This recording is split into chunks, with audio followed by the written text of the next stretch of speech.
But first, we're going to get our sound right. We good? Okay. I'm going to call the 1 o'clock school board meeting on Tuesday, April 18th to order. I'd ask everybody please rise for a moment of silence. We'll do a pledge of allegiance and the national anthem.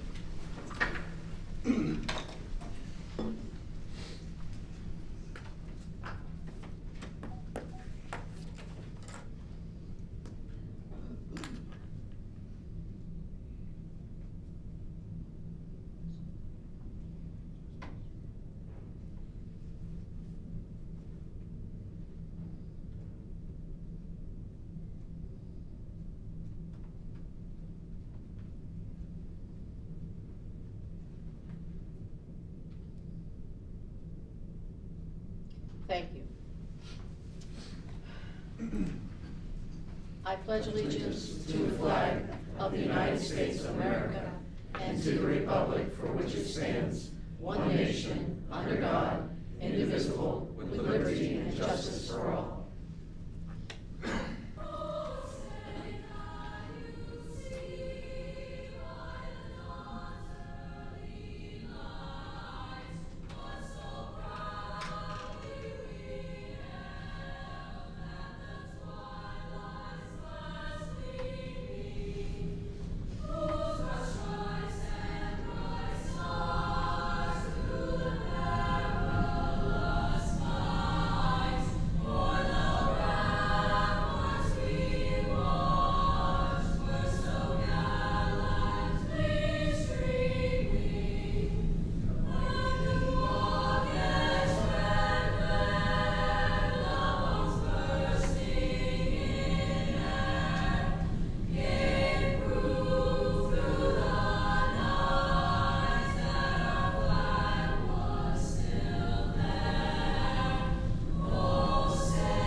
Thank you, and please be seated. We're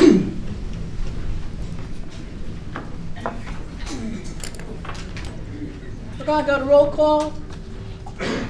Will Furry present. Christy Chong present. Sally Hunt. Colin Conklin present. Cheryl Massaro. Kathy Middlestat. All right, we seem to have...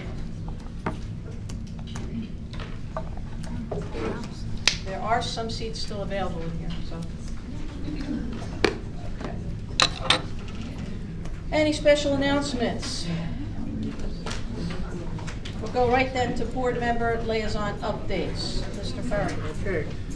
Start off the Flagler Coast Regional Chamber wanted to announce that they are going to be issuing out several scholarships to their through their junior chamber, and those scholarships are going to be upwards of $600 per member there.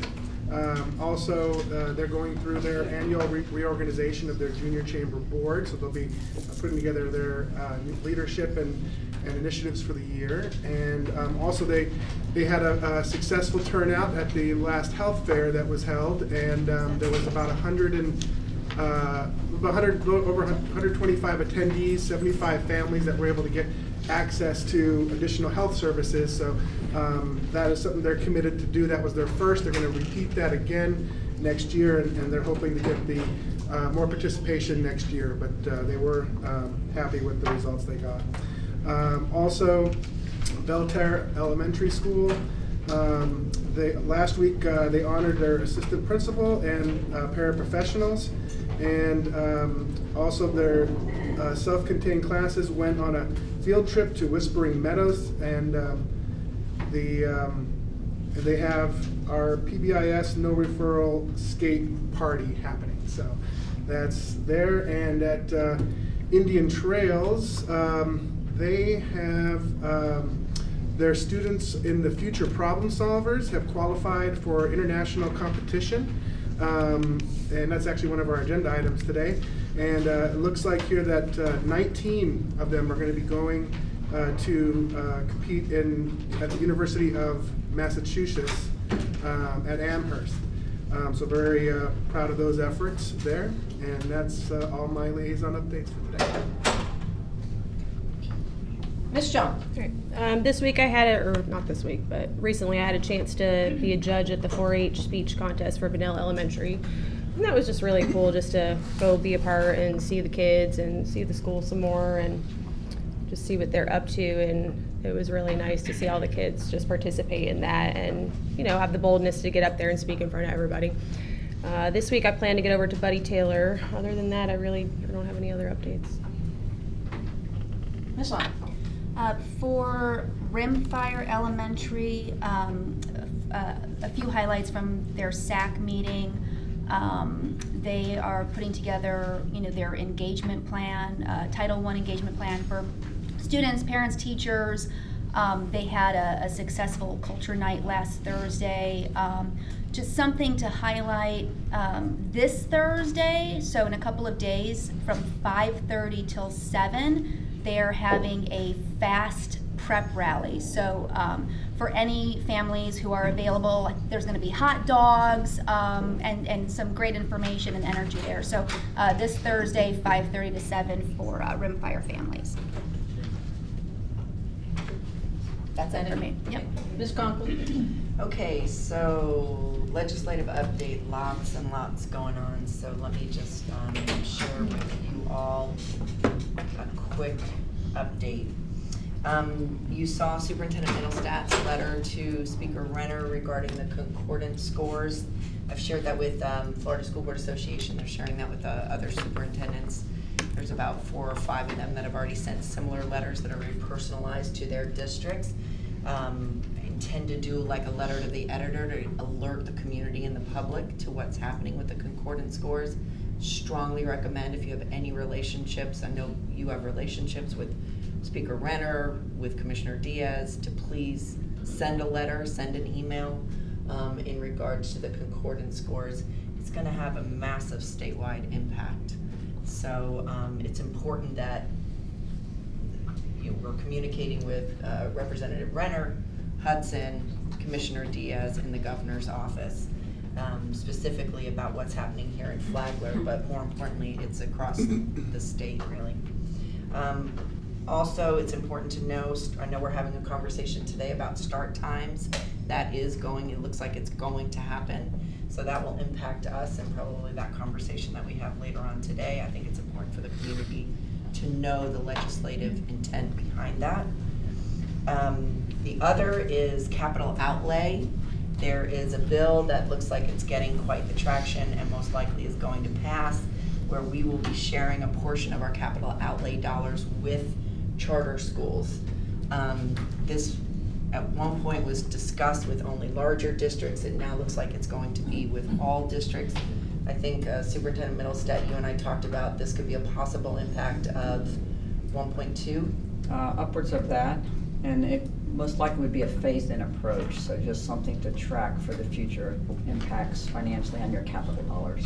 And the reason why that is critically important, I think, not just for us to be aware of and the impacts on our budget, but again, you'll remember when, we torture Patty sometimes when we do our financial update and we talk about, and again, it's not specific to Imagine, it is just the way the structure is, that they are paying a rental fee to a subsidiary that they own with tax dollars, but we don't own the building. So now there will be $1.2 million that will be allocated to capital improvements for buildings that the public does not own but yet is paying for. So it's a pretty big deal, and it's important that we make sure to shine a light on it and share that with the community. HB1 is obviously moving full steam ahead. That is going to happen. I think right now everybody is trying to figure out what the financial impact will be to districts. I had mentioned to Superintendent Middlestat that as a board, we may want to, and she's going to check in with Bob Sarah to kind of see, and John, if this is something that we actually could do.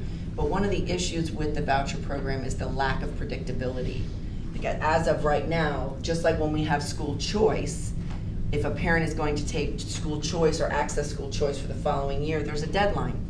They have to let us know so that we can plan appropriately. As of right now, there's not a deadline. If you're a Flagler County student and you're going to take a voucher for next year, there's no deadline. So there's no way for us to know to appropriately plan for the coming school year. So one of the questions that I'm curious about is, as a board, one of our main purposes is to adopt policies. We're often reactionary to the policies that are given to us because they're driven by legislation. But as a body, we are a policy-making body. So the question is, can we consider our own internal policy for a timeline for vouchers? So in other words, if families are going to take a voucher for the following school year, that they notify the school district by, say, April 1st, or whatever date. But some way, somehow, so that we know what our staffing needs are, what our budget is gonna look like, and whatnot. So there's some sort of predictability built in there.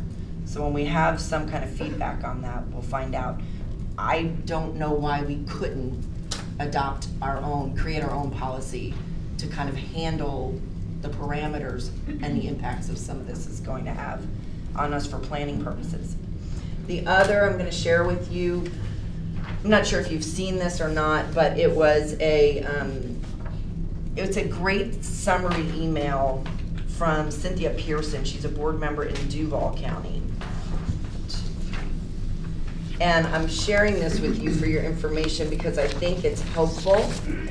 And it goes along with, many of you may have seen the information about parentally placed students with ESE needs in private schools, and kind of what the responsibility is of school districts.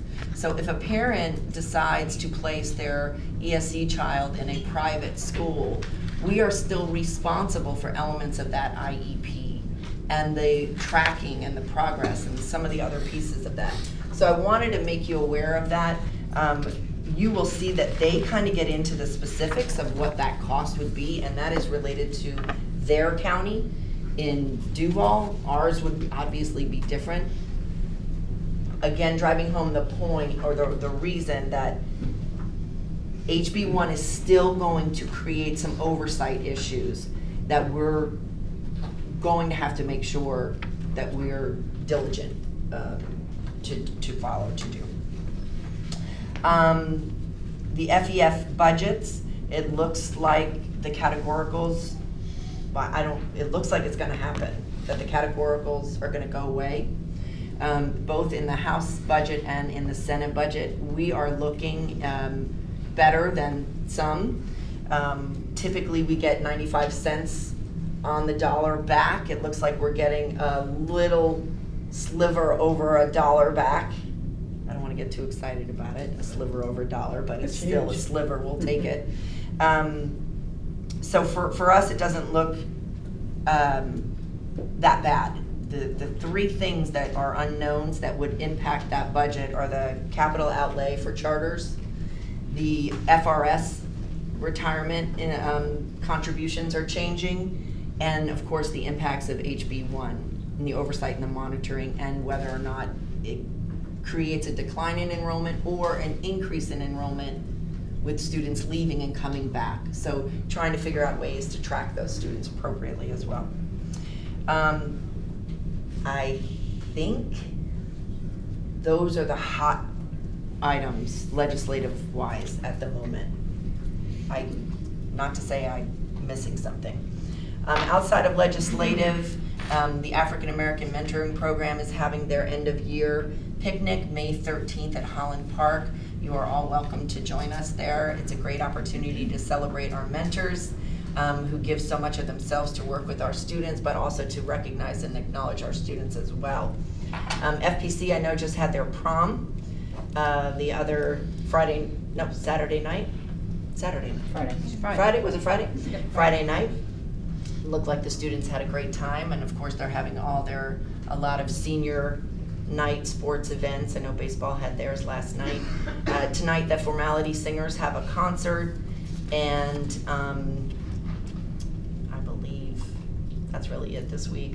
Buddy Taylor has a SAC meeting coming up on the 20th, and I think things are moving along nicely. They're future problem solver teams too. Congratulations to them. And of course, I'll leave the Teen Summit up to you. Thank you. That's it.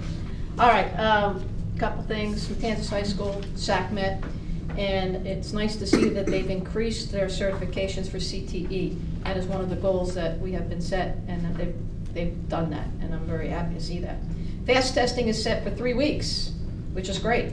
However, the complete data analysis will not be available until the 23-24 school year. So we'll have the scores, but we're not exactly sure what we're going to do with them. So that's going to happen at all the schools. Capturing Kids' Hearts has had a huge impact with the staff, and it's being well received with positive relationships for students and staff. That's Matanzas. Wadsworth SAC met, and PTO. It has been many years since I've been at a PTO SAC meeting at the elementary level. And it brought back quite a few pleasant memories because it made me realize how important it is to have families represented like that. I mean, at the elementary level, you really need to work and harvest your family participants. At the middle school level, not as much. They're still there, but not as vocal. At the high school level, we're doing everything we can to get them there. And that's exactly how it works. So it's really nice to see this group of engaged parents. And it was well attended because there had been rumored that the administration was shutting down the DREAMS program, and that was not the case. It was just miscommunication.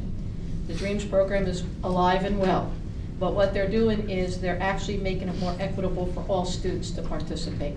So that is the change. It's still there, and robotics is still there, but they had to explain that to people because people were not very happy because they wanted their children, they were really benefiting the 40 kids were involved. They turned away 44 last year. So they really want to expand that, and that's what they're going to be doing. The assistant principal, Mr. Tincher, he explained about community engagement. They're really pushing that now, and again, they have a principal who comes from middle school, and it's different. So they're learning how to re-engage and get the parents involved. So it's a good thing. And finally, during public comment, it was very clear that the parents need clear communication, and I know the administration is going to work hard to get better communication out to all parents before things happen, not after the fact. So that's a good thing. Focus and Flagler Youth Coalition met, and actually the big thing right now is the Teen Summit. The 29th, April 29th, Saturday, April 29th, Focus and Flagler Youth Coalition, along with Flagler Schools, is sponsoring a Teen Summit for middle school and high school students right in this building from 10 a.m. to 3 p.m. A lot of the topics are dealing with sexting, texting, bullying, which are problems in the schools. And everybody keeps saying, what do we do about it? You got to educate these people. You got to educate these children. There's also going to be an area set aside for just adults.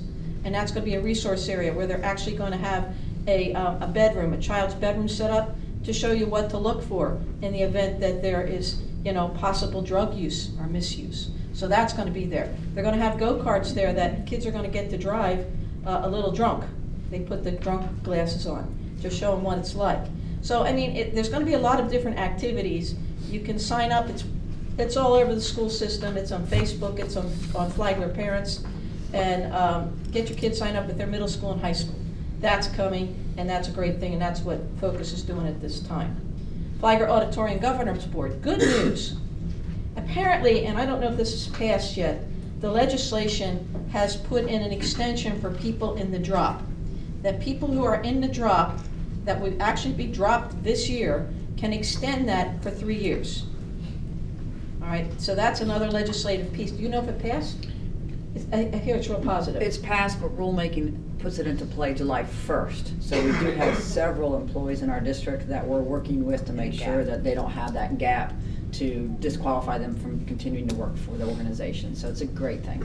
Legislatively, they also did the extension of the new teacher certification. They did that too. Yeah.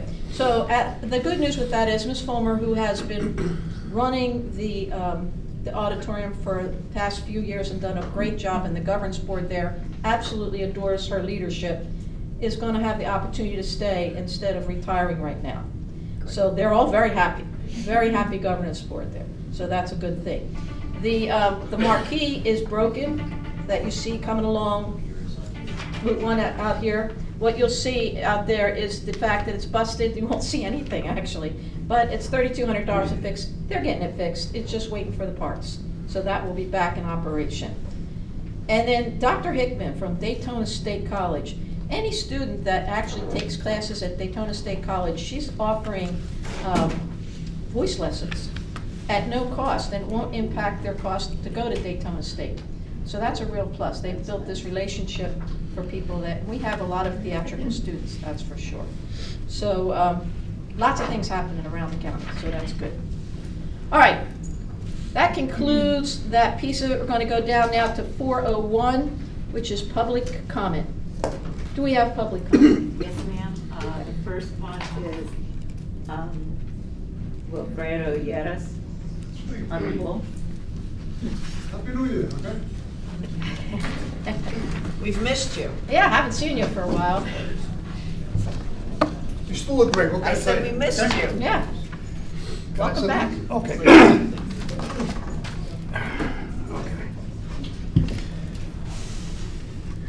Well, I represent we the people, okay?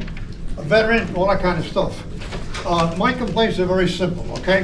I hope I can beat the clock. Let me shut up. Okay, my name is Wilfredo Lleras, Palm Coast, 24 years, okay? 24 good years. Let me start by saying if you fail to plan, you plan to fail, okay? I would like to thank the board for sometimes representing our desires. You guys are doing a good job.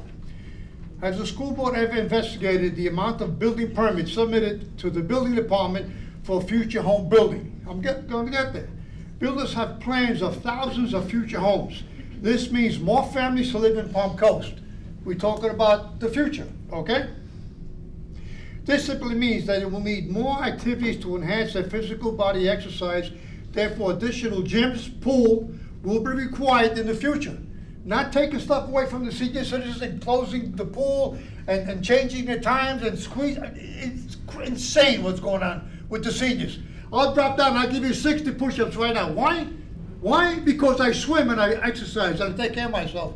The lifter doesn't even work. Thank God, the only thing in 6 years that I've been fighting with you people is that the water is warm in the winter. And they change the nozzles in the showers. Excuse me for talking loud, I'm sorry, I apologize, okay? Okay.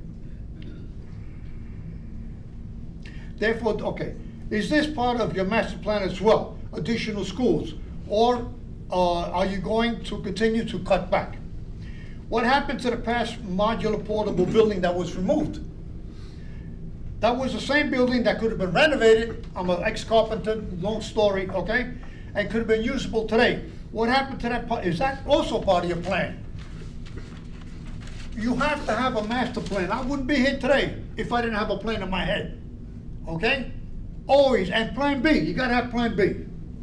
Instead of removing the exercise gym machines, that's another topic, from the existing building, why not look into the future?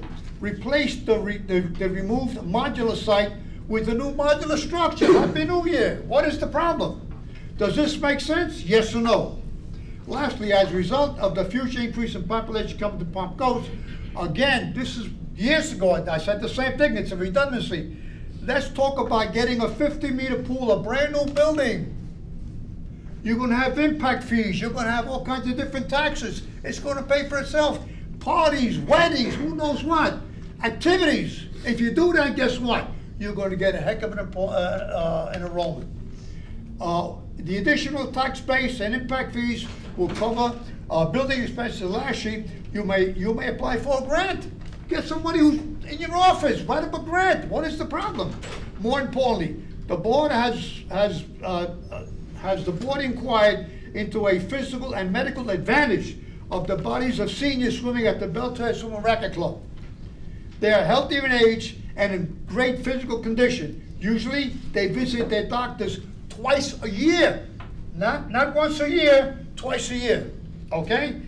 And then, hey, you're looking at the guy who's supposed to have a pacemaker.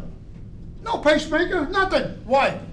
84 years old, no pacemaker. I walked out of the Mayo Clinic. They said, why? I'm out of here. Why? All right. It's your fault. I gotta It's your cut you off fault. here. It's your fault. It's your fault that I don't have a pacemaker. Shame on you, okay?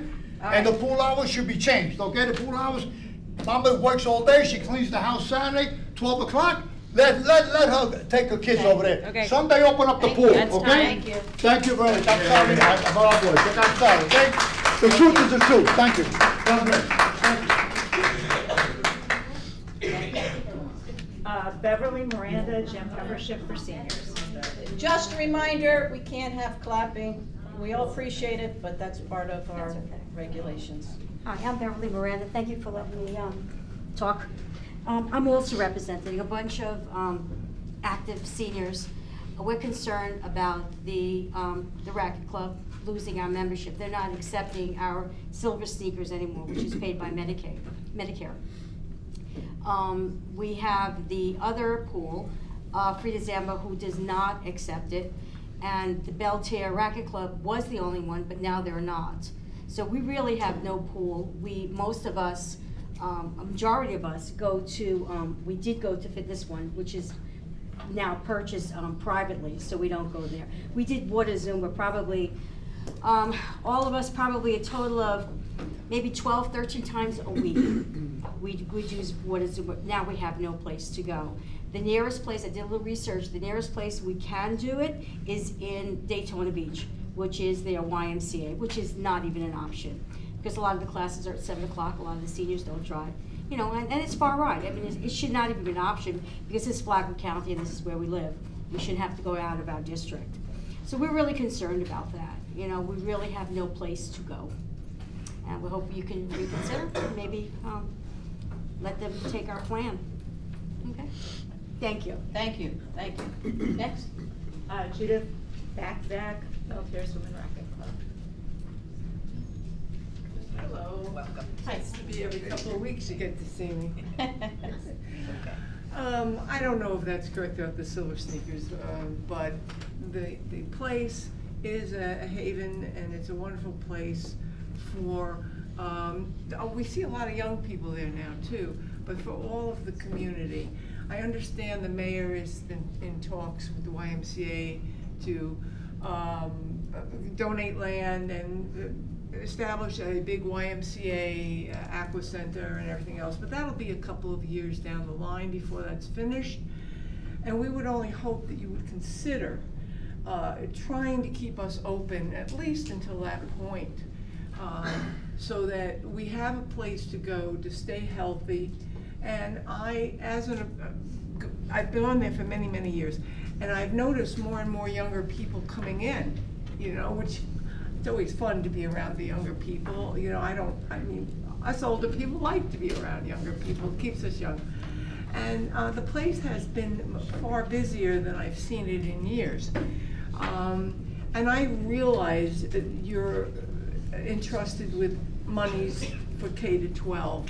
But I think to make a community whole, and since the place is there already, if you could try to see a way to keep this open, or to even use some of the ideas that Doug had with getting grants through the 501c. I mean, I don't understand it all, but if there's some place in your heart that you could try to at least keep it open until the YMCA possibly gets built, so that your people that support the community, and I don't mind paying taxes for kids. I never had a kid in my life. I worked with kids in a detention facility when I was younger. I like kids. I want the best for kids. They are our future. But you gotta keep us from being old grouchy people. We need to have a place to go and stay healthy. And so would you please try to take that all into consideration when you make your final decision. Thank you. Thank you. That's it. That's it, okay. All right, with public comment completed, we're gonna go down to academic services for information. We have 6.01 out-of-state overnight travel. Do we have anything to share with that? Ms. Moore's just going to do a high-level overview as the schools are putting together their final packages.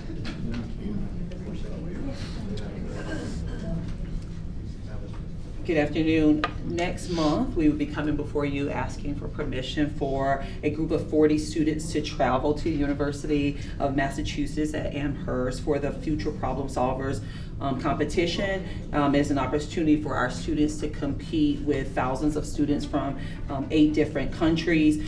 On board docs, there is a breakdown of what the cost is. We are currently working through all the additional details. As mentioned, we do have 19 students that will be traveling from Indian Trails Middle School, 7 students from Flagler Palm Coast High School, 7 students from Rimfire Elementary School, and 7 students from Matanzas High School. Comments? It's a great opportunity. This I mean, is it's awesome. such an amazing program, it really is. This is awesome. It's a proud point for Yeah, us. it's expensive, and we have a lot of community members here that these kids are gonna have to be raising money to be able to cover that cost, but to go at that level and share this experience in Massachusetts, especially at UMass, wonderful, wonderful institution. What an experience. That's a life-changing experience. So, I have had the opportunity to chaperone our students at the state and international competition, and it is so great to watch our students compete at the state level and then the international level. Yeah. They are great representatives of Flagler County Schools, for sure. Sure, they'll represent all of us. They will. And they will do it well. And they will come home with winnings. Yes, they will. Yes, they will. My favorite part Yeah. is they're really legacy projects. A Yes, lot they of are. times they work on legacy projects that outlive their attendance here at Flagler School. So I love that part. Yeah, it's really neat. Thank you. Thank you. All right, social studies textbook adoption. Yeah, Madam Chair, we're gonna pull this. Okay. Department of Education has not released their adopted list yet, their approved list for us to select from yet. So we're gonna pull that until we get that information from DOE. Okay. Well, All right. real quick question on that. I know the community was invited to come review at a first level, Mhm. and then they're gonna, I assume there's now gonna be a second level once those new books are released, where Once people we can come get the in? list from the Department of Ed, then we will provide another opportunity for public input. Okay, thank you. All right, 6.03, comprehensive evidence-based reading plan. Presenter, Kristen Frank. Yeah, a whole group of you. Dun, Yes. dun, dun. Good afternoon, Chair Massaro, Superintendent Middlestat, board members. In a vein similar to the school-wide improvement plans, each year we have to create and develop a reading improvement plan. And Kristen Frank and Celeste Ackerman will be talking us through that process and what we've identified as areas to look at. Yes, good afternoon. The reading plan has actually been in statute since 2008. One of the changes this year is that we are required to get it approved by the school board. In years past, we were able to, or we were requested to get it approved by the Just Read Florida department. So we're here today to start the informational session for you on our reading plan. If you were interested in further reading, the state rule is linked here for you on this slide. So our reading plan outlines our student achievement goals in reading for all of our schools. It outlines how we use our district reading allocation budget, the literacy coach roles and responsibilities that help us achieve these student achievement goals, how literacy leadership teams function in each of our schools, as well as the professional development that we offer both at the district level and the school level that are guided by our student achievement goals. And then finally, the resources and the suggested steps for our MTSS decision process for students who show need for reading interventions. So our reading plan ensures that we have set achievable goals, goals that are clear. We've established them. They allow us to communicate with our leadership and administrators on campus about that goal, and we work on making an action plan to improve and support those schools. Throughout the year, we collect data, and we use that data to drive our instructional decision making. We utilize materials that are approved by the state and they're evidence-based. And finally, our literacy coaches play a very vital role on campus, and it ensures that we are utilizing those coaches to the best of our ability. We have a very systematic process when it comes to developing our reading plan, very similar to what you're familiar with for a school improvement plan. We begin each year starting with a mid-year reflection tool that we're given by the Department of Education to determine where we are in meeting our reading achievement goals, where we are in what we said we would do basically as our action plan. We also at that time start gathering feedback from our school leaders as far as what they need and what we need to correct in our plan. So moving forward, after this plan is adopted and will be submitted to the state in early June, this summer and early in the fall, the teaching and learning team will go and visit each school and help support them in making their school-specific literacy goals, help them identify any barriers and problem solve with them. And we'll share this plan with all team members. In the middle of the year, we will again create and complete a mid-year reflection, and then we'll be back here again at the conclusion of next school year with an improved plan based on our goals needed for next school year. So we will update our goals for this year as soon as we have completed Progress Monitoring 3, the FAST, by the end of May. Overall, our goal is to decrease the amount of students who are performing below grade level by 3%.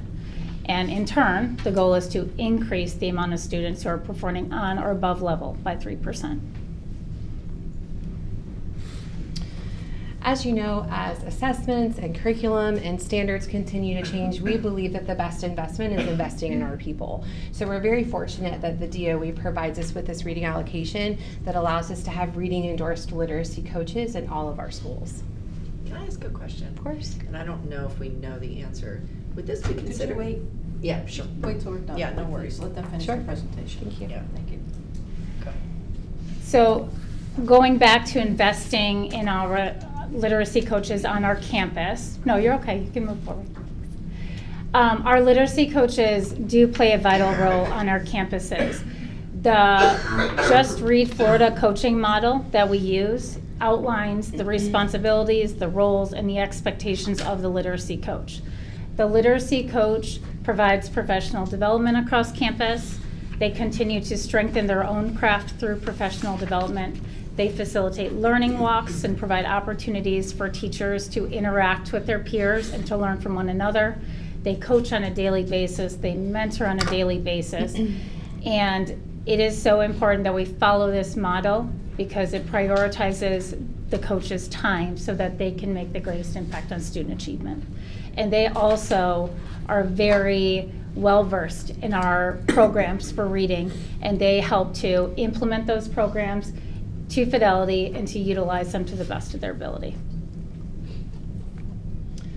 The development of a literacy leadership team is required as part of this statute. School administrators do have flexibility for the team members that they'd like on their school-specific team. However, key members are required in that statute language, being administrators, literacy coaches, media specialists, and lead teachers. The primary function of the literacy leadership team is to analyze school data and determine next steps for their action plan and fine-tune when needed. The teaching and learning department supports each school with their achievement levels and with their literacy leadership teams according to their specific needs. So one of the main pieces of this reading plan is professional development. We have aligned our district's professional development with that of the state. This year, our focus has been strengthening our implementation of our core curriculum. It has been on working with teachers to backwards plan, to stack the best benchmarks in a meaningful way. We have also increased the amount of reading foundational skills instruction across our district. We have gone beyond primary grades. We now are providing professional development to teachers on foundational skills through 12th grade. And we are conducting learning walks across campuses to strengthen peer interaction and learning from one another. And this year we have initiated the literacy leadership teams. Going into next year, one of the main initiatives for professional development is the practice profiles, which is to strengthen Tier 1 instruction across all content areas. We also are going to dig deep into those new writing rubrics to strengthen our writing skills across each of our campuses. And we will continue to work on foundational skills instruction, learning walks in this literacy leadership team. At the conclusion of our reading plan, we have what's called an MTSS decision tree. This outlines evidence-based interventions or core resources that are approved by the state and have the required levels of evidence proving that they work for students in reading instruction. For a quick review of the MTSS framework, it's multi-tiered systems of support. All students are tier 1, meaning they get on grade level instruction with adopted evidence-based resources. If there is a need for an added layer of support, then tier 2 instruction is added. The reading plan outlines the data that we might use to determine what students need this additional layer, as well as resources that we have here in Flagler that have the evidence to prove that this works to fill any reading gaps that we have. If there's a need for intensive instruction in reading, typically for students 2 or more grade levels below, then an added layer would be the tier 3 supports. The tier 3 supports similarly have suggested resources that meet the state requirements. The CERT plan also outlines how we notify our families with our reading deficiency process for students who are in need of those intensive reading supports. So just to recap, our comprehensive reading plan is intended to support school improvement. We are setting clear goals. We are working to make sure that our allocation for reading is being utilized to the best of its ability. We are investing in our literacy coaches to ensure that they are able to perform their duties to the best of their ability. And we are working to make sure that our professional development is meaningful and effective each day. And we will continue to strengthen our MTSS process in order to support every student in Flagler County Schools. Okay, so now's the time for questions, right? We're going to start this time with Dr. Conklin. She started a little earlier and we got her back. Sorry about that. That's okay. Go down. Okay, so slide where we were looking at the budget. Now, I guess one of the questions I had was, with the changes in some of the categoricals in the FEFP, will this be impacted? No, when you mentioned that earlier, what I've been tracking is when they change the FEFP, they're not gonna make all categoricals disappear, because some of those categoricals actually have been put in place prior to Marjory Stoneman Douglas, and I cite the mental health one for sure. Right. So they're gonna preserve several of them. This, and I'm looking over at Ms. Moore, this reading allocation budget came on with Just Read Florida 10 plus years ago. So is it a separate categorical that drops to us, or is it? Yes, and it is, these dollars are written in statute right now. Okay, because my understanding is the statutes are going to be staying, but the categoricals, the lines between the categoricals. What we know right now is that we will continue to get this as a separate allocation. Okay, great. The second thing was, as far as the instruction is concerned, is it phonetic based? Is it language? Is it, like, I'm thinking the Orton Gillingham, what's the reading fluency? Because there's been some conversation also about doing away with programs that districts have adopted and invested in. So can you give us a little? I would love to. Please. We've invested a lot of work in understanding, learning more of what's called right now the science of reading, which is a body of research that has been collected for about 20 years that just shows how people, and obviously in our case students, learn how to read. We have been partnering with the University of Florida Literacy Institute for Professional Development. We are looking, bless you, we're looking at resources that are that systematic phonics instruction, which is why when Celeste and I collaborate so much with those secondary pieces, we know that if those students are not yet reading, phonics is the answer. But that's a change. So with that becomes this professional development. We're training with the literacy coaches. We've done a lot of work with our core adopted programs to identify where needs were to be able to provide for Tier 1 all students systematic phonics instruction, specifically in K1 and 2, and in schools that need it, they have an additional 3rd grade piece. And we're basically using our programs for what they're greatest at, and we teach our standards. And we teach understanding the science of reading in ways that we can get all of our students to learn how to read. The state goal is for 90% of 3rd graders to learn how to read, and that is for sure our goal as well. Excellent. That was going to lead me to the next question. My understanding is now 3rd grade reading scores are going to be part of the grades, the school grades. For retention or promotion, is any of that going to change in the overall plan? So there is no change as far as of right now for mandatory retention in 3rd grade. What they have released in the new technical assistance paper that was released in December was there's an additional layer for what they call a mid-year promotion. So for students who score a level 1 in the spring, 3 weeks from now, they will be able to attend our summer reading camp program. They'll have an opportunity to have a good cause exemption there via portfolio or alternate assessments. If they don't make the cut then, and they are placed in 3rd grade, if they get a level 2 on that first FAST assessment, then they can be promoted to 4th at that time. So it's actually made it a much easier lift of a process to say, you know what, this student has shown the bare minimum, but a proficiency level that we are going to go ahead and promote, and then we will stack MTSS supports for that student to be able to fill learning gaps. So the second document that was attached, it's blank, because I obviously, This I one? guess, yes. So that's the full reading plan, the data table. We're talking about the data? Yes, if you go down to. So the data table is blank because we don't Keep have our going. FAST Yeah. 3 data yet. So will Wait. this come back to us when Yes. it's completed Mhm. then? Okay, great. We can certainly update you. And I think there's a date, Mr. Russo, if you keep scrolling a little further. May it's May 24th is when we think that we'll have all of our PM3 data. And we can come back and give you that information. But something just for clarity, I know it sounds funny to create a plan based on not having very much data, but we do have a lot of data. We are looking at data constantly with our teachers, with our reading coaches, and really the plan that we made here is, regardless of what this data is going to look like, it's what we need to get to that 90% of 3rd graders reading proficiently. So we are hopeful that the good work that we're doing is going to show great numbers on this table, but this plan is still what we need to get to that 90. And the FAST assessment is intended to be an end-of-the-year assessment, so we're gonna wait for that end-of-year data as our starting point for setting goals. And it's kind of the timeline we'll just have every year when we come to you to present our new plan. Thank you. Of course. Ms. Hunt, anything? I'm going to ask us a silly question. As I've looked into different school metrics, there's like a little bit of a debate. This is going to be so stupid. Are you ready for me? On the difference in terminology between on grade level and proficiency. I'd love like any feedback on, because it's my understanding that like it's really the focus is moving towards proficiency and not as much on grade level or on grade So- level. I just would love This goes thoughts. back to the FSA days as well.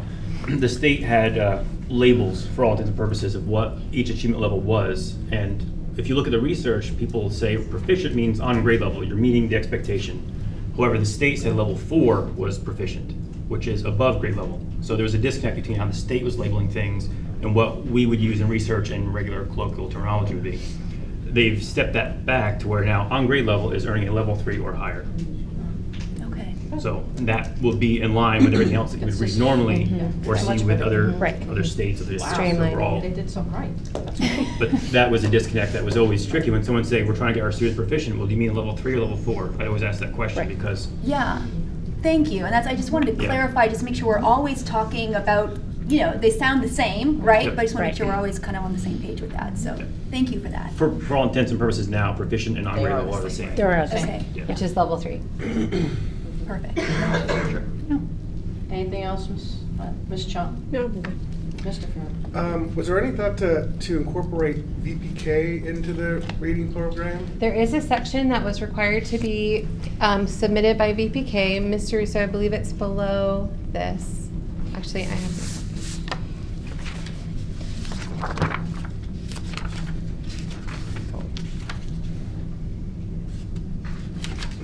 I thought I saw something in there. Yes, they have a section for early, like kindergarten Early readiness.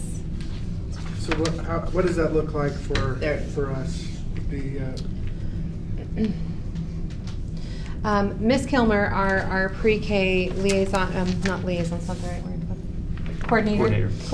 she consistently works with me as far as alignment for pre-K and kindergarten. There's a lot of collaboration happening at schools to make sure that our instructional expectations, our behavioral expectations and routines are setting our students up for success. There's also a lot of things happening on campuses to just get physical environment familiar for our students. So there's communication with the private VPKs out in the community as well? Yes. Yes. That's all. That's it? Yeah. The only question I have is, looking at your goals, you Mhm. set them for 3% Mhm. either way, which I understand. Why 3%? How did you get the 3%? That's always a So- question I have, so go ahead.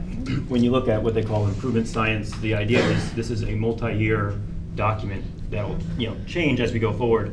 But you don't want these goals that would be maybe not attainable as we're learning this new system, what these scores mean, what our inputs are to the outputs. So we wanted to be conservative in what we could reasonably expect to achieve, and we can reevaluate that goal as we learn more about what these tests give us, the information we get back, and how the resources we have adopted are working well. So after the first completed year, then you have the ability to readjust your goals up or down considering on the previous year's assessment. Correct. Got it. But I would say 3 is probably a goal you'd see most often from most districts. Okay, that makes 3 to sense. 5. I just wanted to make sure. Mhm. Why? Dr. Conklin, follow up? Impact ESSER funds, I know we're coming to the end of the ESSER funds. Are those, I have to imagine that there are those dollars that are impacting the current reading program. Will the loss of them, how will the loss of those dollars impact your program going forward, I guess is the question. This program is not stood up by ESSER dollars. ESSER Right. dollars At all? are At all. utilized to supplement acceleration during the summer for student individual needs. So that has nothing to do with the 3rd grade reading summer program? No. Okay, okay, good, That's good. It's separate. That's good. excellent. All right, thank you very much. Thank you. Appreciate it. Thank you. Good job. 6.04, professional learning communities. Ms. Moore. Professional development. And if I could just add one clarification to your comment of the separate dollars, those ESSER dollars are separate. However, we have used some of our grant dollars in order to stand up like our summer reading programs throughout the summer. However, if those dollars are no longer available, we would still have the responsibility of doing that. And historically, that has been through that has actually been through our general dollars that we have stood up 3rd grade reading. Yes, that's because we use all of our dollars in order to have staff at each of our schools. Our reading plan does not require that we have staff at each of our schools, but we understand the investment and the work that we need to do at each of our schools. And so that's how we invest in our schools. Thank you for clarifying. Yes.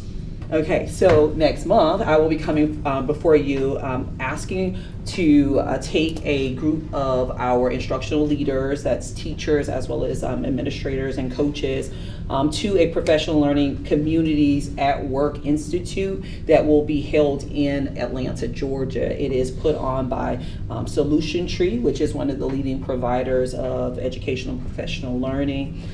It is being held in Atlanta, Georgia. We did consider trying to bring that organization here to provide professional learning. However, we think it's very important that our instructional leaders have an opportunity to network and interact with others who are engaged in the work. We will be bringing them back in with your approval for some job embedded support. The training is July 9th through the 13th, 2023. The training is actually the 10th and the 12th, but we added a day for travel.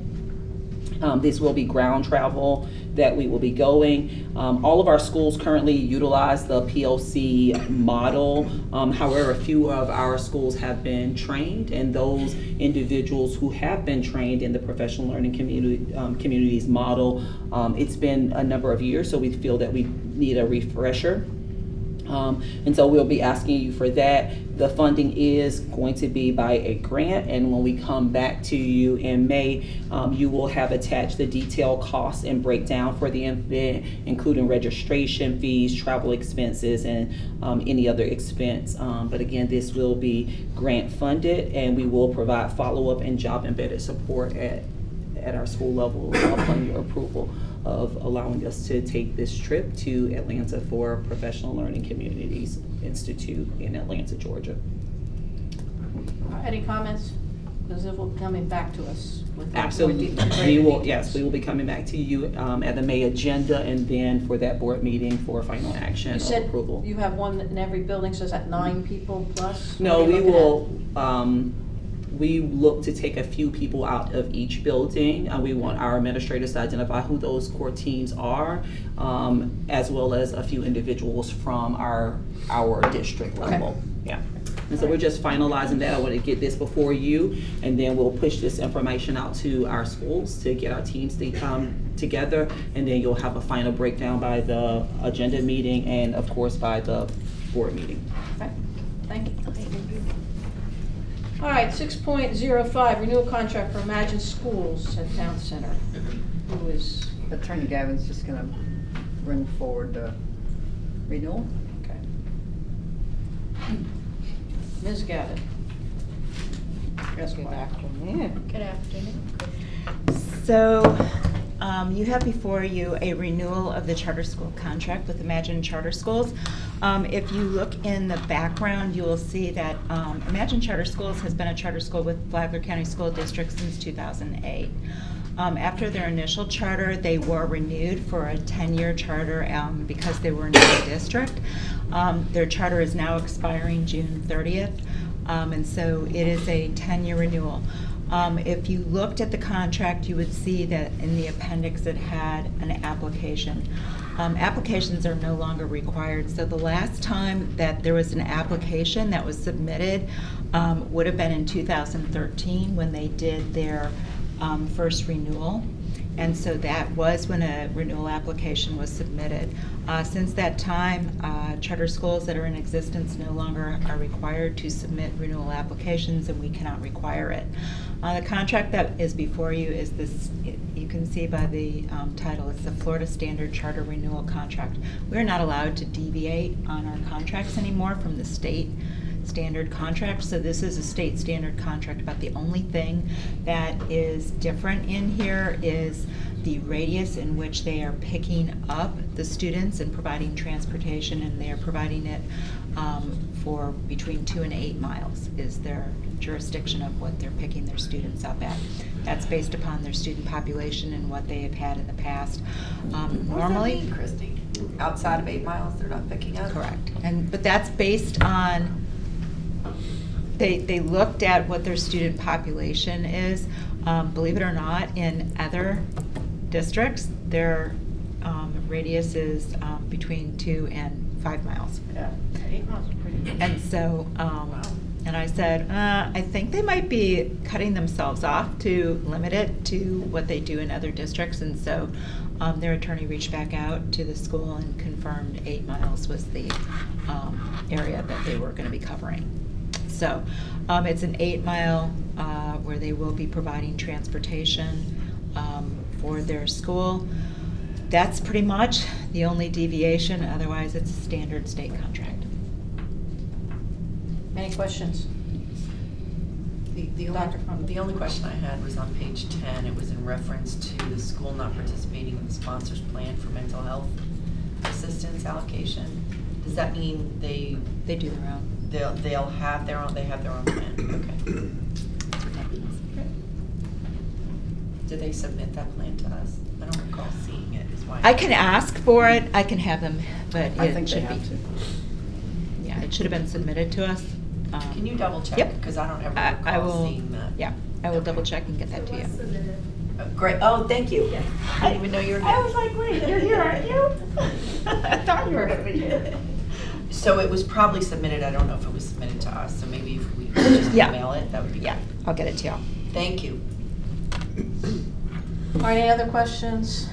Hearing none, we'll move on then to the next item, which is the MOU between Flagler Schools and Flagler County Department of Health. Thank you. Sure.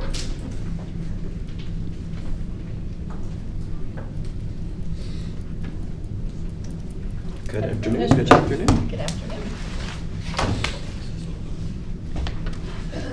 Madam Chair, board members, and superintendent.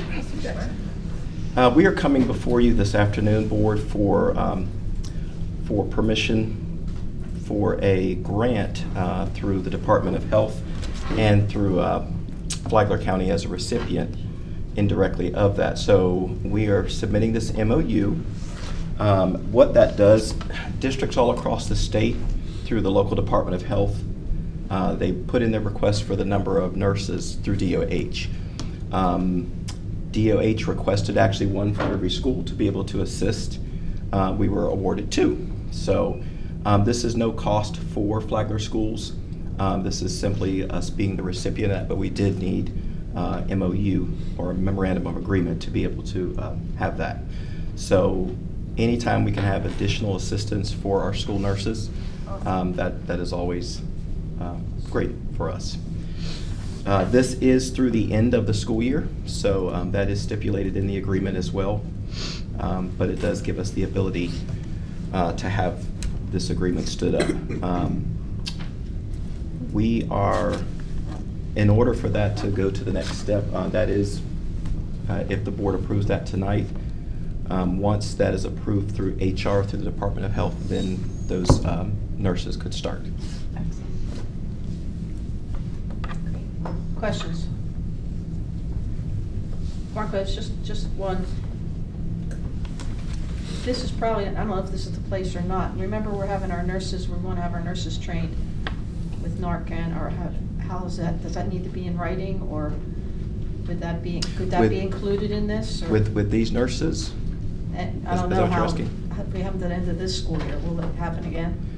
So we don't know if this is going to be extended past this school year. If that is, then that is certainly something that, yes, we probably would want to get that in there. In writing. That's all, because that's the only thing I know they're going to do, but I know we have no agreement for it.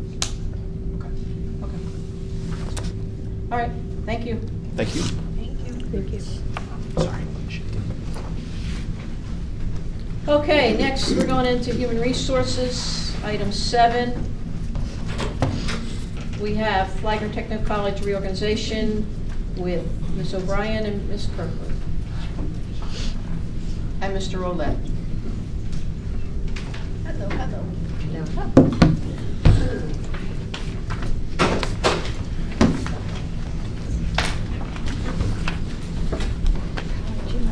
Sure, of course. Thank you.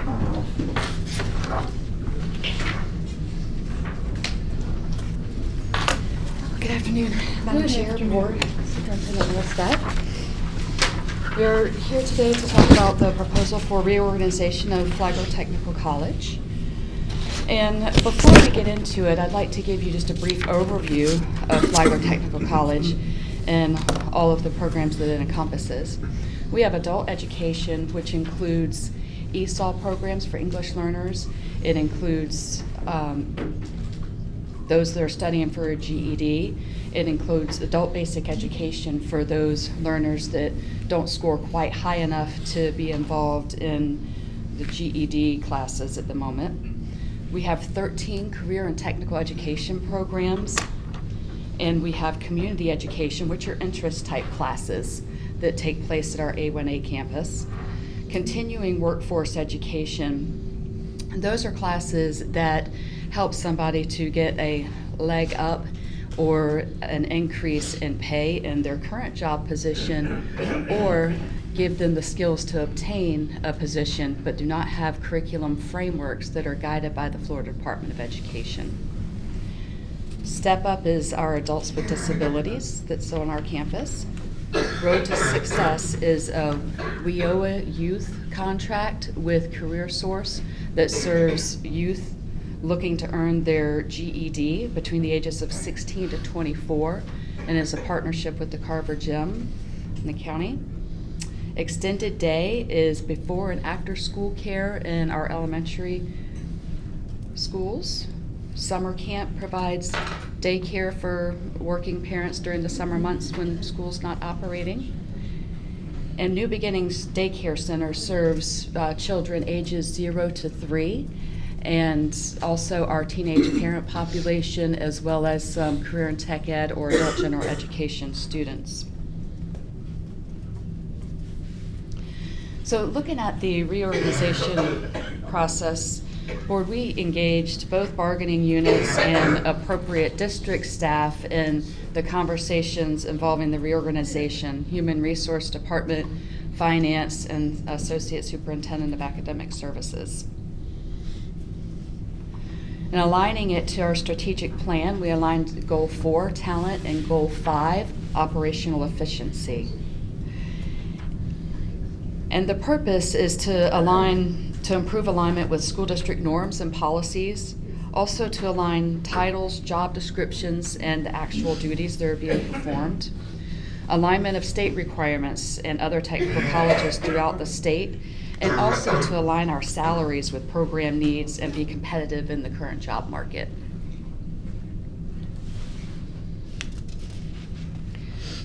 As a result of this proposed reorganization, there are some designation changes in job descriptions, job classifications, and also salary schedule. So there is an example up right now where our career and technical education student service manager moves to a marketing and recruitment specialist, which is more in line with the duties that that person was performing. And it also was previously listed on the instructional scale and on the instructional salary matrix, but does not perform any instruction. So that position's moved to professional and on the professional salary matrix. So getting into more specifics, the two coordinator positions for CTE, Adult General Education, and Community Education would move to assistant director positions because they do directly supervise staff, and coordinators do not typically directly supervise staff. Below this are our facilitator positions. So we divided these into teacher and supervisor positions based on the amount of instruction and number of classes that these positions supervised. So it was determined that our cosmetology, commercial vehicle driving, and heavy equipment operator facilitator positions would move to teacher positions and be listed on the instructional scale. All the way to the right where it says reorganization designation, if there was a change in that designation, there's an asterisk in front of it. And so you'll see there's an asterisk in front of those. The other facilitator positions, which were adult general education, health sciences, apprenticeship, and early childhood ed, would move to supervisor positions due to the lack of instructional duties and also the number of programs that those particular positions supervise. Our adults with disabilities manager of that program was previously, or is currently, listed under just a regular grant manager job description. And so to make it more fit appropriately with her job duties, we renamed it to Adults with Disabilities Program Manager, which encompasses more than just the grant.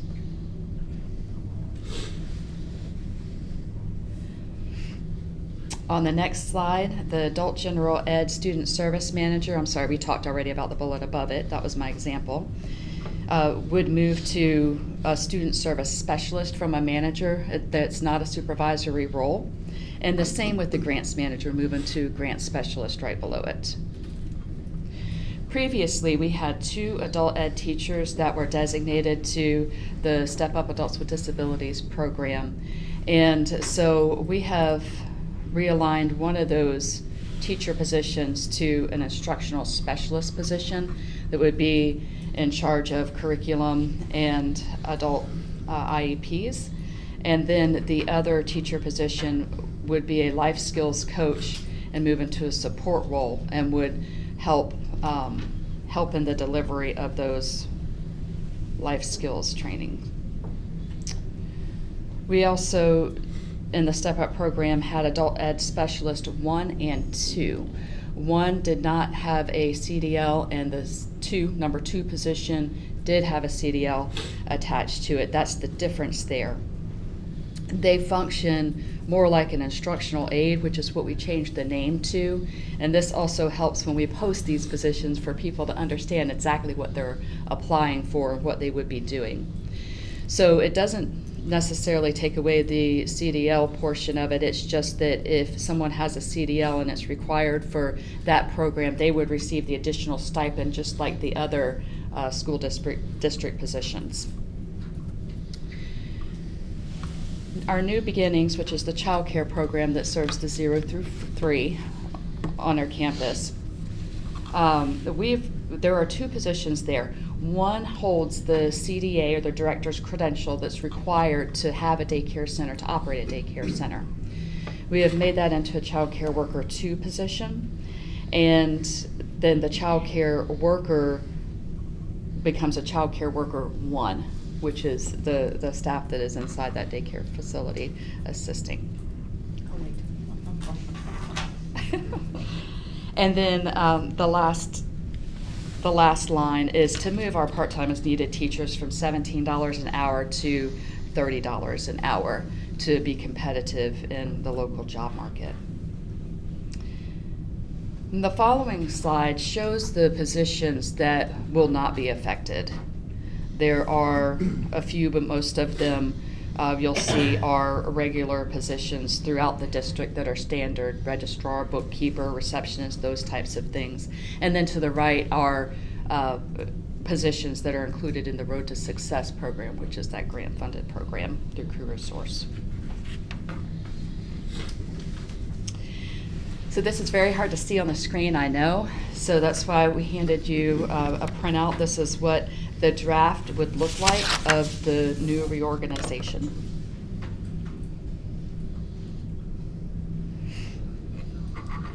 So there will be a financial impact to this reorganization.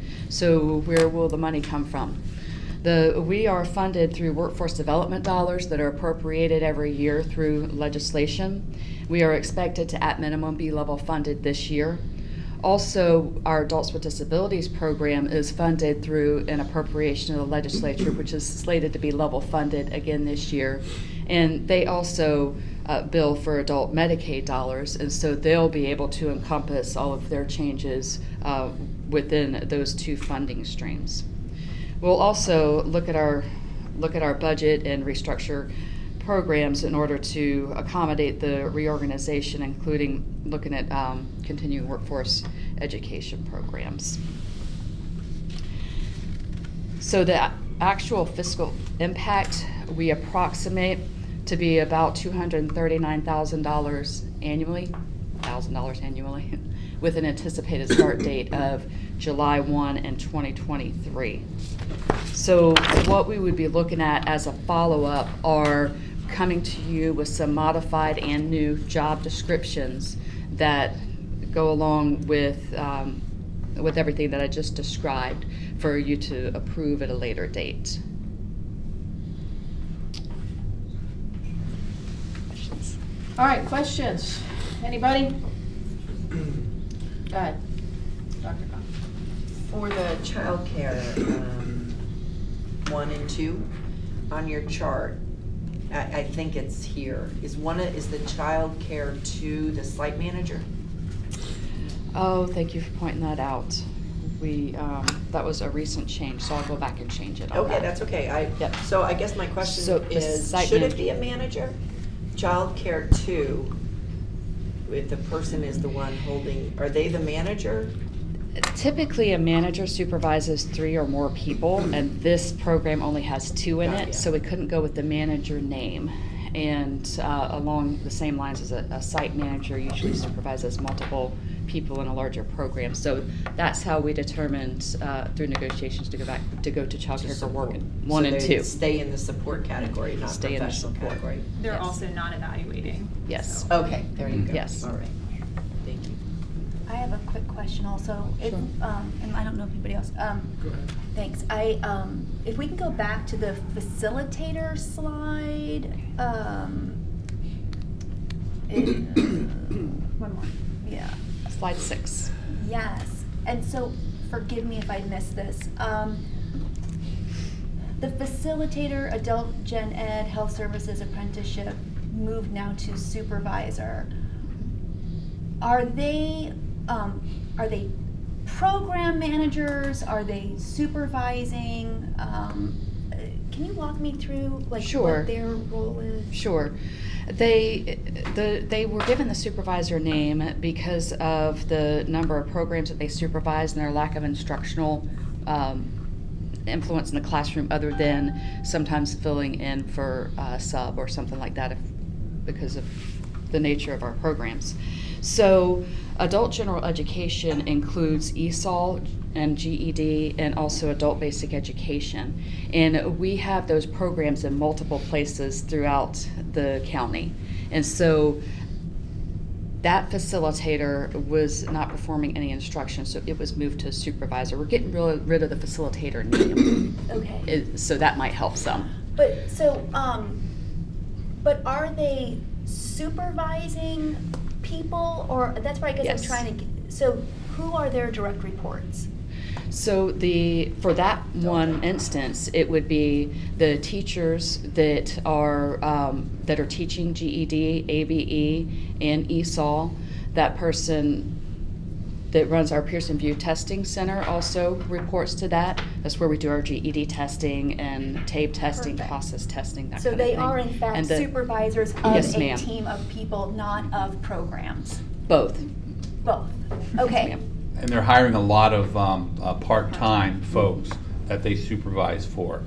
So they're providing a lot of input in the hiring process for example, I think, talk about the health services manager, where those courses branch out. So our health sciences supervisor will be in charge of programs, and underneath those programs would be certified nursing assistant, our EMT program, phlebotomy, and patient care technician, medical assisting. So there's a number of programs that she oversees, and then she also does supervise the people that teach in those programs. And each one of those classes. folks is at a part-time level. So due to the nature of the number of courses we offer and the time involved. And when they run. So if you look at kind of parity with, for example, larger districts, larger organizations, a lot of times, sometimes the positions that we currently have as part-time would be full-time. But the positions still have to exist. So that's why, those three positions went to that supervisor level, where they're not actually going to be doing a direct evaluation because these are part-time folks, but they're going to have input on whether we retain or not retain these folks, and then whether or not the next step up, which would be the assistant director, makes program decisions as well as far as hiring, along with those supervisors. And they can't have the manager name because they don't do evaluations. Well, the manager name is basically the evaluations with the number of staff. They're actually full-time staff they would be evaluating. They're not evaluating folks because these are part-time at-will employees. There are a few full-time, but for the majority, they're adjunct. And the reason I ask is just, there's so, in terms of the ability to recruit and retain, the title that I'm given is sometimes just as important to me as the pay. So I would rather say I'm a manager than a supervisor, right? And so I just wanted to kind of clarify, why it's one over the other, but. You're absolutely right, and those were some of the discussions we had through this process in some of the different titles, and that's why you see some of the titles that actually, fit better as manager or specialist. It sounds like you guys have it kind of figured out of what constitutes, you know what I mean, like supervisor, manager. So awesome, and thank you for allowing me to ask the questions. So we're definitely addressing the pay here. Yeah. We're raising that. Okay, that's great. Good. And so I just wanted to go back to the what exactly was the reason to call for this reorganization. We have some purposes here, but if we didn't reorganize, it sounds like we'll spend $200,000 less, right? So, and it says here operational efficiency is one of the goals. So, can you explain to me why we need to do this? One of the problems would be if you kind of tracked our vacancy profile on the website, adult ed vacancies were throughout the year, and part of that was because we haven't looked at some of the salary lanes and the salary schedules in the adult ed in quite a while, and so they were kind of on the low end. So part of this process is to address that. The other part is to align, obviously, the job titles with the job descriptions. And that matters in an organization that works with bargaining units to determine which folks end up in which bargaining units and which folks are not part of a bargaining unit. And then the other piece is long-term, is to try and align an organization where if I tell you I'm advertising a coordinator position, it means the same thing in one department as it does in another. And currently, you know, we have some discrepancies in that we're over time trying to realign. Okay. And one of the purposes was to improve alignment with school district norms and policies. Which one of those would those have been covered in what you said, or what would those be? Well, part of that was as far as the salaries would match the job descriptions with the titles. Mm-hmm. So, you know, a commensurate adult ed, you know, supervisor would, you know, align with a transportation supervisor roughly. You could look at those things and say, okay, this is what we're hiring for. So that's what we're trying to work towards as far as the realignment with that. And the other piece is to make sure, like I said, that the job title matches the description, matches where we are across the organization. Thank you. Just in closing, the FTC has taken on a lot of responsibilities over the years. You can see where there have been additions. It used to be a very small group, and now it's just expanded where it's picked up. Like Road to Success, it was just added just recently. So this is such a huge push, and with our governor wanting to push CTE, we have to expand in there too.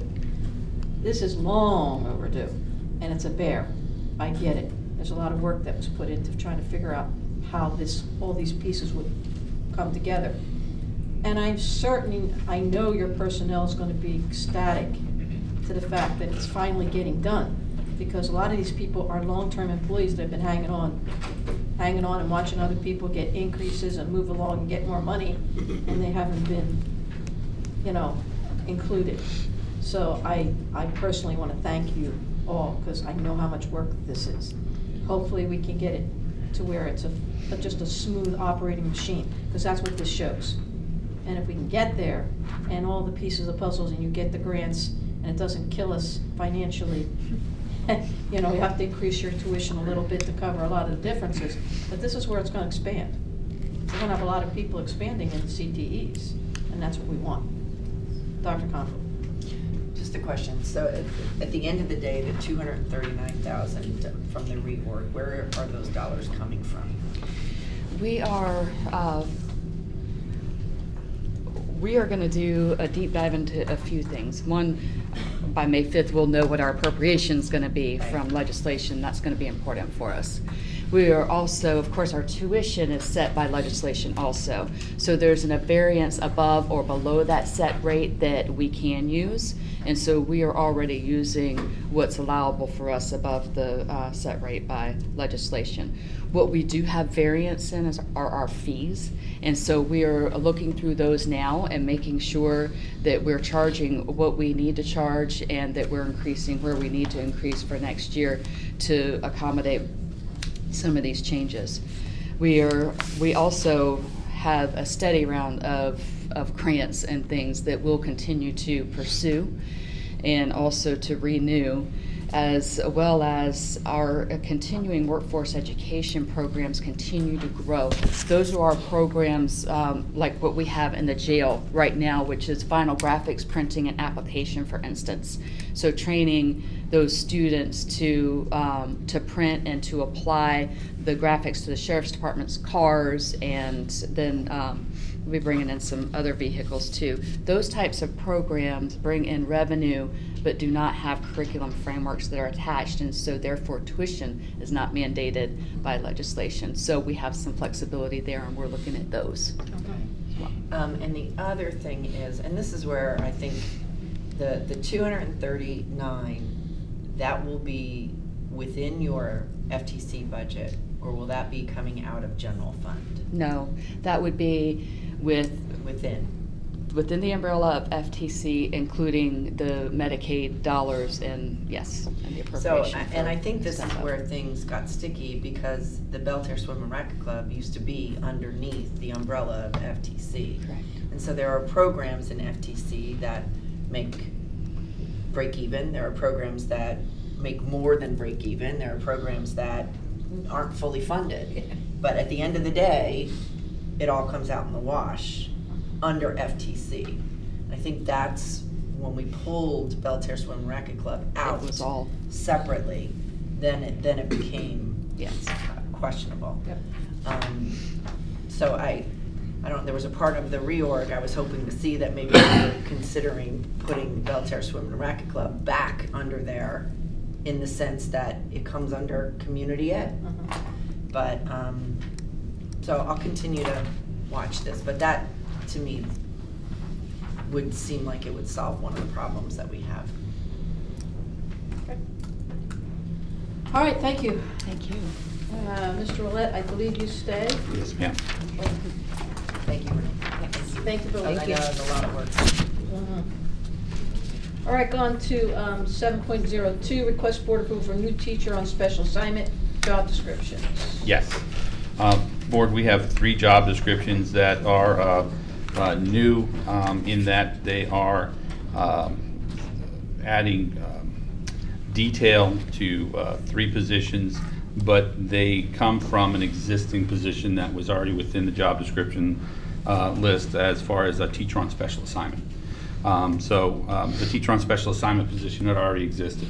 What we've added is a behavior interventionist as a teacher on special assignment, a school assessment coordinator as a teacher on special assignment, and a dean as a teacher on special assignments. They're all within the instructional lane. The dean in particular has been a long-standing position here, but it didn't actually have a job description. It just existed under teacher on special assignment, which left some particular vagueness to what would happen at different schools and what would happen at different levels. And then there was some overlap with the behavior interventionist position as far as, am I a dean, am I a behavior interventionist? Well, actually, you're a teacher on special assignment, but I was hired as a behavior interventionist. And so the effort was to work with teaching and learning and make sure that clear lanes were established as we hire, so that there's a clear understanding of what the job description is and what the duties are. Because there is a difference between a behavior interventionist and a dean.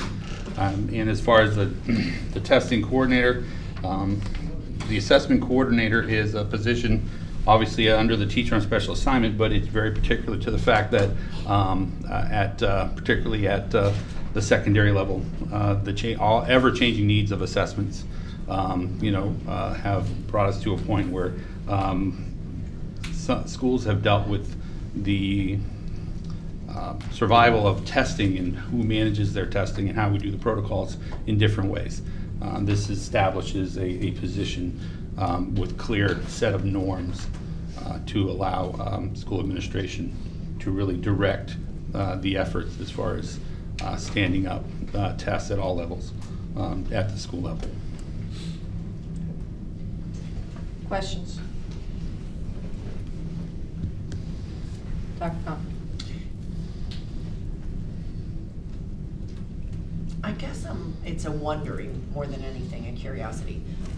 If we were to hire is there a difference in salary for we hire a dean or we hire a dean as a teacher on special assignment?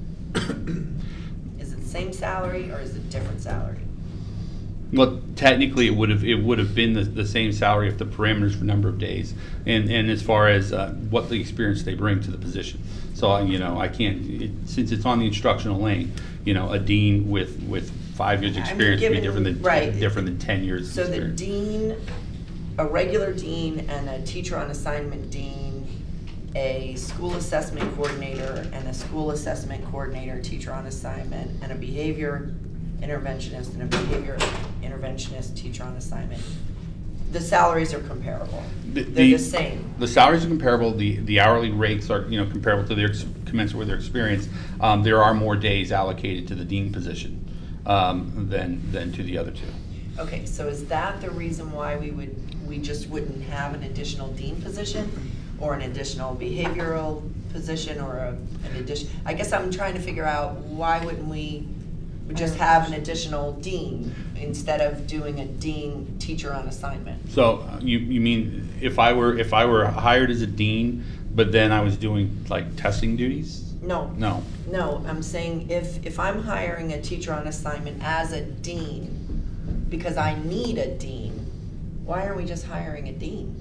Well, that's what we are doing, and that's what we were doing, but the actual job description didn't exist. No, I guess I'm confused. I'm sorry, I'm not saying it right. So right now we have teacher on assignment, period, end of story. So a principal would post that job, and we put a little comment over there, we're gonna use you as a dean. So we don't have a dean position or a behavior interventionist position? What that teacher in assignment position requires the employee to do. We differentiated informally, but it was never codified in any way that, okay, you're a teacher on assignment, we call you a dean. The next leadership team could come in and, well, you were called a dean the past 4 years, but you're actually going to be a behavior interventionist now. Let me ask it a different way.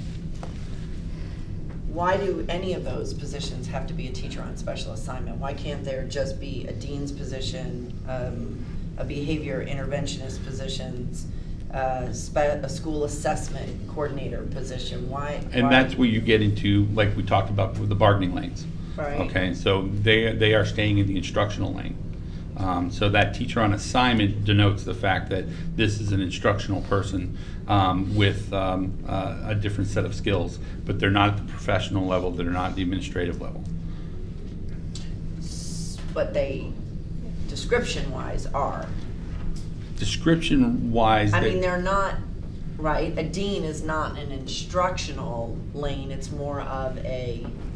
Come on over, Peg. They're all instructional. Help me understand. So I think what you're asking is, why can't we just have a dean, like we have a literacy coach? Right, correct. Okay, so taking off the teacher on special assignment, I think is what you're asking for. And I think the answer, correct me if I'm wrong, is we can.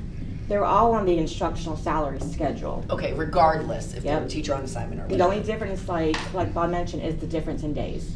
Okay. Yes. And I think we left the teacher on special assignment as part of the the original title, kind of giving it its history, okay? Then why it's an instructional lane. Okay. Because technically a literacy coach could be a literacy coach is a teacher on special assignment. Right. Right. Okay. Is it for flexibility more than anything? Actually, it's probably to try and change any misunderstandings as far as where the job duties lie, the roles. Okay, gotcha. Because the dean and the assessment coordinator seem more along the line of an administrative position, but that could just be my brain. And it's definitely a path.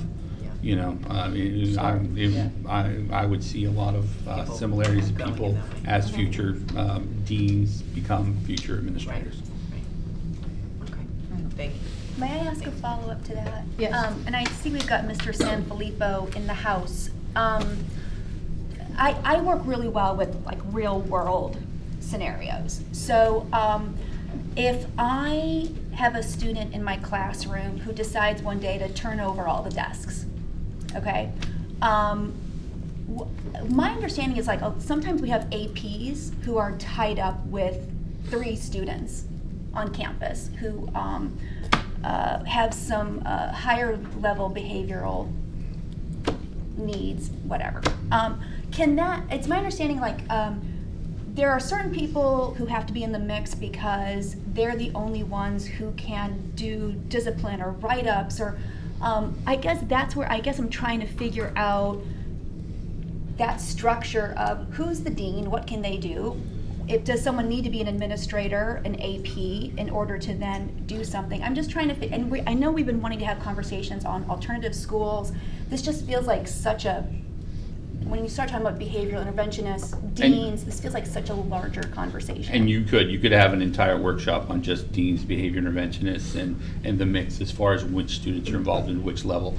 To give a short answer, and by no means a perfect answer, the dean works side by side with an assistant principal at a level of triage in a discipline misconduct issue and helping direct support the teachers in those situational moments, along with supervision moments across the campus during the course of the day to make sure that the campus runs. An interventionist is a subtle difference in that they're helping work with an existing issue as far as a student misconduct issue is how do we work with that teacher to improve how we de-escalate the students so the dean's not necessary perhaps the next time. What strategies can we put in place? How do we document where we're going to be over the course of time to help provide the best services for this student? So that would be, a very rough difference between the dean and the interventionist. I would love to do, I know personally, I would love to do more of a deep dive into this because it kind of sounds like a tiered approach. We hope the behavioral interventionist can, right? Mm-hmm. And then if he or she needs assistance, they maybe bring a dean in, and then would the next step be to bring an assistant principal in? Not necessarily, but it does follow along the line of the tiered support system.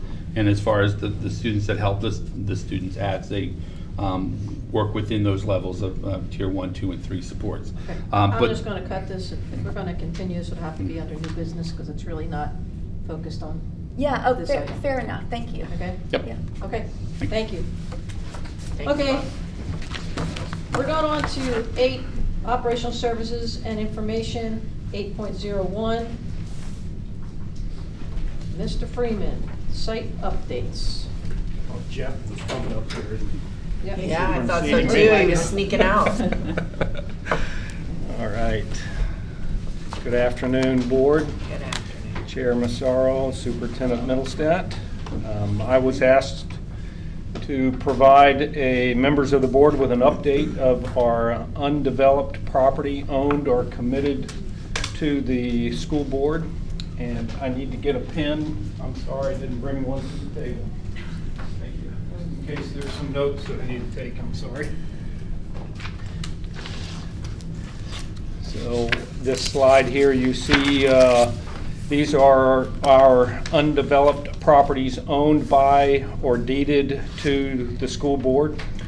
We also worked with our architect that we contract in the district to see which sites would be suitable for school use, and we're going to take a look at that. Each one of these sites that we're going to look at, I've provided you with a wetland analysis of it so that we can determine whether or not we want to keep it or if it's suitable for a school site. So with that being said, let's go to the first slide. Our first property is our Palm Coast Park DRI, or DRI is a development of regional impact.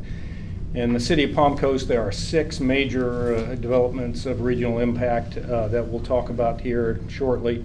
This particular site is a 30-acre site. It was deeded to the school board in 2022. It's located between Matanzas Wood Parkway and Old Kings Road.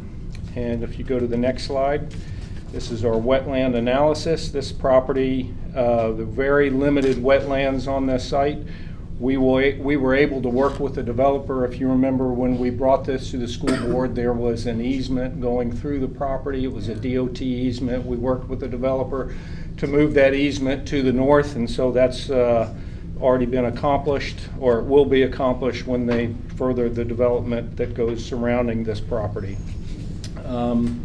Next slide there, Pete. As I mentioned, we worked with our architect firm to look at our sites to determine what kind of school could fit on this site. It's a 30-acre site, and the next slide will show you what potentially would fit on there. We used an example of a 1,400 student station, 2-story elementary school. How big?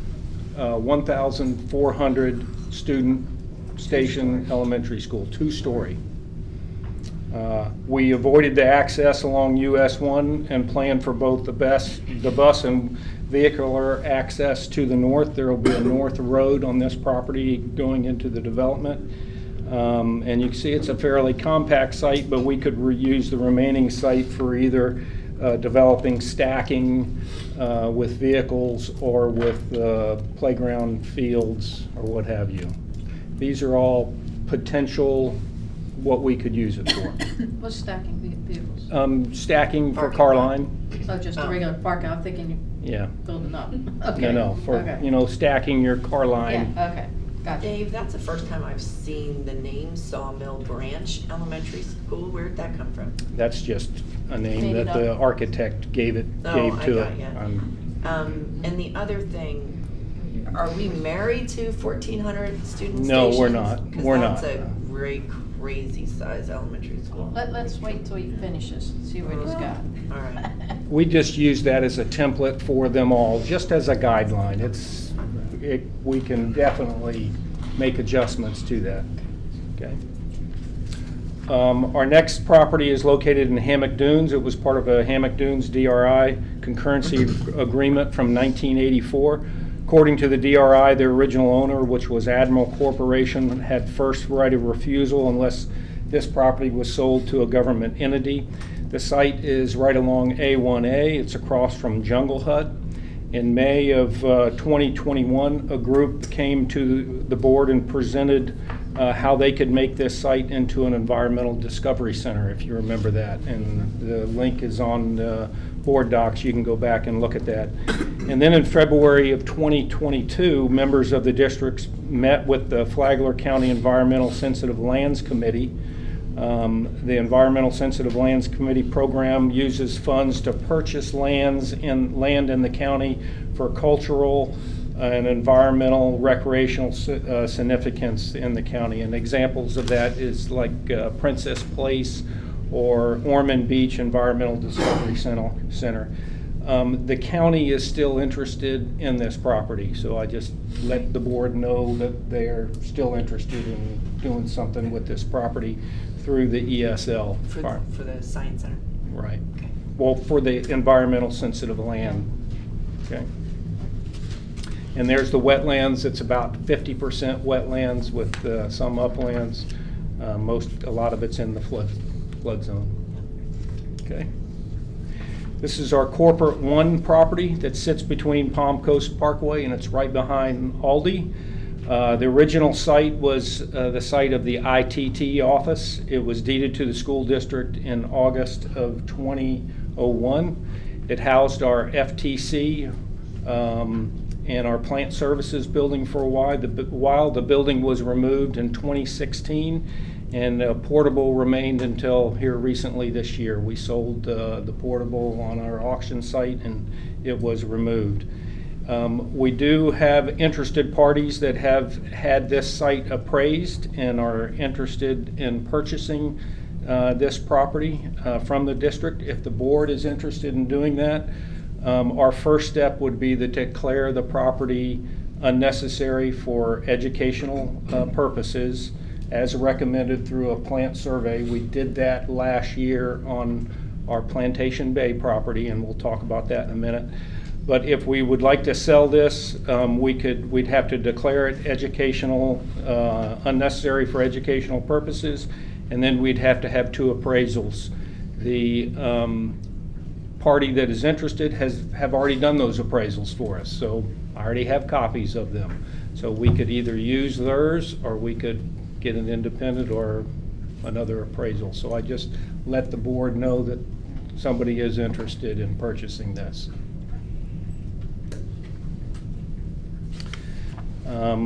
This is our Seminole Woods. We have 4 parcels deeded to the district from ITT in 1998. These parcels are approximately 30 acres each. You have a west parcel and an east parcel we'll talk about. If you go to the next wetlands, you can see our wetland map. Approximately 1/3 of each of our properties is wetlands. And you roll up to the next slide. We had our architect look at this site and which one would be more amenable to a school. And he looked at the wetland analysis and felt that the property to the east would be better suited for a school. So we used our template of a 1,400 two-story elementary school There are two main wetlands on the eastern property. For the new school, we would avoid the southernmost larger wetland, but we would probably have to do some minor mitigation of about 1.5 acres of mitigation on the northern wetland. And approximately to do a wetland mitigation is about $100,000 per acre is typically what that costs. This is our Plantation Bay School Board property. It's a approximately 27 acres. This is the one that we deemed as unnecessary for school use. It does have a county property that is 30 acres adjacent to it, that if we ever built a school there, we would have that property use. Both sites are primarily wetlands that we determined in our school board meeting in August of 2022. This was brought to the board, and the developer expressed that they did not have any interest in purchasing this property, if you remember.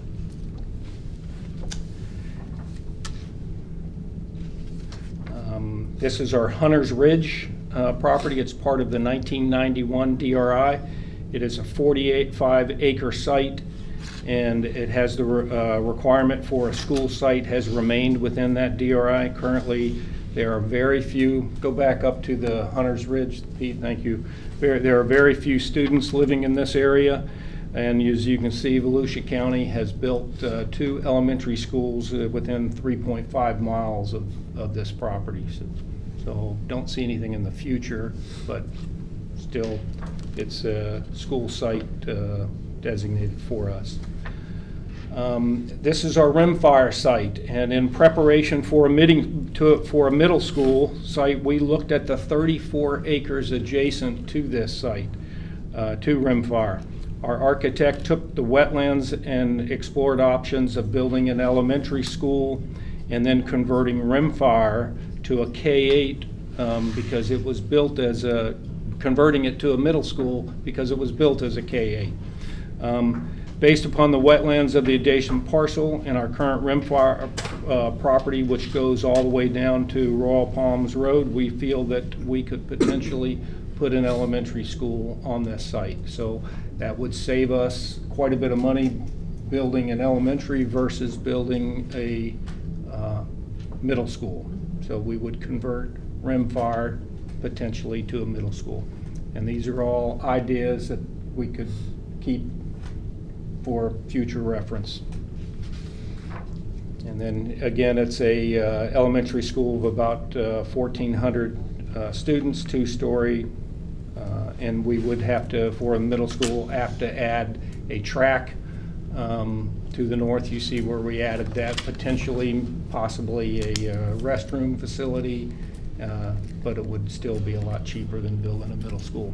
Prices on the schools have almost doubled. All right. This is what's being called as Palm Coast 2.0.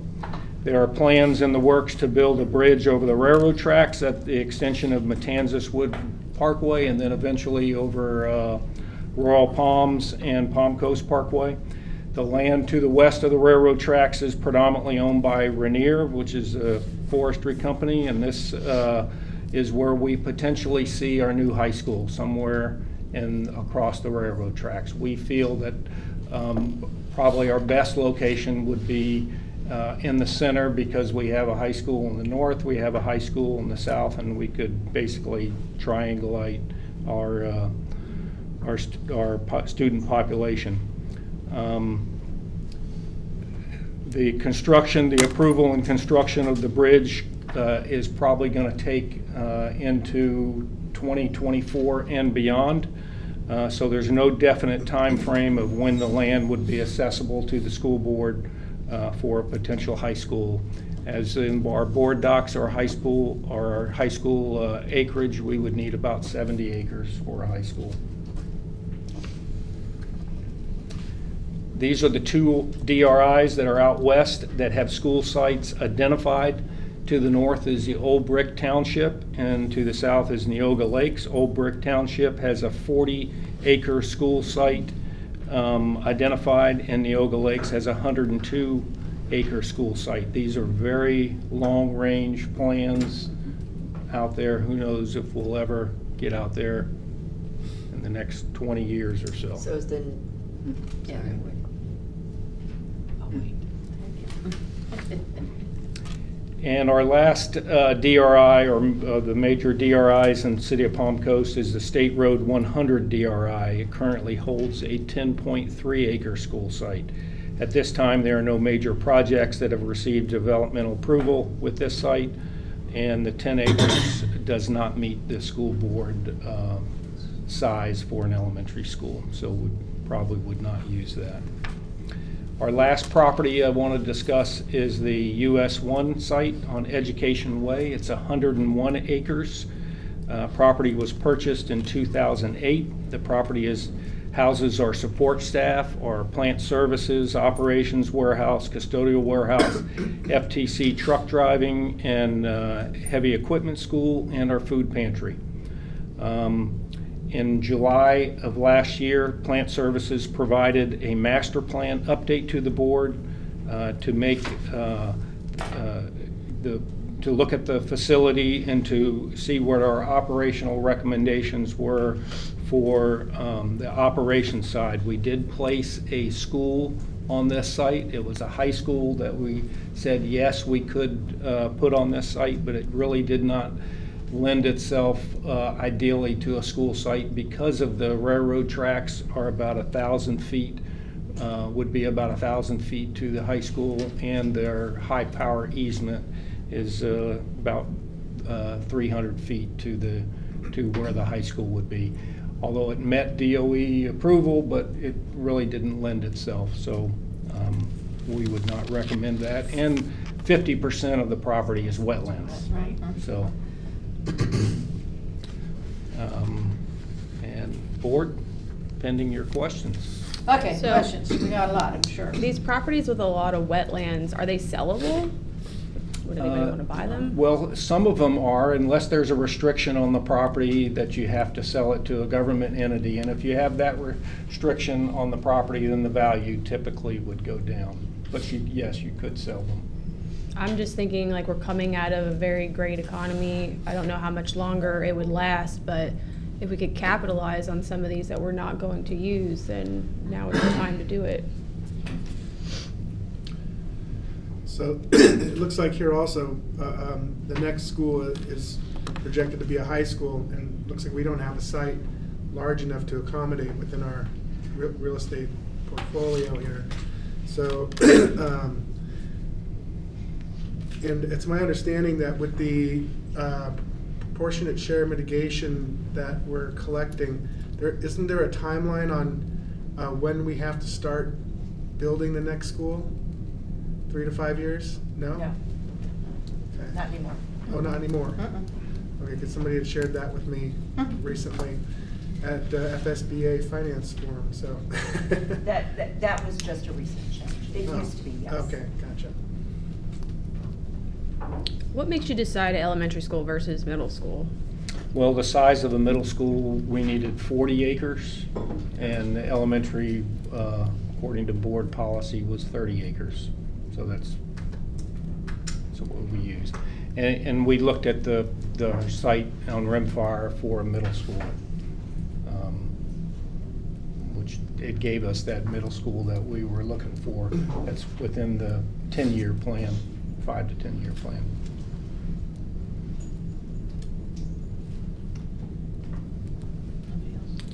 Anybody else? So all I want to say is that I think that we definitely have to sell to build, to buy. Right. It's going to come down to that, and we have a couple properties. We have one that we have interest in right now. That's right. That's Corporate One. We can't do anything with that property. The one that the county's interested in, we had talked about that last year, and that's perfect to work with the county and see what kind of deal we can do with that.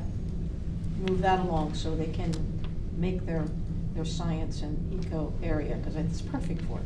It really is. We're not going to do it, you know, and that land's worth something. So I think we've got a couple things we can do pretty quickly and start getting into it. That's where we should probably be focusing to start you get rid of the properties that we have that we can't use, and then putting the money in a pot so we can get land that we can use. And I'd say that I think we should start identifying what the acquisition cost of the land is first, so we know exactly how we're gonna move forward and be able to best decide which properties would be to sell. Because, like, for example, that property there is a very valuable property. Which one, Will? The one you were speaking of, corporate? Corporate one? Corporate No, one? the corporate one, yeah. Yeah, right Because by it's, I mean, hospital. there's very little land left along Palm Coast Parkway, and that property has the potential to continue to appreciate, you know, so it would really have to be driven based on need to sell, but I think we need to start actually exploring the cost to acquire the approximately 70 acres or more that we need for the high school. You mentioned that they're out west. It is a company called Rainier, and so you showed some sites there that were out that way that were designated for school, but the infrastructure, there's no infrastructure there right now, right? So those are pretty much not even a consideration for the short run. Is Rainier, have we had any conversation with them if they're willing to sell other parts of their land? I know that the city has, and they potentially would be looking at either selling or, you know, potentially donating some. But that's something that when we have our oversight committee meeting, that when you meet with the other members, and I believe the members of that board are Ms. Macero, Dr. Conklin, and Ms. Hunt are on the oversight committee that will meet in June. I mean, that's something that I would think that we'd want to bring to the city and the other municipalities, that, hey, we need some land for a high school. And until we have land, we're going to be putting up some portables. Who becomes responsible for the infrastructure? Is it Palm Coast, or is that us? It would be the city. Okay. And we would want to have a bridge that would go over the railroad tracks. Yeah, Right. we have to. Right. So for the corporate one property, the interested party has done appraisals for that.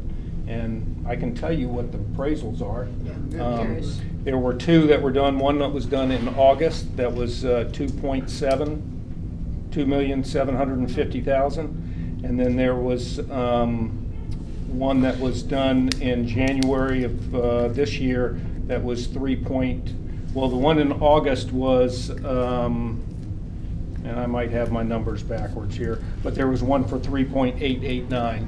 So there were two. 2.7 sounds like the old one. That could have been the was done. August, and then one in January of January 23.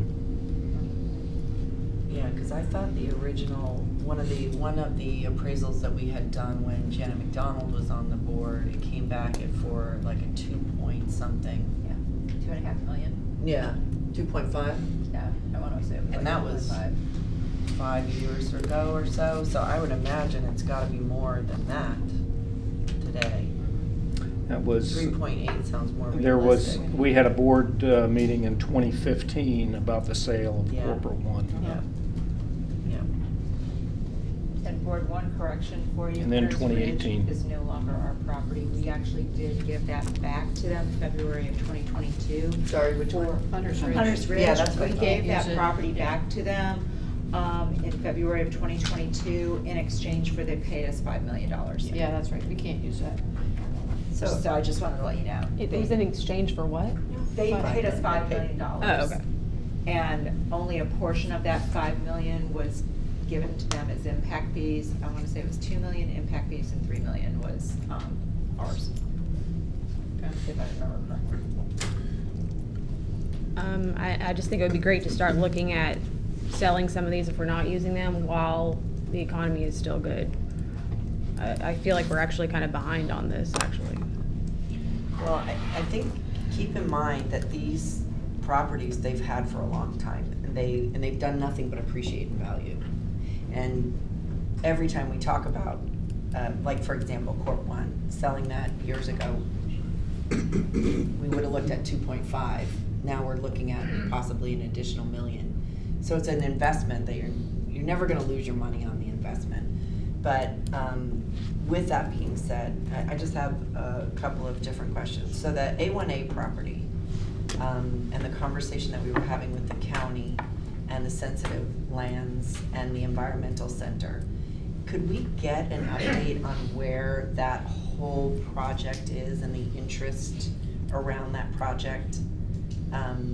Because the idea of selling it to the county was really in the hopes that it would, that small sliver that is buildable would become a science center for the benefit of The community. The community. That would be one thing. The other thing I really think that we need to start having a conversation about is the size of our lots for schools. Given, you know, HB1, things are changing. People do not want to send their kids to colossal elementary schools, to elementary schools or middle schools or high schools that have thousands and thousands of students. It's our own policy that is dictating the land requirements. So there's nothing to say that we can't have a conversation about scaling back the land size or the size of a particular school. I think it's time that we start having conversations about creating even smaller school sites, maybe possibly multiple or smaller school sites. But I think HB1 is gonna force the conversation for us to look at schools differently. I just a thought. So question, when you look at the Corp 1 land, what's on the other side of that? Is that where the new hospital is? Past it. Just past it. Yes. So if you go to Corp, so is this the new hospital? What is this right here? What is what, right here? Is that the new hospital? No, the new hospital's in the land right Okay, so there. it's over there. Yeah. It's right there, it's that vacant land. Yes, see the vacant land is, that's the hospital. All that greenery is. Yes. All that greenery Okay, is, that's the and there's the hospital. O'Reilly's or Right. auto parts store right there in the corner. Okay. And a Yeah. senior center. So they're talking about, because I'm confused, they're talking, the library's right across the street. They're talking about doing away with the library? And building a library at Corp 1? Is that the plan? Could I Yeah. ask somebody to come to the table Yeah, and talk yeah. about that? Okay. Go ahead. Let him call. How you doing? Frank Molnar. Been working with the county as well for a little while. We're looking at some different sites that we could potentially expand healthcare for all of Flagler residents. And one of the sites we looked at was potentially working with the county. And we approached the county and said, would you consider possibly allowing us to build a new state-of-the-art facility across the street? And allowing us to work with the county to do something on the parcel across the street. So that's kind of what we've had discussions on, looking at other parcels around Palm Coast. Okay, so, and the reason would be, is because you need all that space behind the Eventually, library? Eventually, yeah. So they're talking, they would move the library to where Corp 1 is? Yes, build a brand new state-of-the-art facility for the entire community. Then there's a senior center, and then it'll be the hospital. Where's the senior center? It's right as you turn right by our property, after our property, right before the greenery. That's a senior center over Yeah. there. Mhm. So it's just one of the parcels that we've been looking at, and if we can work something out where it benefits everybody at the table, it's thought it'd be a win-win all the way around. Frank, you're new to me. I'm with Lifestyle Real Estate Group out of Daytona Beach area. Okay, thank you. Thank you. Okay. Thank you. Thanks, Frank. And I think you're right on all your dates. It's just there's that much discrepancy with the two biggest appraisal companies in Volusia County. So actually the one that came in lower was several months after the one that was higher. All right, thank you. Interesting. And then the Seminole Woods property, if you could go to slide 12. Yeah. So is this, is it 30 acres total, or is it 30 acres that is buildable, or is it 22 acres? Go up, Pete, to the overall, past next one. So there are 4 parcels, as you can see, and 2 of them are adjacent. So there's, with the 2 that are adjacent on the east side is 30.6 acres, and then the 2 that are adjacent on the west side is 29.9 acres. So out of the 30 acres, only then 22 is buildable.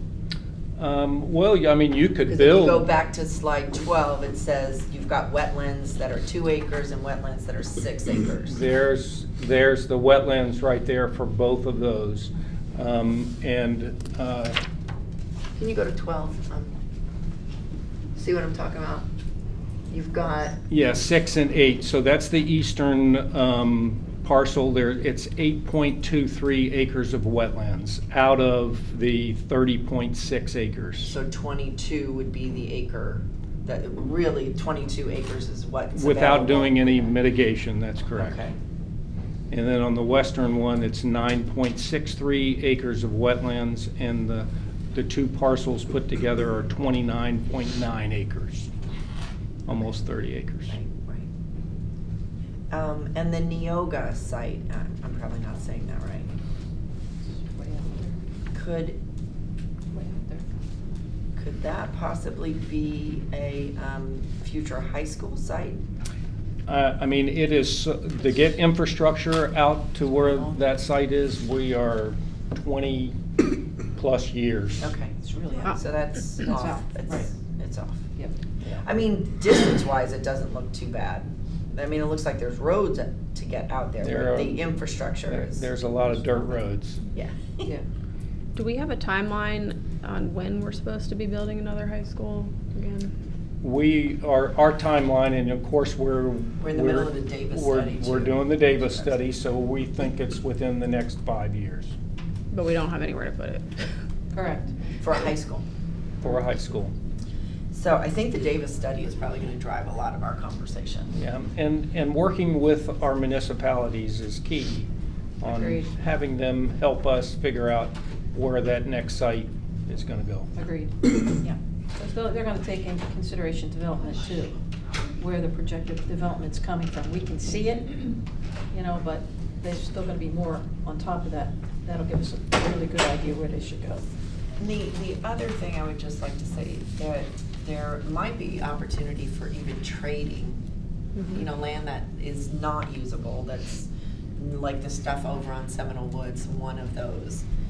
There might be an opportunity to trade for a parcel that's more, it makes better sense for us. The final question that I had, or thought anyway, I had shared this with Superintendent Middlestad and the Education Foundation. If you go to Education Way, is it possible, it's just an idea, it's a thought, but to generate revenue? I know that there's one of our civic groups that has a boat and RV storage. What about, the land is just sitting there. What about developing a boat and RV storage, and all of those fees feed the Ed Foundation, and the Ed Foundation is giving our teachers and our kids scholarships? That's a good idea. The land's just sitting there.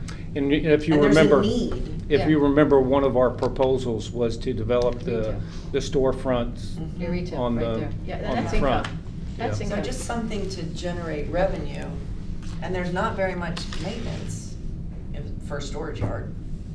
Anyway, I just thought I'd Yeah, throw there it out seems to there be for thought. growing demand for that type of. One of the, I don't know if it's Rotary or Kiwanis, somebody has a yard. Kiwanis. It's Is it Kiwanis, Kiwanis? and they give it they give a lot generates of money. a ton of Yeah, money for Carver them. Center gets quite a bit of that donate, and they do, it generates a lot of money, and they divvy it up. It's just green space that's sitting there. It could be, I don't know. An income generated, that section of it, and there's no mitigation there, which would make it feasible. And they're building up to it right now. Well, there might be some mitigation with because some of that is wetlands along the. Anyway, it's just a thought I wanted to throw out. All right. Right. So, board, where would you like me to go with this for the 2 parcels that we talked about, the 20 acres and the Corp 1 Can parcel. I ask a quick question Yeah, before we go go ahead, there? Michelle. And Dr. Conklin made me think of this. During my campaign, I met a mother up from by Marine Land who talked about how there wasn't a local school. You know, that there's a lot of kids outside of kind of like all of our schools are pretty concentrated at this time, right? So to your point of like smaller schools in different areas, which made me think of, this kind of goes into where we're headed with, maybe with 8.02. This is so complex, right? Because we're looking at potentially start times changing, and are we going to be able to utilize our buses? Right now, we have it kind of so efficiently, you know, that we're able to pick up and maybe not have as big of a fleet.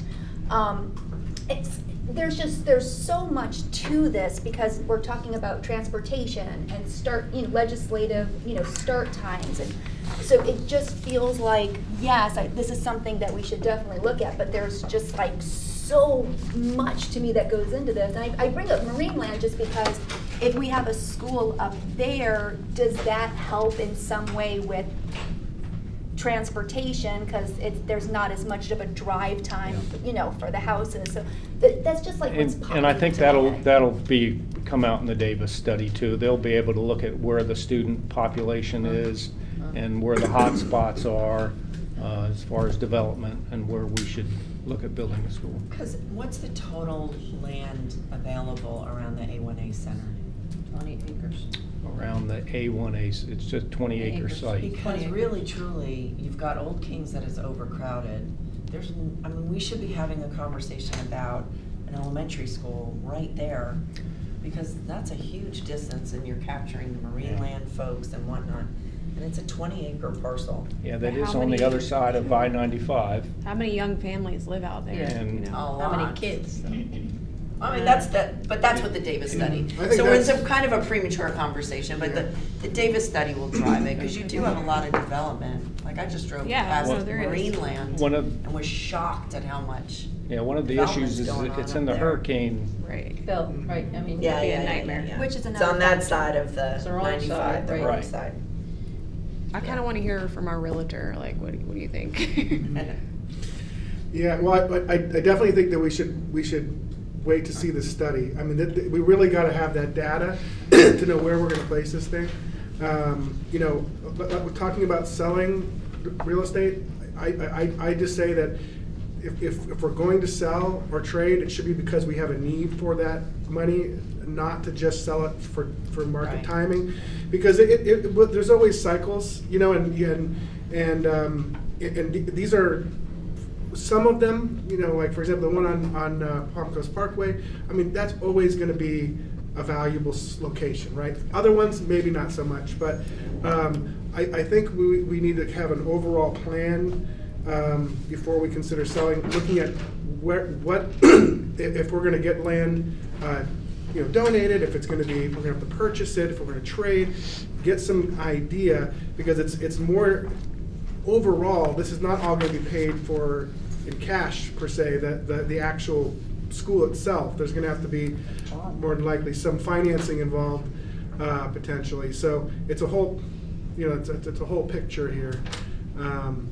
So that I would say we start with the data, and then we can make informed decisions from there. How far are we away from getting that? We're probably several months before we hear back from them. Oh, it's going to be several months. What about getting our own updated appraisal on the Corp one? Well, if you want me to proceed, the next step would be we would need to declare the property. You have to declare it a surplus property. A surplus that's property. not going to be ever used by the district for any purpose whatsoever. How many acres is it again? Corp 1 is 7 acres. 7 acres. We're not going to use that. Yeah, and it's also, remember that when you're selling a property, it's for the highest and best use. I don't know what right now it's not. It would really depend on what the zoning gets changed into, also. Because that will determine what can go on that property, and that dictates the value of the property. Because certain properties you can only build up to a certain level, some you can go higher. density, the zoning itself is really important to determine what the value of the land is, because it's what you can do with it that in a commercial property that's gonna. It's commercial. Yeah. Yeah, it's commercial, and you can build high, because Corp 1 was 5 stories. So it already has that Four zoning stories, though? I can't remember. Yeah, it had the zoning Oh. before. Yeah. Yeah, and it hasn't changed. That's where we used to have adult ed. I also would like to see you possibly speak with the county about the A1A property, see if they're still interested, and ask them, you know, maybe they have land that they might be willing to swap out that we could use more for a school. I don't know exactly what their land holdings are at this particular time, but there might be some kind of agreement that we might be able to forge with them for that property, swap them for something that they would have that we could use down the road, which would be another avenue to think about. And if not, if they don't have anything, you know, what's their deal? You know? Kathy, with your, I'm sorry. Go ahead. With your experience from St. John's, when you guys were, you know, blazing a new building every so often, how did you handle land? We're very, very fortunate that we do have donated parcels. How did St. John's handle their land acquisition? What the team has been doing for the past 2.5 years, I mean, we've spoken with the county, to your question earlier. They have small parcels. They build fire stations. They don't build large schools. So the acreage is what is the challenge here. And now that you know, probably the high school is the next facility that you need to build, that 70% acreage is vital to the healthy functionality of a high school when you have your fields and your gymnasium and your auditorium. So we've had those conversations, and most recently it's how soon can we get over the railroad tracks, because there's land out there that really would afford itself a great, as Dave mentioned earlier, triangulation of your high school, so you have your counties very well spread in terms of your enrollment and your zoning. So you're doing exactly what you need to. You're trying to work with your other governmental agencies, you know, what could come forward. There is a land swap possibility. You have land banking going on right now. The trigger point to when to sell and when to buy, you need to really target those 70 acres, knowing that's kind of what's in front of you. The Davis demographics, when that data enrollment comes forward in the next couple of months, I think that will really help forge your path forward on how quickly you need to execute some of your ideas.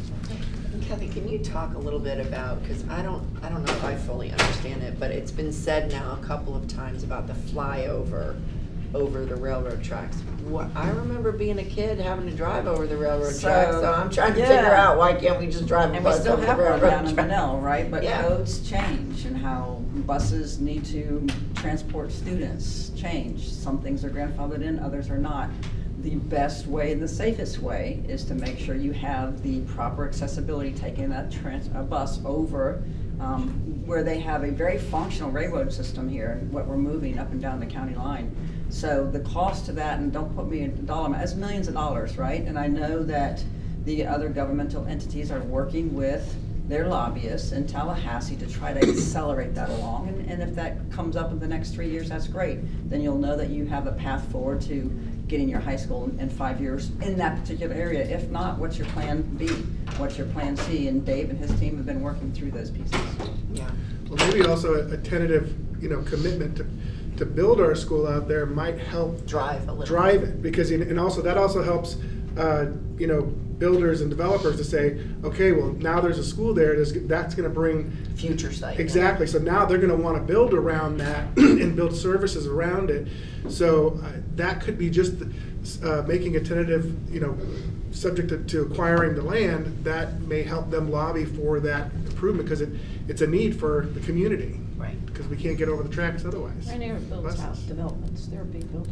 Well, and that collaboration is key going forward, bringing all the players to the table. And I think your meeting in June is a great way to forge those conversations to a higher degree. Okay.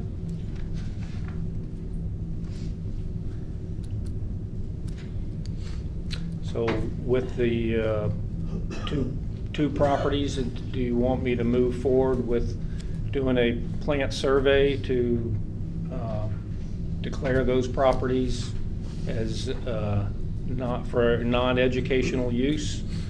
Are you talking about A1A Corp and 1? corporate. Corp 1 and A1A. A1A. Does that, if we do that, does that mean we have to sell them, or we can still hold them under that designation? I think we can still hold them. We have the Plantation Bay property we So once you did. declare property as surplus property, it also becomes available to a charter school. Yeah, I was Right. just gonna say, there's something that's, we have to be careful of. So, I think what you do is you follow the data as you've been discussing.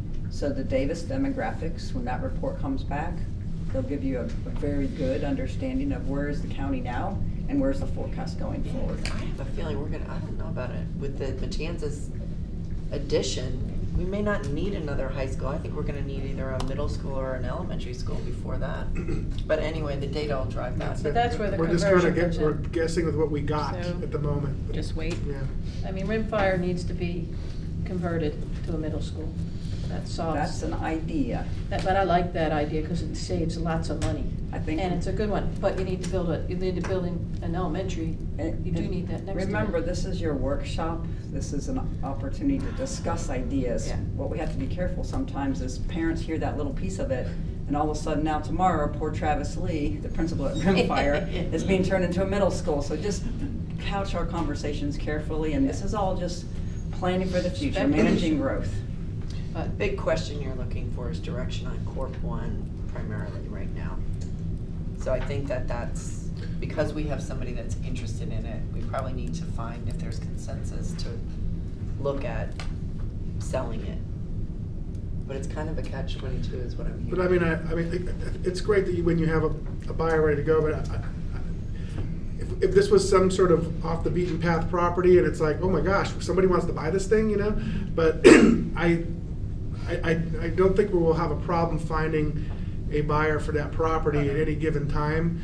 So having the offer right now, unless we have a clear need to sell, my suggestion is we wait until we get the data here, look at the bigger picture, and just see if it's even worth selling it. Because, you know, when you think about, you know,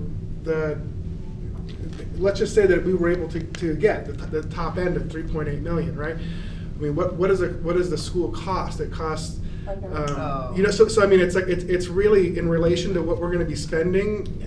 It's almost like it's not going to make it's not a make or break the next school. No. And if we have an asset that's continually appreciating, and there's no need to sell it, you know, we may want to consider holding on to it. So because it could be a tradable site as well. And it could be a tradable site. Can we have Patty answer that question? I mean, like, hey, do you need 3.8 right now? I mean, like, is Patty the best person to ask if? No.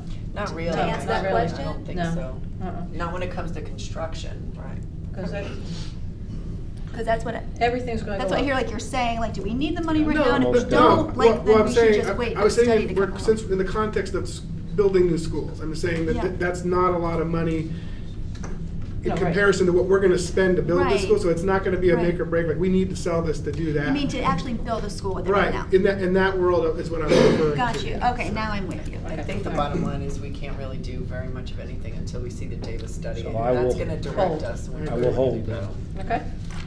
All But right. Dave, I would like to know what the county is, what is going on with the A1A and the river property, if they're gonna I will do. reach out and, Counties. County's right. Yeah, right. Right. Maybe I can talk about it a little bit. New business. I don't want to interrupt you. If you're here for new business, we could do that. Would that be all right? Sure, hang out. I mean, we're getting there. Well, it might be longer than you think. I'll talk to Dave later. Yeah, go ahead. Just please come up. Oh, I'm sorry. Because if we don't do it now, I don't think we will get to it Well, we can down talk the later. road. So with the 20 acres, we had you on our, so the ESL program works off a willing seller kind of ethos. So we had you as a willing seller at one point. No, actually we didn't. We were trying to get you on as a willing seller so that we could have you prioritized on our Right, list. It right. works on a citizen advisory board, votes and prioritizes what properties we would go through to get. So that 20 acres was identified by a whole host of citizens on the Hammock side, Yes. the people who you've kind of talked to probably about this Environmental Discovery Center. We weren't able at the time that we approached, this was around 2020, 2021, to get a willing seller designation, which is fine. So it hasn't been on our list, but it can go on our list. All we'd have to do is work with whoever is designated to do that. Because there was consensus at that time. People do wanted it. to do that. No, I mean the board. Yeah, I know, there was. Yeah, Okay. And so once we have that willing seller, then we would put it on a list. We're actually going to be reprioritizing all of our properties in May or June. So it's timing is great right now. If that's something you wanted to do, no pressure. Once we have that willing seller, we would work with probably Dave to do an application, which would just basically describe the property. You guys probably saw an email go around where there was like some assessment of on-site conditions about 3 months ago. I went on-site and saw the conditions, so I can help to write that application pretty easily. And once it comes on, then it would be up to the LAC, the Land Acquisition Committee, to vote and prioritize it. If it's in the A list, which is the top 8 or 10, I forget, and the BOCC approves that list, that's kind of the process. Once they approve it, then it authorizes me to begin negotiations. Okay. And so negotiations include appraisals and, you know, that sort of thing, so it's a possibility for sure. Yeah, okay. It might be helpful, because we've got 3 new board members now, to invite that group back to do the presentation for them, so that they can That see. was the group that would, yeah, they wanted to put what the Science Center was. Okay. But that's Now- what you're talking about. Right, and I would say, I don't know that there's any, like, there's no guarantee that that's what's happening with that property No, because of the it's a expense and all those proposal. other things, but it's probably good to know that that's a possibility. I think the county is willing to talk about all of those. Yeah, that's But my I'm only able to really talk about what the process is to acquire the property. Okay, all right, thank you. Yep, thank you. Thank you, Sorry I to- appreciate it, thank you. All right, then just hold. Okay. That's what we're hearing.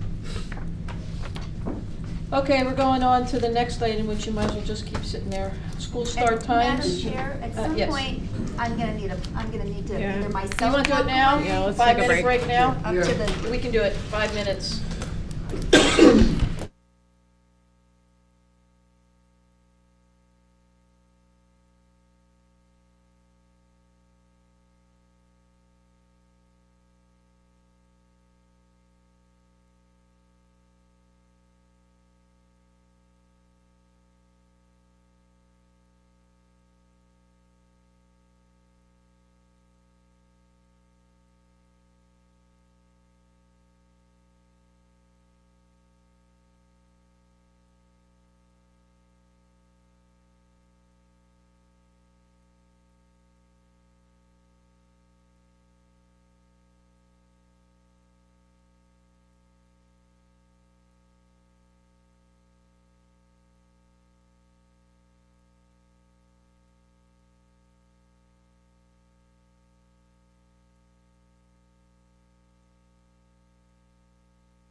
So we've got Mr. Freeman still staying at the table because he's going to talk about the school start times. Mr. Freeman. All right, good afternoon again, Board. Chair Massaro, Superintendent Middlestat. Last board meeting on the 22nd of February, you asked us to continue the review of our school start times and expanding our team to our principals. And we have our principals here that participated in our discussion in the audience. We develop a team from each level of our schools, from the elementary, middle, and high, to look at the pros and cons of the proposed start times and any implications that came up with that. We met several times as a district team. The team felt that any recommendation that we would make would be for school year 24-25 and not this upcoming school year. And we were working within the guidelines of HB 733, which would not start until school year 26-27.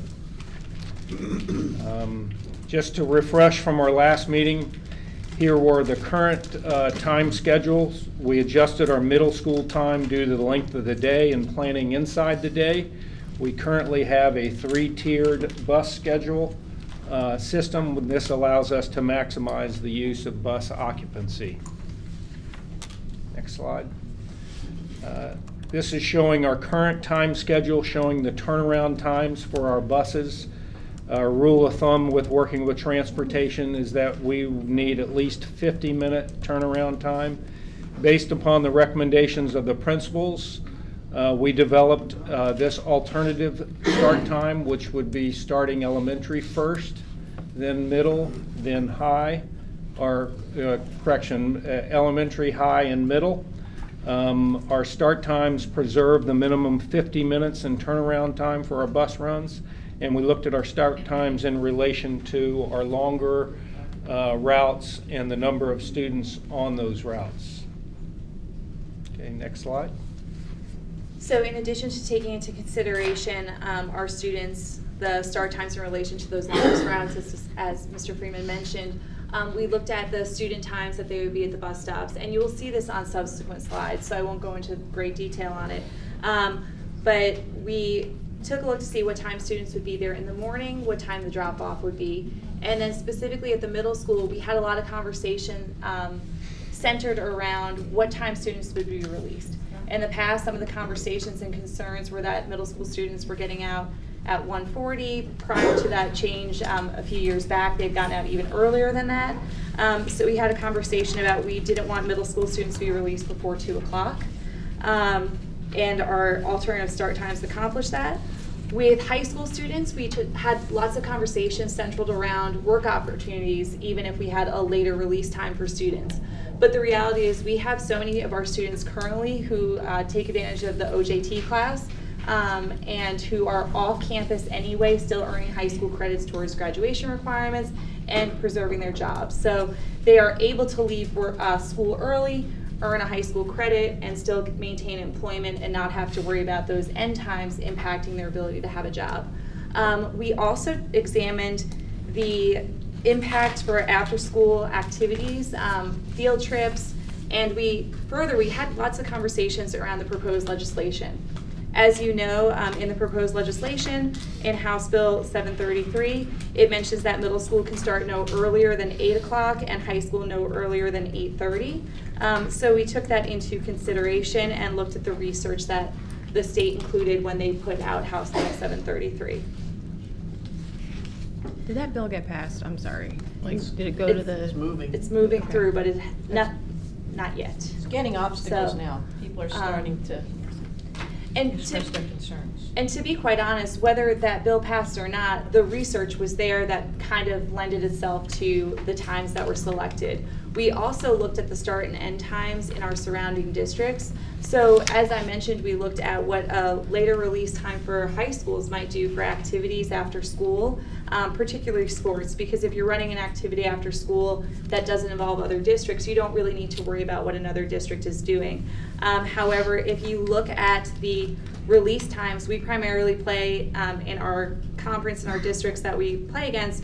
We're looking at St. John's and Volusia. And at the high school, they're releasing in St. John's at 3:50, Volusia at 3:30. So even with our alternative proposed time schedule, we would still be releasing before all the surrounding districts at 3 o'clock.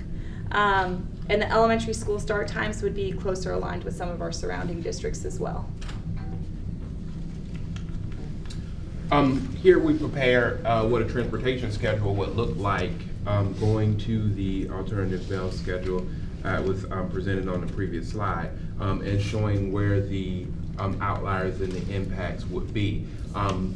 We gathered information for our students who will be riding each tier, and these are your most extreme circumstances, so Marine Land or all the way to Hunter's Ridge, our families from the west, and then coming into the Mondex. As you can see, based off of zone and then where the schools lay, because elementary, we can pick up our farthest route will be picked up at 6:02, that student. Well, if you look at the high school, because we have 2 high schools serving the county, the time is only 18 minutes different because of the area that we have to cover. In relative to the typical pickups, the inner city areas are usually serviced within about 30 minutes of the school start time. So the typical times you'll see kind of align with that is where the bulk and majority of our students will be picked up to be transported. And then we kind of went into detail here and kind of broke it down where it would focus on each school in their respective areas that they would be showing, but same methodology from the previous slide for the afternoon, for the morning pickups as well as the afternoon. That's just too early. Yeah. But again, one thing to point out, as Dr. Riles mentioned, those outlier times, the first time and the last time, those are our outlier students. The typical student, so let's use Flagler Palm Coast as an example because they have the earliest pickup time on this slide here. While the outlier student might be picked up at 6:20, the typical high school student who attends Flagler Palm Coast High School will be picked up at 8 o'clock. So we're not talking about the bulk of the students being out there at 6:20. It's just the few that currently are on our extreme parts of the county as well.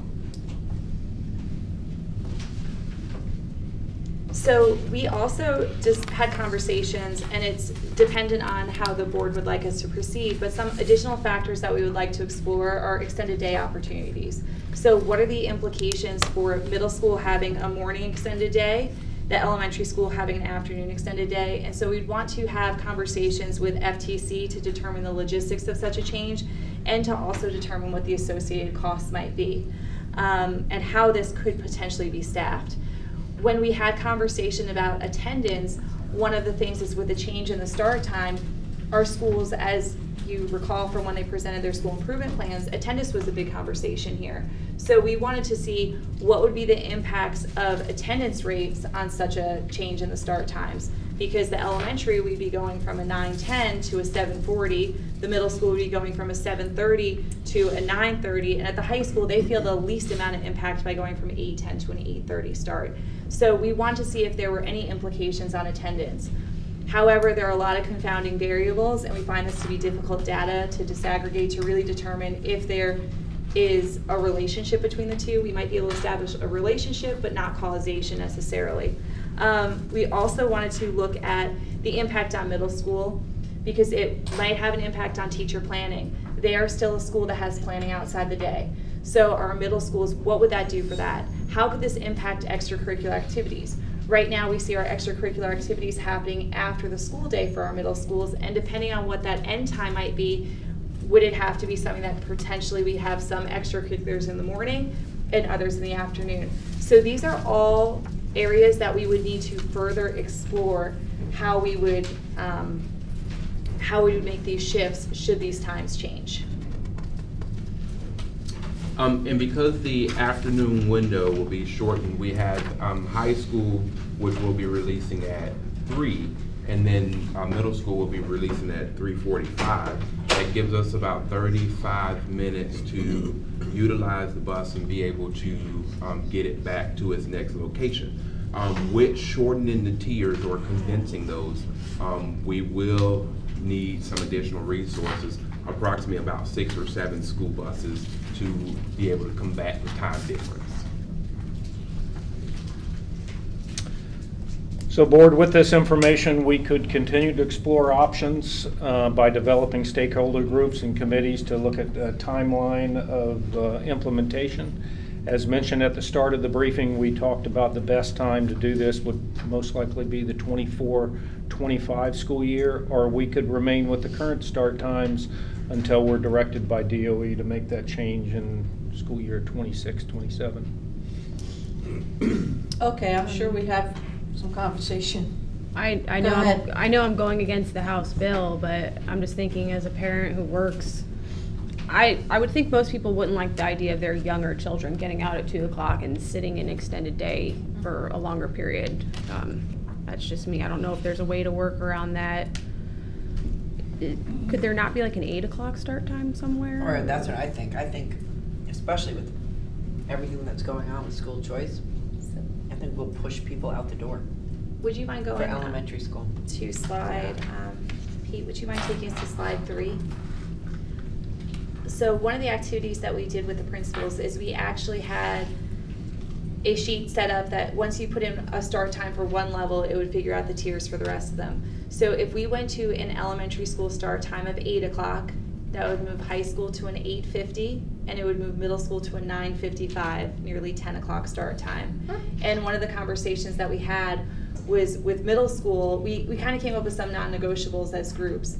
And so when we had all the elementary principals together, the high school principals and the middle school principals in groups and also in school paths, one of the discussions was at middle school, we really didn't feel comfortable having a start time any later than 9:40. Because we're moving from such an extreme to go from 7:30 all the way to 9:40, that is a huge jump. So when you have to work backwards to maintain those tiers, the time that we came to with elementary, they also didn't want to start really any time before 7:35. So 7:40 was a compromise and 9:35 was a compromise on both ends of the spectrum. And as Dr. Rouse mentioned, if we were to condense those start times to be any closer and move the earliest start time to be 8 o'clock, and then that means on the back end, and we also said we don't want to go beyond 9:35 as the middle school, as the last tier start time, that means more resources being added. I would say before, we dump a ton of staff time, more staff time into it, let's wait and see what happens at the end of the session, would be my recommendation. Because they are starting to get a lot of pushback. They are. Against it? Yes. Yes. Yes. So let's see what happens at the end of session so that we know exactly what we're dealing with. I am not in love with the idea of elementary school students starting that early at all. Me neither. Just 6:30 being On the at a bus, bus stop in the dark, or getting home at 2 o'clock. So maybe there'll be a little bit more wiggle room in the parameters. And I take it if we went to a 2-tier system, it would just be way too expensive. And we don't have the staff for that.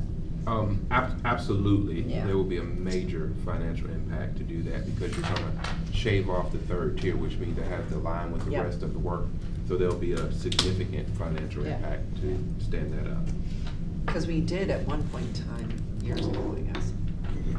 Smaller too, but, yes. Anyone else?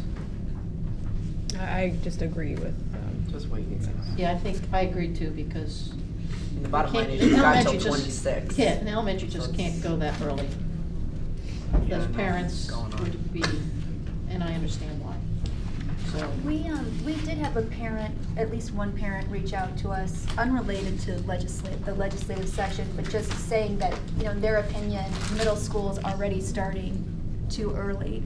Have you guys at all talked about, not worrying again about what's happening with the legislature, but do we, in the meantime, need to look at moving things by 10 minutes, moving things? I'm just thinking about, We've had that conversation. Yeah, you're right. I mean, every year we look at the start times and the schedules, and collectively, most of the board always says, can we not do something about middle school start times. Like They're 9:40, so early. 8:20, 9:20, like, you know, is there? What is there about mirroring anything that can be done? closer to what St. John's does?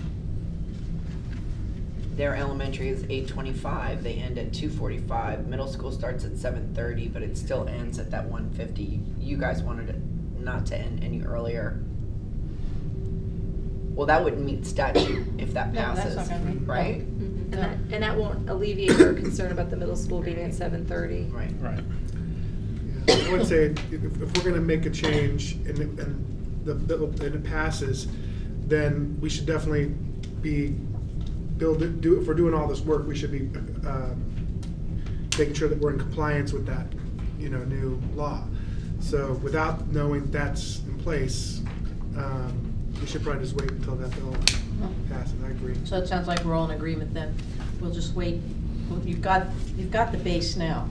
So it's a matter of wait and see what happens. And then we go, so we stay where we are right now.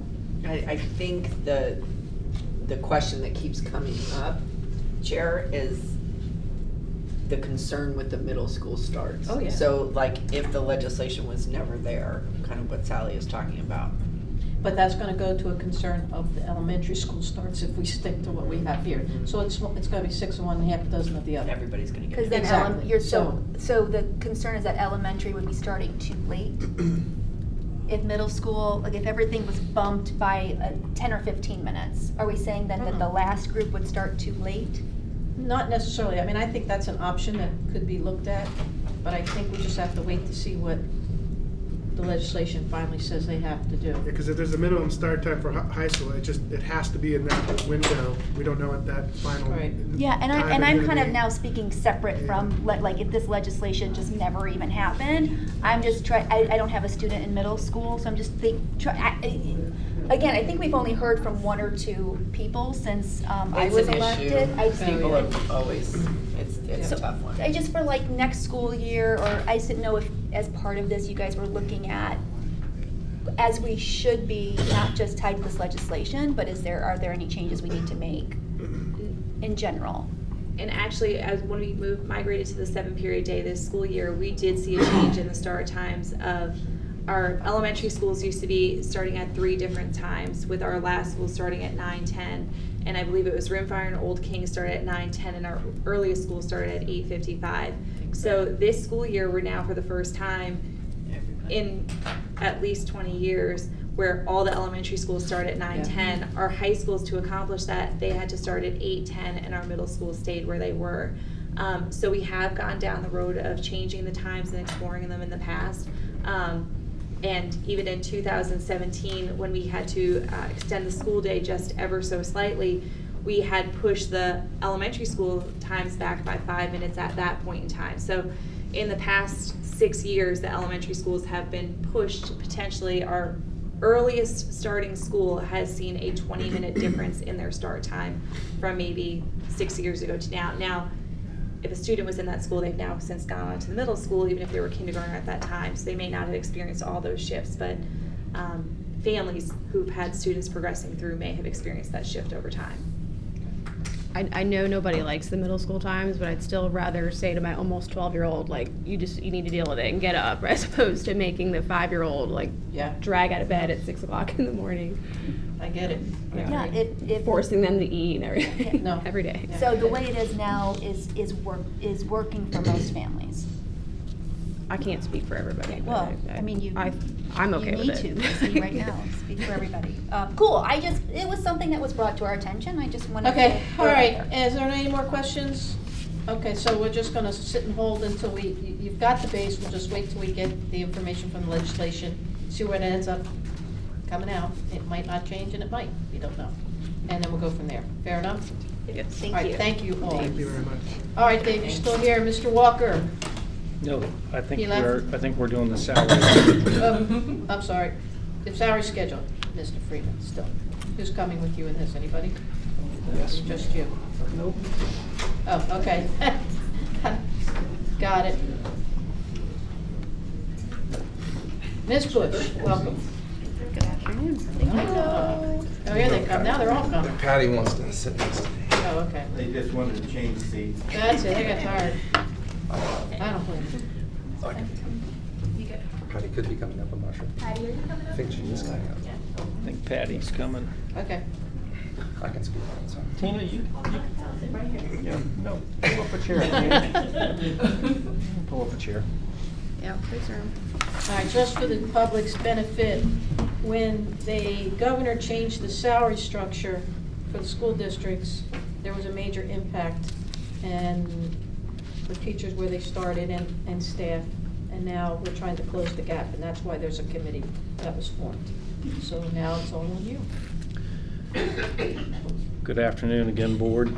At the September 20th meeting, the school board approved the FESPA minimum wage MOU and the salary matrix committee MOU. At that meeting, it was directed to form a support salary matrix committee.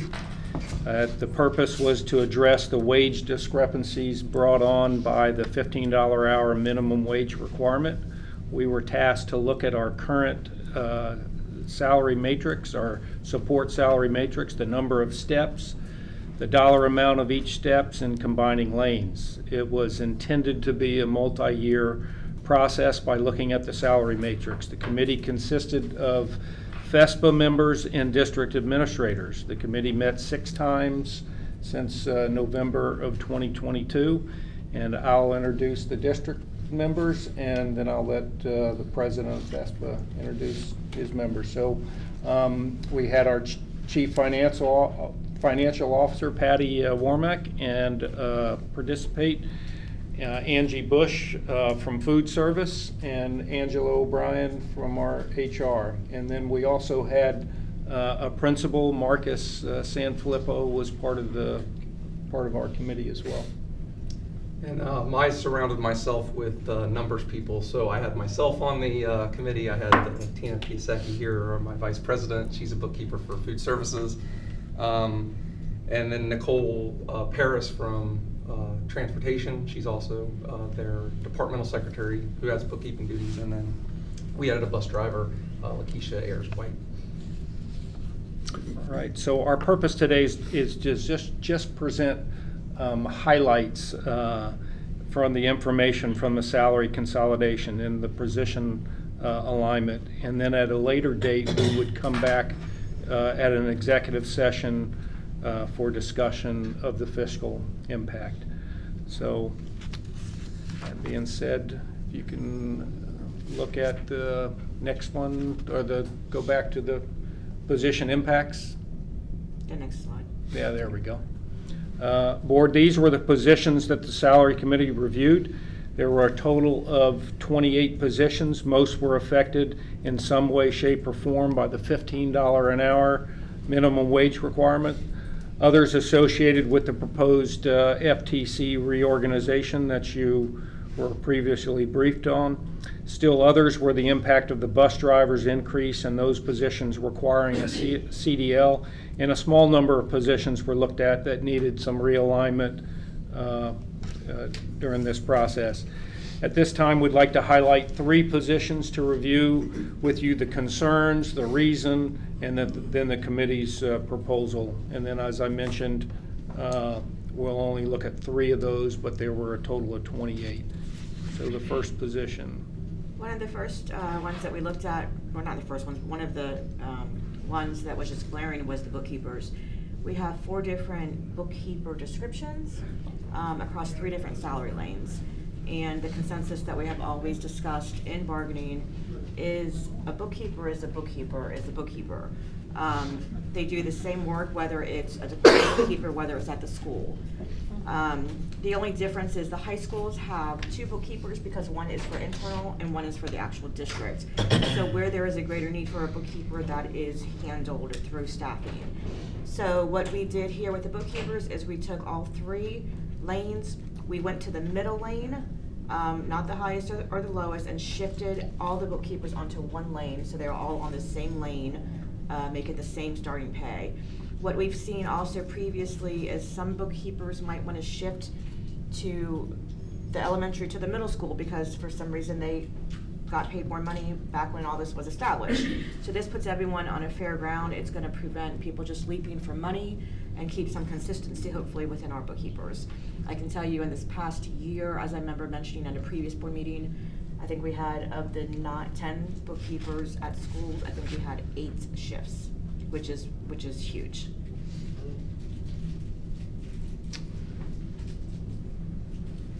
So we're moving on now to the coordinating custodian position.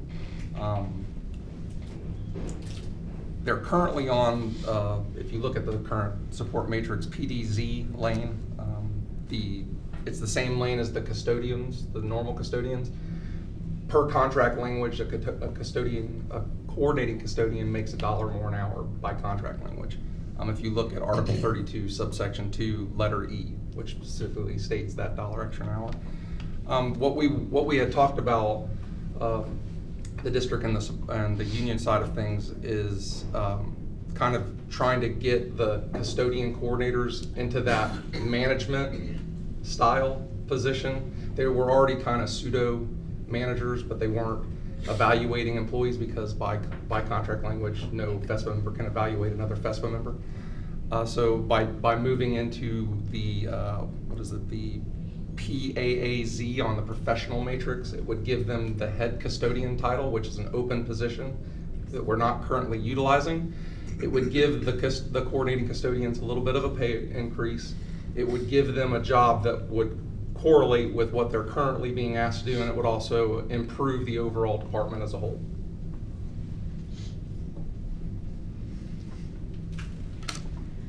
So our last highlight for today is the alignment of the office clerk and office aide positions. These are 2 separate positions with 2 separate job descriptions, and they're on 2 separate pay lines, and those 2 pay lines are currently separated by only 3 cents. Each step is 3 cents apart. So our proposal is going to be to combine these 2 lanes into one. It would be the LAZ salary lane, and sunset the KBZ lane, because there would no longer be anyone in that salary lane. And our additional proposal is for the attendance clerks, which are a position responsibility that falls under the office clerk position, to increase their contract hours from 7 hours to 8 hours per day, and their contract days from 188 to 206 per year. So board, with these recommendations, we are reducing our number of salary lanes from 42 to 31. We're realigning some of our starting wages for a number of our positions impacted by the $15 minimum wage requirement. We're adjusting our starting wages to align with some of the job qualifications and the job scope. That's impacted 28 positions in the process. We're also sunsetting some positions and lanes that are no longer being used. And our request is that we would come back to an executive session to discuss the fiscal impact and the proposed implementation of this process. Questions? Anybody? I have just one question, but should I just save it for the executive session, or should I ask it? I just was gonna ask about the attendance clerk going up the additional hour and then quite a few more days. I'm just curious what has changed. I mean, what has changed So in having many of our meetings across all the schools with staffing throughout the year and even previous years, what we have heard from the principals and school admin is that we have an attendance clerk who's responsible for attendance. They start after school begins and ends after, prior to school ending. Yeah. So it didn't make really much sense. So that created a burden on the other office clerk. So what we looked at is other people in this same type of position that are needed to start at the school year, and 206 days would make the most sense, gives them some time before school starts and after school ends to close out the year. Ramp up, close down, Exactly. whatever. Cool, I just was curious because that's such a big change, but thank you, I appreciate it. Anybody else? Just a comment. Kathy, I know this was one of those things that when you got here, you looked at and was like, what in the world? And so I just want to commend you on having a committee put together, really taking a deep dive, looking at where we can reduce salary lanes, streamline it, clean it up, and look at, really kind of years of just tangled bowl of spaghetti.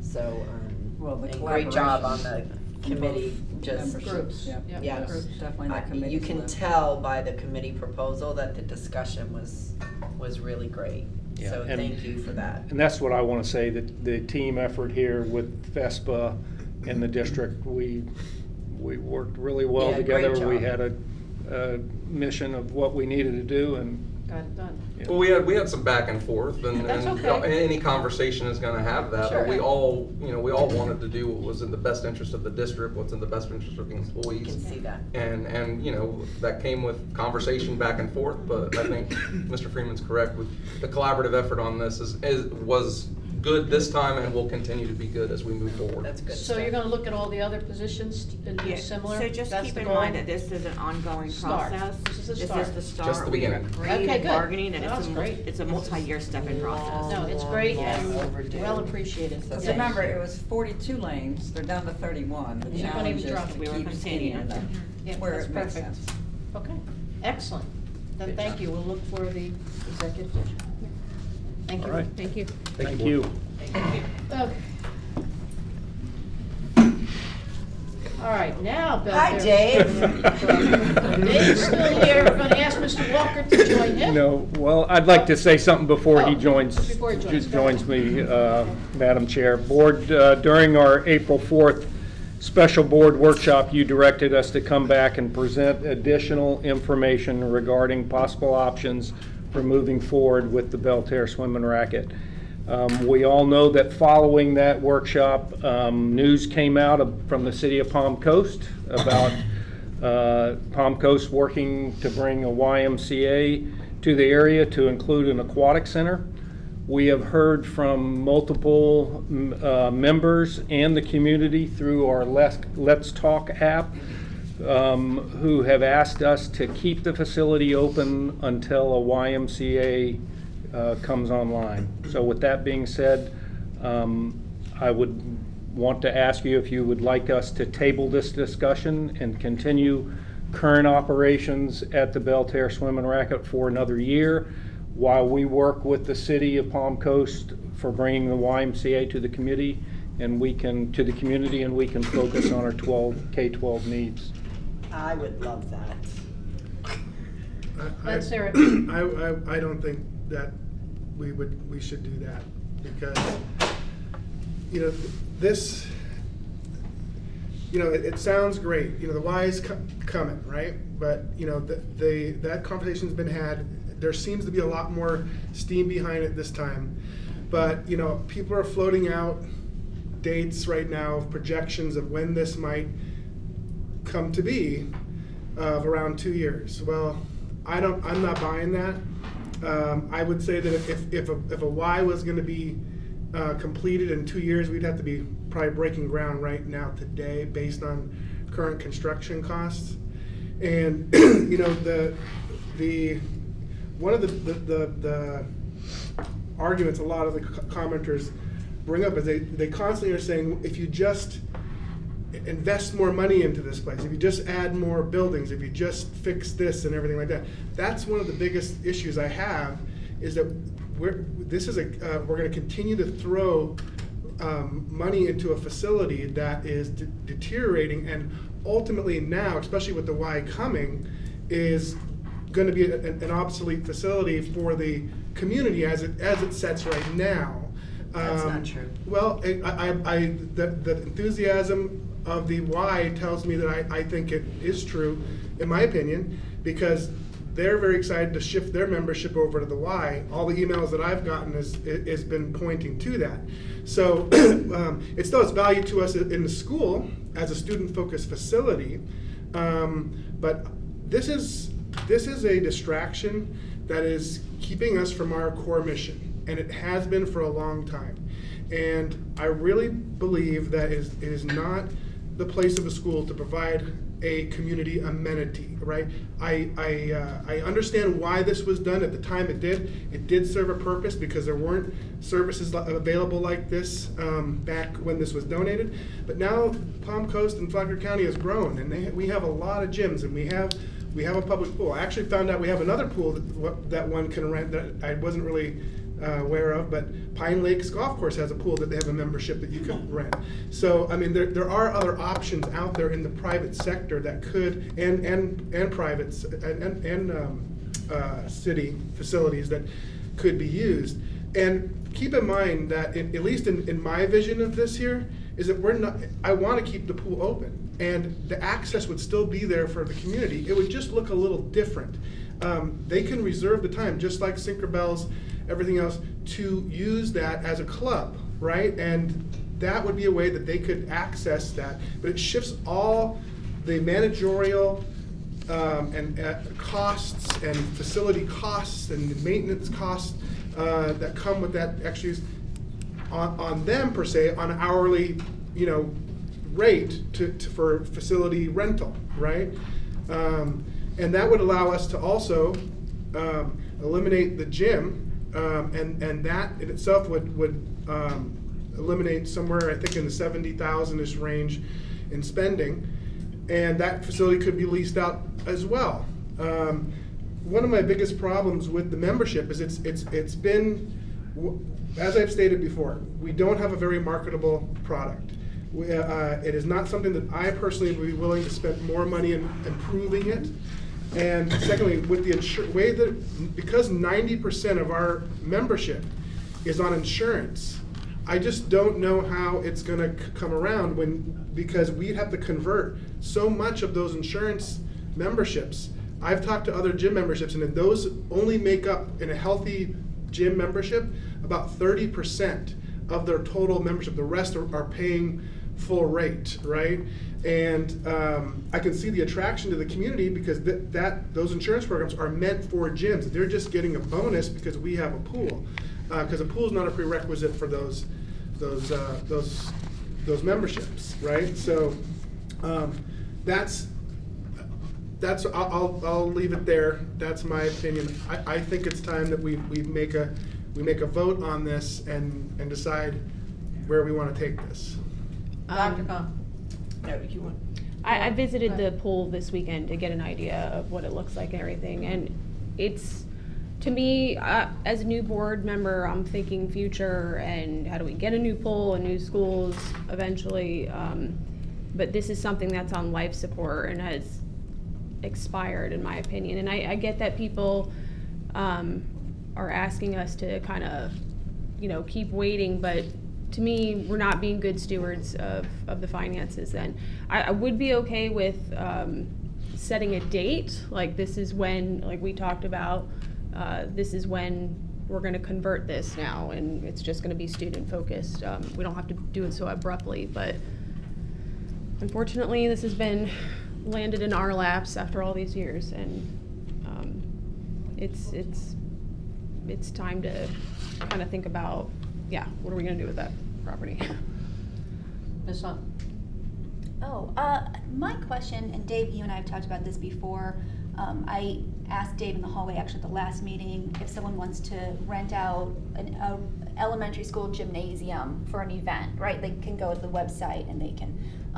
Do you by chance have the numbers with you of what would that look like, that if I'm a club and the pool's not being used by the school from 9 a.m. to 11 a.m. Monday, Wednesday, and Friday, what that cost We do might have, be? you can go to our website, Facilitron, and you can rent out the pool, you can rent out lanes of the pool, and that's part of our proposal that we're prepared to do if the board wants us to give this presentation. But And that would be where that fee would include the schools providing a lifeguard, or is that like we'll rent it to you, but then you're on your own for providing? well, there's a lifeguard rate and a non-lifeguard rate, and that you'd have to pay the $15 an hour basically for the increase with the lifeguard, because that's what we pay our lifeguards now. And then, I mean, this is like a far off question, but I noticed in our purchase order report that we're paying like $2 million, at least here, $2 million for risk management insurance. I was just curious what Belle Terre Swim Racket Club, that's a lot of money, and so I was just curious if there's an insurance implication to this decision, if that would by any chance lower that, if we didn't have community involvement with the facility. It wouldn't, correct me if I'm wrong, Christy, on this one, but I do not believe it would impact it. That insurance is through NEFAC for all of our facilities, so whether it's run or not, I mean, it's our building. Yeah. How that is calculated is based on a % of payroll, so instead of it being allocated to that, it would just be allocated somewhere else. So because the payroll would be less, so that's how that calculation is done. Oh, okay. Like if there's 4 less employees. The Because, total would be the same. yeah, oh, okay. That's probably a whole So other reduce it conversation. slightly, but not It's that not gonna be significant. anything that's Yeah. significant. No, Okay. it would not be a significant amount. Nor- So not really an implication we would have to factor in No. making this decision. And no. Awesome. And just to let you know, our cost for our insurance for property is going up this year already exponentially, just because of all the activity throughout the country and state as far as property insurance. We're going to be taking a hit. And keep in mind that purchase order you're looking at is for workers' comp and building insurance. It's Okay. both combined. Oh, So, and the okay. workers' comp, I do believe, is substantially more, I believe. Yeah, I mean, Off the top of my head. Yeah, we're doing a little bit better this past couple of years. We've done better. We've been better with our employees and reduced our matrix cost, but they're still pretty high. And that usually comes to the board in June. When does the bond end again? Bond 2030. Oh, it's still. Yep. All right, Ms. Cohen. So just a couple of things I think we have to keep in mind. If we're gonna keep it for student use, no matter what we do, we're gonna have to do the capital improvements, period. Whether it's community use or student use, the capital improvements have to be done in the building. It doesn't matter. It's not gonna be cheaper if it's just students or cheaper if it's the community. It's gonna be, the capital outlay is gonna be the capital outlay. I just saw an article this morning about Flagler County is now the 3rd fastest growing county in the state. There is nowhere else other than Frida Zamba to go to a pool. You might be able to go take a dip in Pine Lakes, I have no idea. But as far as a family membership, we have a lot. I don't think, maybe seeing the pool at full utilization in the summertime would change the perception some of you have, but it is a major community resource. It's not just for our senior citizens who have been coming and talking, it's for our families and our students. We just heard that all year last year, intentionally, we were not doing any advertising. None. How do you expect membership to grow when we are intentionally not trying to grow membership? So there hasn't been an opportunity to even address, if this was back under FTC and adult ed and community education, you could do swim lessons, you could do, Carrie shared some ideas. You could provide certified lifeguard classes, you could do swim classes, you could do aqua aerobics, you could maybe talk to Advent about utilizing the pool for therapy. You've got the Synchro-Bells, the fluid, you've underwater hockey, even beginning water polo. There's all sorts of classes that could be developed that were, for the last year, 2 years, nobody's been doing anything because everybody's just waiting for this doomed, ended, pull the plug ever since COVID. It's never been, the effort has never been put in to actually advertise to bring it back post-COVID. That's just the truth. So I don't know why we wouldn't for a year, and I'm curious about the comment that somebody made about silver sneakers. Yeah, I don't think that's accepted. true, and Joshua So can. hopefully we can look into that, because that shouldn't be the case. Yeah. But especially with Fitness One closing, that had a pool. Nowhere else has a pool. So until there's something else, and I agree with you, Will, who the heck knows when the Y is gonna be built, or an aquatic center. But at the end of the day, this community needs more than just one community pool. And I agree, no offense to anybody tied to Belterra Swim and Racquet Club, but I am sick and tired of talking about it as well. So are we. And I'm sure everybody's sick and tired of talking about it. because there's other things we need to be focusing on. But we can't be sabotaging the program while we're saying, why isn't the program growing? That's not fair and it's not appropriate. So we're all in for a year and see where it goes, and we're truly all in, or that's it. But if we can't pretend that we're not going to put the capital outlay in, it's going to cost us money regardless of what we end up doing, whether we keep it as student focused or we keep it as a community student focus. We have to pay the capital outlay to fix the pool. There's just no way around to that. add to that comment, just, the capital improvements that are needed to maintain a viable facility to market for membership would be different than, of course, we're gonna have to do general maintenance, right? But some of the improvements that they're talking about here are like redoing the shower area and redoing the parking lot. Well, I agree. I don't think we do the parking lot. Right. We don't have to do the bells and whistles. Right. But we're going to have the general maintenance is going to be there, of course. But we're talking about the numbers that have been presented are roughly a total of $170,000 that we're going to continually lose to keep this operating.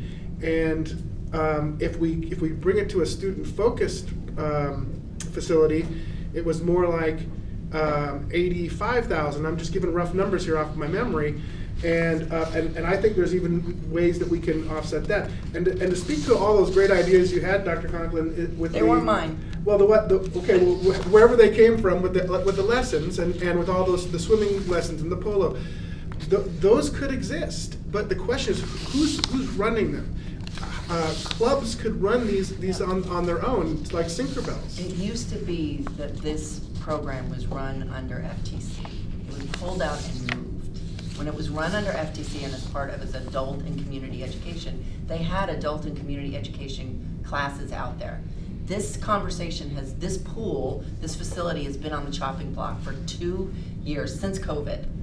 And it has really, truly, basically, the conversation has been, let's end it. So when you're having a public conversation all the time about closing the pool, and you're not doing a membership drive, it's very difficult to get new members. So we've put ourselves in this situation, very much so, because of the public conversations that we're having and the non-commitment that we're having to making it succeed. Yeah.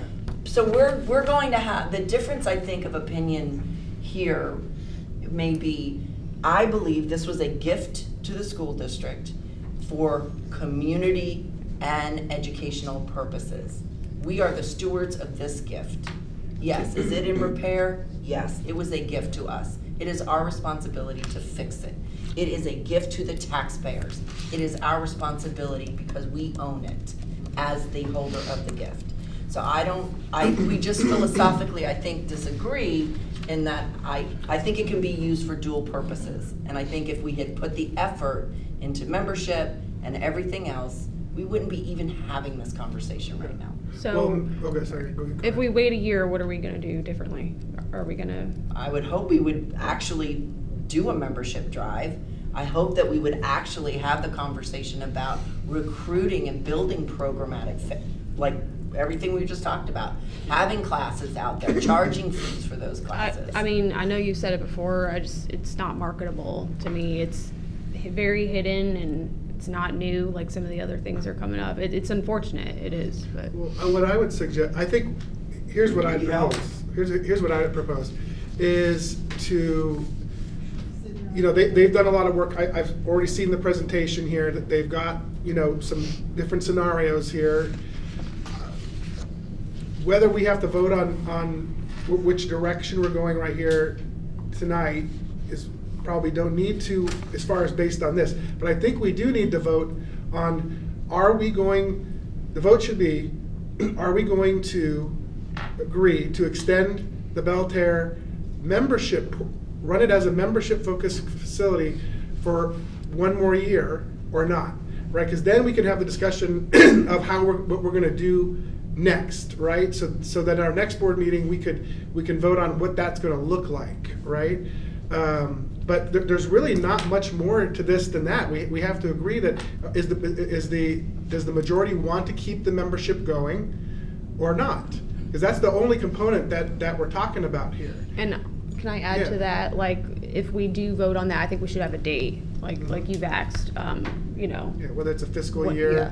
something like that. But I mean that's really what we're talking about here.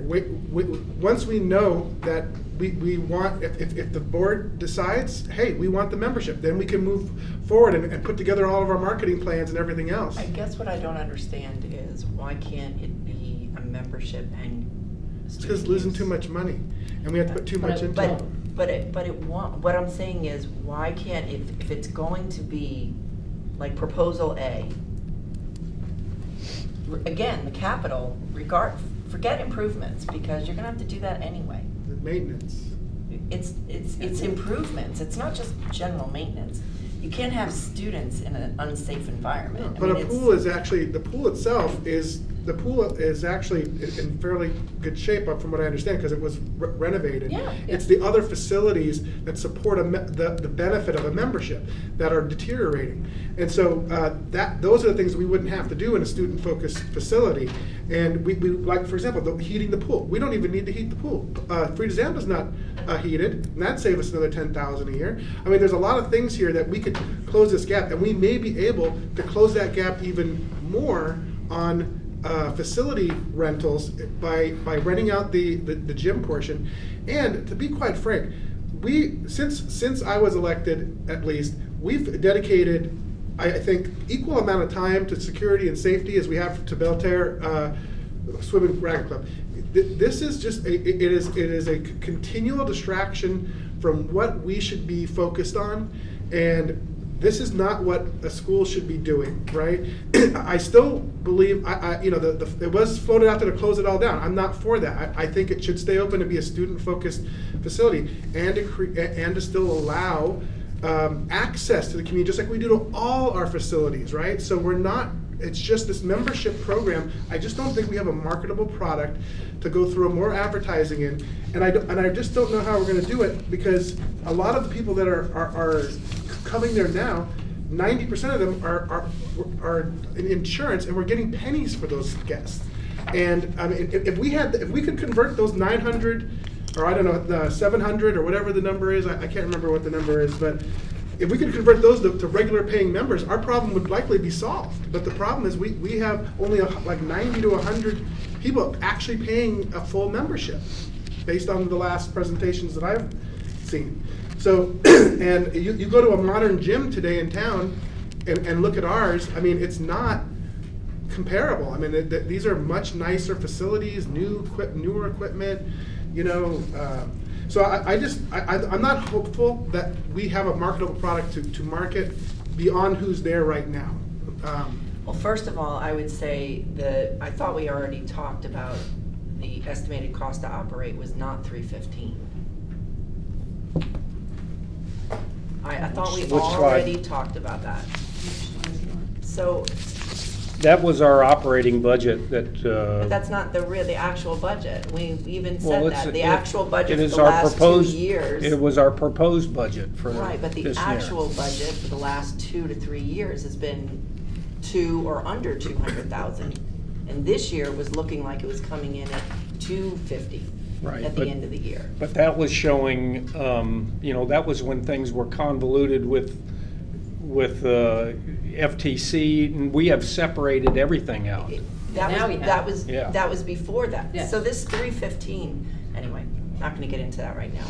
But I thought we already discussed that number not being accurate the last workshop. Well, my understanding is that if we close the gym and we keep the pool as a student-focused facility, it's going to cost us about $85,000, and then we can try and work off of that. Otherwise, it's let's call it $180,000 if we keep it as a membership. I just don't see how in a year, anyways, even if we make an attempt to generate memberships to cover those expenses, I just don't think it's attainable to cover that kind of gap in revenue, to keep it as a membership without investing tons of money to make it a beautiful facility. The tennis courts are all in shambles. Some of them are not even in operation. there's a big slab there where the portables were. That's gone. You know, are we going to spend more money to put portables there? You know, I just don't see us putting more good dollars into that facility. But the pool is a viable resource to our schools and to our students. I would personally go back to the master plan that we first looked at with moving our adults with disabilities over there and having some of our programs over there. That is another, we were talking about properties today. That's another, how many acres is that?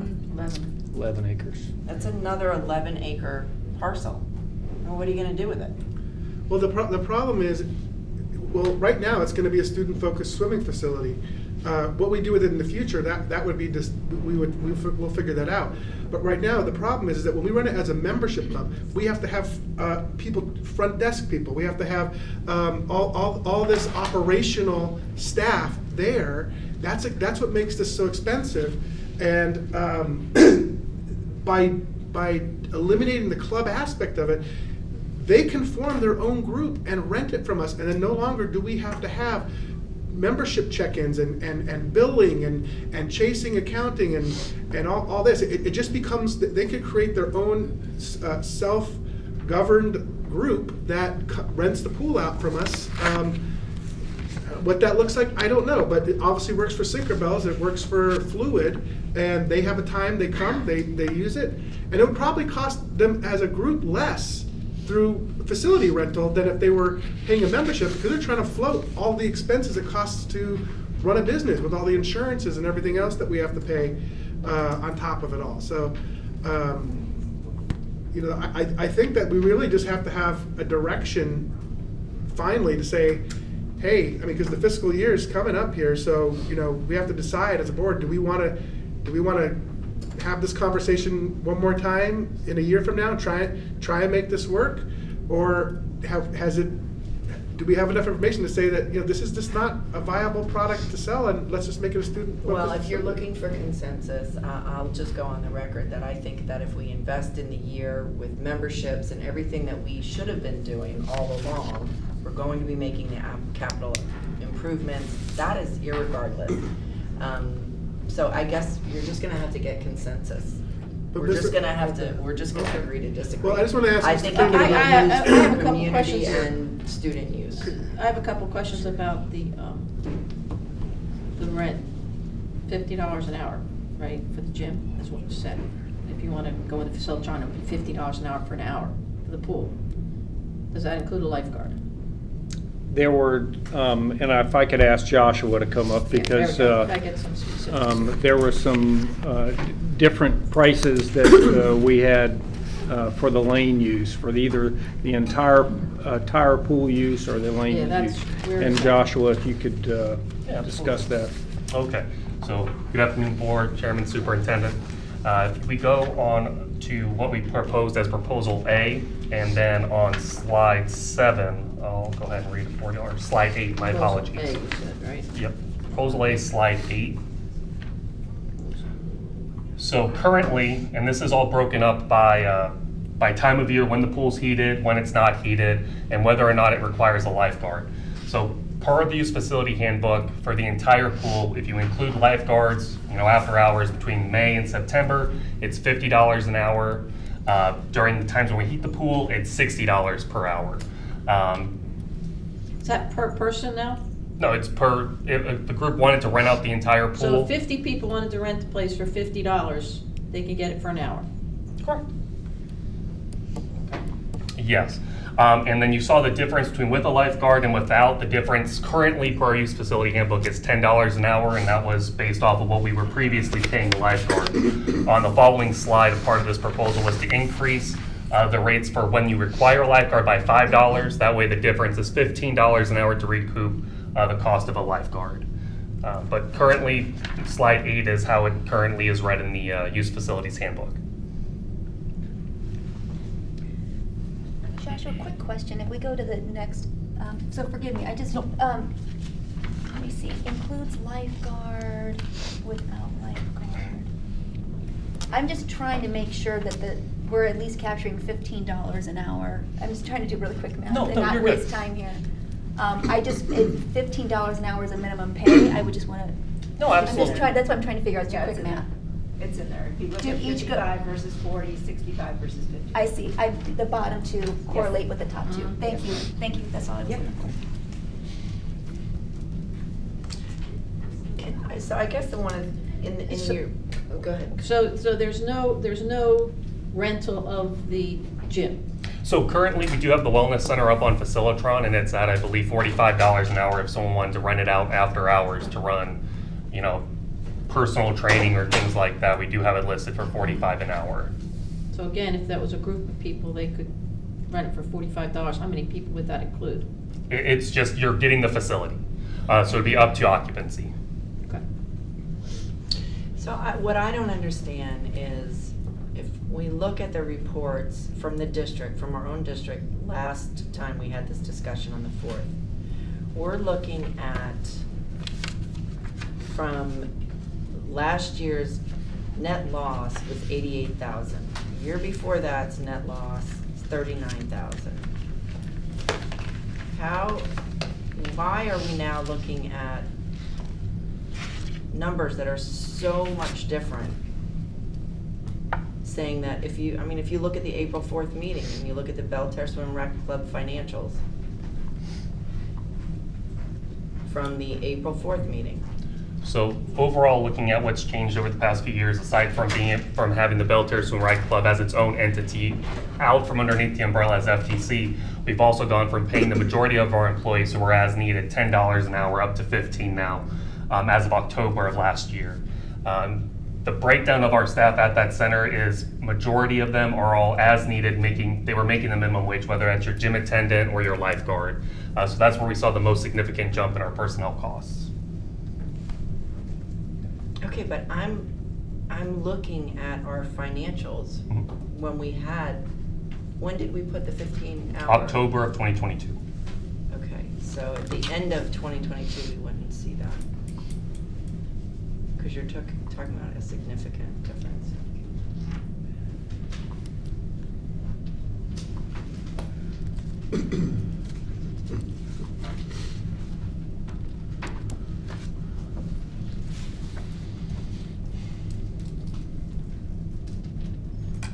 I'm looking for the year to date.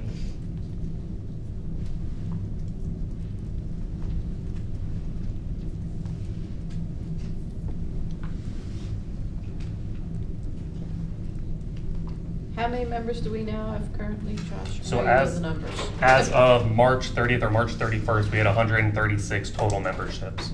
And there was a breakdown that we shared with the board that showed essentially 50% of those were annual memberships and the other 50% were made up of monthly and our seasonal memberships. Patty, did you give us a year-to-date Belterre Swim and Racquet Club? I thought you did, didn't you? Did you email it? I don't see it as an attachment. No, I didn't. I think what was presented was what Josh presented. So I'm looking at April 4th meeting, but I thought we saw year-to-date. Do you have? I think I actually pulled it up in the meeting.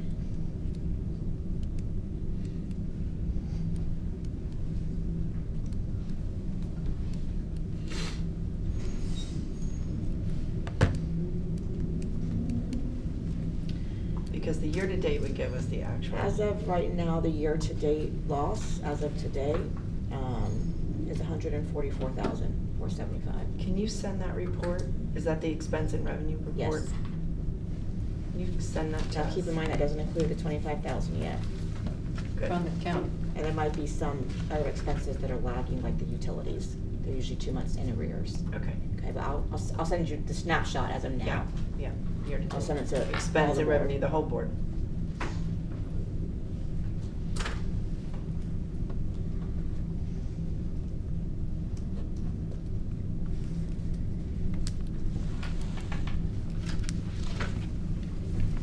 All right, go back to the rental. If this goes into the Facilitron piece, what would you be doing? As far as, Your job, your job, yeah, because now you're in charge of running that pool. Yep. So what would you be doing now? All right, so what we will do is if on proposal A, I'm going to direct our attention. Slide number 10 goes in detail, and I know we're kind of going a little bit back and forth. Goes into what a potential operational structure could look like. So for instance, the scheduling of the property would be done through Facilitron, which is our public-facing site that we use, and then through there, Plant Services would continue to oversee the condition and upkeep of the property. Custodial use would be used on an as-needed basis. You wouldn't need someone there stationed with this proposed structure. Pool maintenance and chemicals would be contracted out. Lifeguards would be handled by the coordinator of community services, Ms. Becerra, which you had asked. So we would keep a roster of lifeguards on payroll. Theoretically, what it could look like is a community group could put a request in through Facilitron.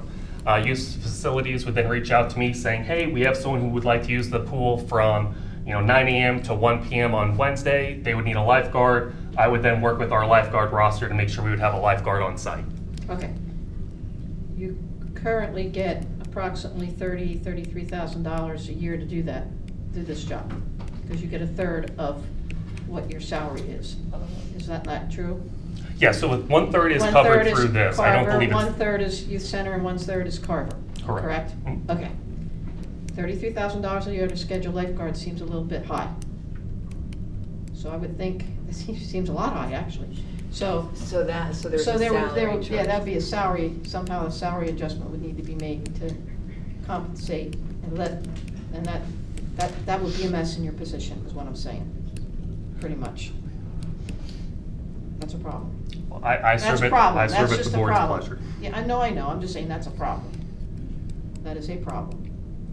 I know previously this role had gone over, just the youth center in Carver, and then with the reorganization of Deltares and Ragged Club was added. Expense to the club. Right. That's already factored in our current numbers, right? But it is was that being not charged in the past, to it? is what I'm. Is that being, like if we're using that $85,000 number, was that? Including $33,000. Was that including that? No, we did not calculate personnel for the one.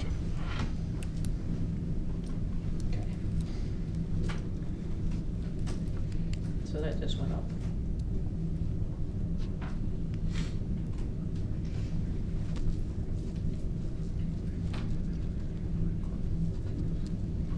Patty send that.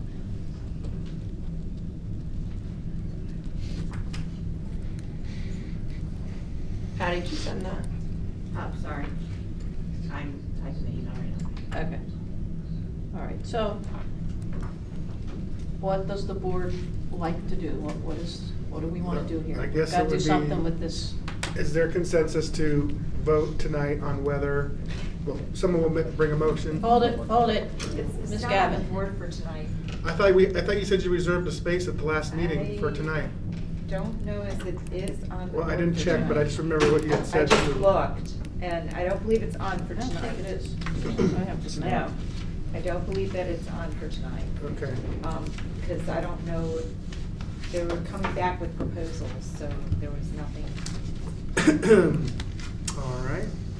Well, if it's not on there, So- then we, I mean, at that point, It'll be on we'd have to either suspend rules or put it on another. Yeah, thing. have to go Okay. on it would be on in Okay. May, I mean, Okay. I So don't know if then, it's so, urgent. okay, so then, I guess then do we have consensus to put this on the next meeting for a vote? To decide whether we're going to finally have a direction of whether we're gonna go with a membership focused facility and student, or just student only.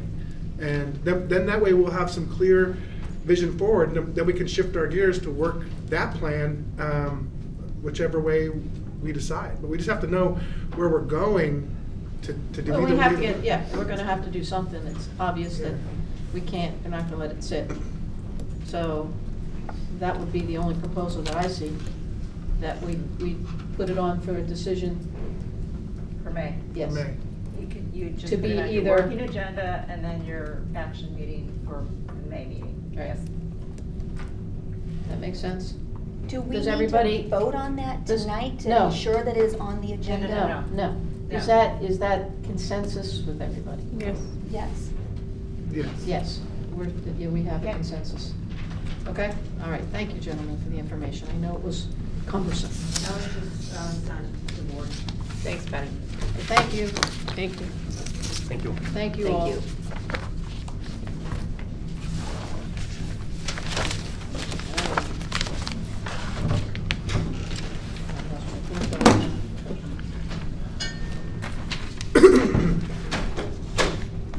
All right. You're out of here. Board Chair and board members, your next topic doesn't involve me, so I'm going to excuse myself from the workshop. Thank you. So we will have Ms. Gavin walk us through the next item, which is the superintendent's search.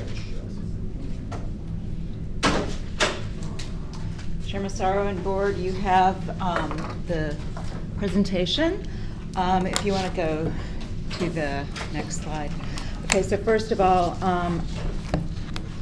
your first slide is on board procedures. On page 9 of your school board operating manual is where I have drawn this language. It's verbatim, that when you have a vacancy of the position of the superintendent, then the procedures that you have agreed to follow is to establish a search timeline, determine your minimum qualifications, your salary, your characteristics and qualities, and the application process. You don't have to. You can establish, if you want, to have a community advisory committee, and they would meet and review all of the applications. Certainly it'll be your obligation to review all the applications as well, but they would review all of the applications and narrow down. Let's say 40 applications are received, they might narrow it down to 10 or 5 applications. There's usually a natural break. Come and prepare to the board with that list, and then from there you all would select your finalists and discuss the contract and how that would be, and conduct your finalist interviews. Based upon my estimate of time, with having been through 3 superintendent searches, my guesstimate estimate would be that it's going to take about 5 months to do your superintendent search. That would take you till October 1st. So again, going back to your procedure manual, that would leave you without a superintendent from July 1 until about October 1st, which would mean you'd need to appoint an interim superintendent. Again, by your procedures, you would appoint an executive director. Executive director is old language. Executive director has been converted to chiefs. The chiefs used to be called executive director of leadership and development, executive director of curriculum. So it would be a cabinet member that would be appointed to that position, or you would use a retired superintendent for the interim term. So considerations before the search, do you want to use your district team to conduct the search? Do you want to use a consultant? Pre-search review, that's basically you all just coming together and making a decision on what type of superintendent in the past, for example, and that goes back to taking a look at your past superintendents, the direction that this board is going in, from determining what your needs are going to be. That's not necessarily your qualifications or educational credentials or that kind of thing. It's really more what the needs of this district are for the type of superintendent that they need. Yes, ma'am? Did you, Christy, help me remember, did you drive the previous superintendent, or did FSBA? FSBA did Kathy's. I did do one. Did you do Jim's? I did. Okay. It's not fun. It was not fun. It was a lot. Actually, no, I take that back. FSBA did Jim's. I did Jacob Olivas. Oh, before that. Okay. I did Jake's. Take it back. But yeah, it was not fun. It was a lot of work. Community input would be another before search, going out and receiving community input. The last superintendent search that we did when we utilized FSBA, we held forums. We did a staff forum, and then we also did a community forum, a couple of them. And in addition to that, we also had surveys that we put out. And then finally, your timeline is your before search. Again, October 1st is really your more likely area that you would fall. Potentially, you could do a September 1st timeline. It's very ambitious, but it could be done, and I will show you. I've created a mock-up of a timeline based upon my prior searches. So one of the other considerations you're going to look at, do you want to do a local search? Local search would be purely looking at internal candidates, or here local in the area, Flagler specific. Do you want to do a statewide search? That would again be limiting it just to putting out advertisements here in the state, and only qualification and requirement would be that they have to have been from Florida. Or you can do a national search. The past 3 searches that we have done have been national searches. And so Isn't it just natural that it's national given the internet? it is now, but But haven't we always hired from Florida? The No, last no. superintendent that we had that was not from Florida was Mr. Corley, Bob Corley. Washington State. I don't know when that was. He was before my time. He was before Bill Delbrug, and I came in with Bill Delbrug. So recent history, yes. That was probably. So the answer is No, it was old. yeah, it was Most like recent. 2004. I want to say is when Mr. Corley was hired. So local. I just mean the nature of the internet. People Is one seeing more it from all over expensive? the place. Is national more expensive? No, not doesn't really necessarily. matter. Well, okay, yes, national is more expensive if you decide that the candidate you want to bring in is national, because you are paying for their flight. Yep. So the Housing. expense is there from having to The fly that district's person probably worth in. $1,000 flight. Housing. Yeah, flights are expensive. Well, but it's not Spouse nominal. care, food, you pick up all Yeah. the Trying to accomplish. Well, there are some unique things about Florida that other states don't necessarily have. I mean, so I guess it would boil down to, I think ideally, somebody from Florida that had experience in Florida would be great if there's enough candidates, right? I think that's the biggest challenge. Right. How many districts now are looking for supers? 9 officially. I think we're 10. Are we included? I think We're 10. we're 9. 9 or 10. There's I think we're 10. we're 9. There's potentially going to be a 10th. Okay.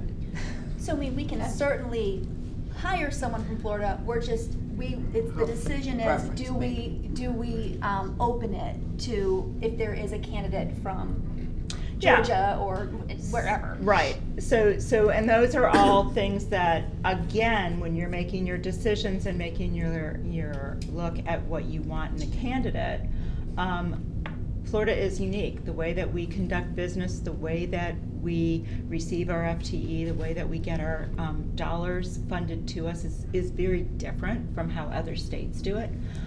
So that's probably one of the biggest things that is difficult when somebody from the north moves to Florida. The way that they pay taxes and the way that their districts are funded are very different in other regions of the country. So that's one of the biggest things that they have to learn, is the way that we receive our funding, the way that the buckets, just like you all have been learning about the various constraints of everything. With that has to be HB1, learned. it's kind of a new playing field All the anyway, way around. so right Could now, be. that- Yep, you're right. So it kind of Everybody's gonna takes be away learning. some of that competitive advantage for a Florida superintendent per se, I mean, across the board. Local input, do you want to do an advisory committee? Do you want to have community meetings? Again, when you see the draft superintendent search timeline I've created, I completely gutted community meetings because that delays it by about 3 weeks. I think you definitely have to have the advisory committee You know, is- the community input is right How do we there. pick those community meetings? So you all will select 3 people. Yeah, we submit 3 each. 3 names, and then based upon that timeline, we reach out to those individuals, let them know when those meetings would be held. They have to be able to commit to attending all of those meetings, and then. Could they be district staff as well? It was not district staff previously in the other superintendent searches, and the reason why we didn't use district staff was just if hypothetically position. there It's is bad. a It's a bad district practice. person who applies, if it's a principal, let's say somebody who's on the committee happens to work under them and they don't get selected, it could create an awkward situation. So typically, staff has not been on it. Professional, personal qualities and qualifications, again, you would make a decision on the years of service that you would want this person to have. The size of the district becomes important. We're considered to be a small rural district for the state of Florida, but if you go to Texas, we would be considered to be a very large district, just because the way that states and the way that their districts are set up, school boards and everything, it's very different. So while we're a very small district for the state of Florida, we would be considered large for other areas. So that might be a consideration. What their formal education is. In the past, for the past 3 searches that we have done, we have always required that they had to have ed leadership. What that does is that takes out of the ability to be a contender those superintendents who have maybe worked here in the state of Florida, but they were appointed. Because an appointed superintendent doesn't have to have that educational, formal education. So I believe there's 27 school districts that are appointed in the state, is my memory. Christy, is there any state requirement around that? Like, for a superintendent, are there any minimum qualifications that are state required? No, that's why I said, because you could have somebody who's elected and there's no requirement. Okay. So. Popular football coach. Not that there's anything wrong with the coach. But, a lot of times, we have, and certainly community members have spoken about this role being a CEO role. And so that was my question of if somebody has the attributes that this team does, this board decides, So and they're. you could say that the requirement to have ed leadership is preferred, but not a requirement. So those are some of the things, those are some of the things that you're going to have to look at when you decide what the qualities of that applicant are going to have to be. The administrative experience, how many years of administrative experience do you want? What soft skills? Do you want them to be great communicators? Do you want them to have that ability to be able to lobby and go to Tallahassee? Those are your soft skills that you might want to consider. Salary. So just so you know, Florida statute 1001.50 does control us with respect to salaries.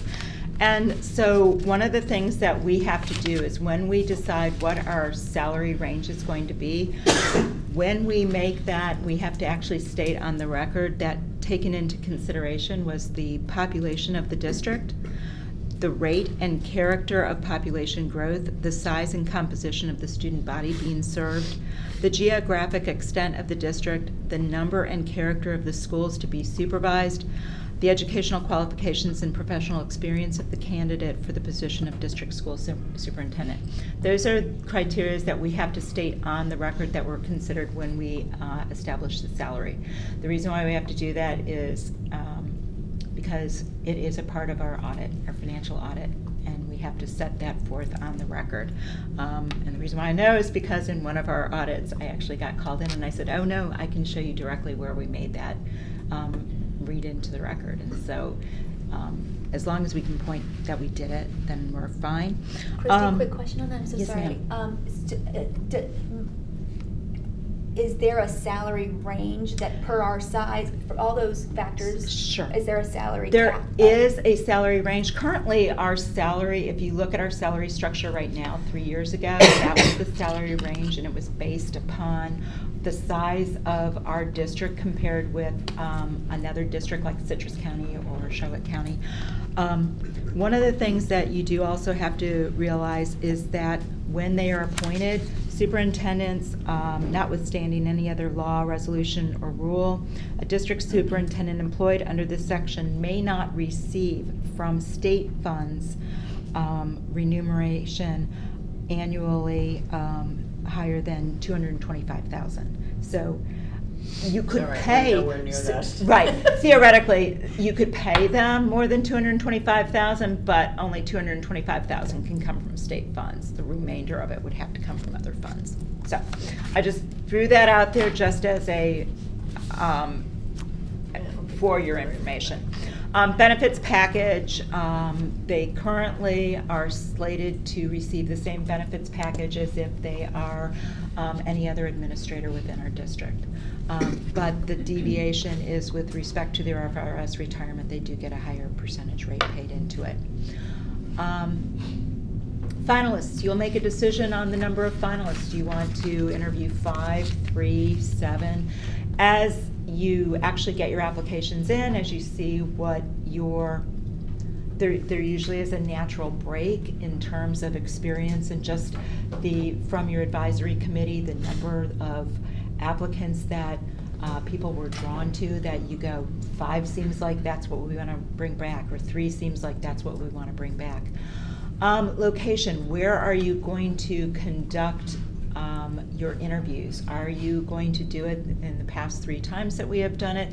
We have had a panel here, actually in this room, for the last 3 times that we've done it.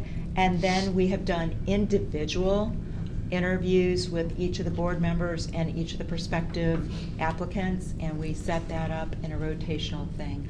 Demographics, is that very important to you, of the demographics of where they come from? So that's one of the other things you're going to look at, and what your demographics are. Again, interview procedure, you'll look at your responsibilities. That will go into more detail about what your responsibilities are going to be for the interview procedure. You all will end up having to develop some questions. You'll be given different categories and areas, and then you'll develop questions that you would be using to ask when that comes for the panel.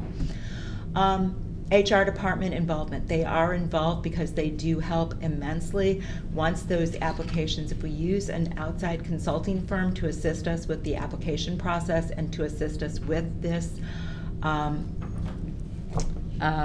moving forward superintendent search, if we utilize them, we still would have HR involvement. Even though the vetting is done by the outside consulting firm, they still have to assist with making sure if there's anything that does need to be redacted, because maybe they happen to have a law enforcement officer, and so their address is not disclosed because of that privacy. So certain things would need to be made sure that that is confidential if it has to be made confidential. But it gets posted up. We will have a link on the website where everybody would be able to see, because we do operate in the sunshine, every applicant who has applied. How you're going to do your interviews. Again, do you want to do panel? Do you only want to do interview? Do you want to just do panel, not individual interviews? So all of that has to be decided. And then finally, your public input. How much public input are you willing to have? So your timelines. You have your start date. Your start date is going to be very dependent upon whether or not you're going to want to use an outside consulting firm or whether you want to have it done internally. If it's done internally, then your start time is going to be pretty immediate. But if you want to use a consulting firm, it could be anywhere from May time frame that you would be able to select a firm to, it could be 4 to 6 weeks if we have to do an RFP from that date. What if we just went with FSBA? If you went with FSBA, we will be right at our threshold. I will tell you right now, FSBA is currently being used by Charlotte County, and they are paying $30,000. Yeah, $35,000 was the bid for Sarasota County. Yeah. And that doesn't count And that was incidentals. FSBA. No, FSBA is They do? inclusive. That was gonna be the FSBA, yeah, FSBA is inclusive. I will tell you right now, Citrus. Are they the cheapest? Yeah. Holy crap. What is it, what do you mean by inclusive? So if you want to move forward, go ahead, one more slide. Cost of the search, go. All right, it's between 30 and 55,000. What I will tell you right now, my research, and Chris Calera helped me, I don't know if Chris is still in the room. So what we found was Collier County, they did an RFP. This was done October of 2022. FSBA came in at 35,000. Hazard Young, Atia and Associates was 39.7 plus incidentals not to exceed 53,820. McPherson Jacobson was at 35K with incidentals not to exceed 14.9. I guess, what are they doing for that money? What are they doing for that money? So that is a good question. So here's what I will tell you. You know, they don't let any moss grow on the Rolling Stone. This is the McPherson. They've already sent us a brochure. So they would meet with the board, fully explain the comprehensive services. They will identify timelines, deadlines. They will develop an application, a printed brochure. We forewent the printed brochure the last time, the slick printed brochure. We didn't think that we really got that much bang for the buck because of the internet and everything, so we kind of went, I don't know if that's really essential. They ensure transparency of the process by having your stakeholders involved, doing that survey, advertising the position. They will do all the vetting of the candidates. It's a lot of work. They will, they'll do the vetting, they'll do the reference checks, just, screening. Review the candidates with the board, schedule the interview times. They do the whole scheduling of the interview times and making everything timed out. Provide recommended interview structure, and then they will actually meet with you to discuss performance objectives, and then they will do a debrief with you. That's typically what they do. Thank you for answering that.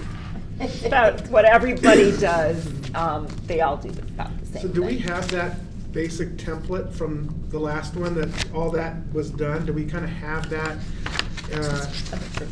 that we can refer back to? So here's a couple of things that we don't have. So I'm going to give you right now. If you want to, so 30 to 55,000. If we were to do a request, a letter of interest, that takes about 3 weeks because it would be about a week for us to post up that letter of interest. We would probably use a similar letter to what Sarasota did. We have that to kind of wrapped off of. Then you'd need about a week for those to come back if you did it that way. And then your selection, and then board, you have to actually narrow it down and pick who you want to use firm-wise, so that has to be done at a meeting. So if you look, I've given you a superintendent search. This is a draft of an outline, and what you can see is I've said, okay, May 16th is when you would select your consult firm and authorize contract negotiations, all right? So I've set that as being, that's when you would pick your firm. You would, once you pick the firm, we would be able to start working with them, unless you wanted to already say FSBA. We could get 3 quotes and make it be under 35,000, and I think FSBA would come back at probably the 30,000 price from Charlotte, more likely than not, and we would be within our parameters. If we're going to exceed 35,000 in costs, that's when we have to do that RFP, because that's our threshold for requiring an RFP, which is sealed bids. That's now going to tack on, and that's what takes you out 4 to 6 weeks. I know this is on the agenda tonight. Are we It is. motioning anything? Like, what are? So there's a couple of things you can, so 2 things that you're going to be considering. The first, or that I think you might want to consider, the first thing you may want to consider is, do you want to use an outside consulting firm? And if so, do you want to reach out to FSBA?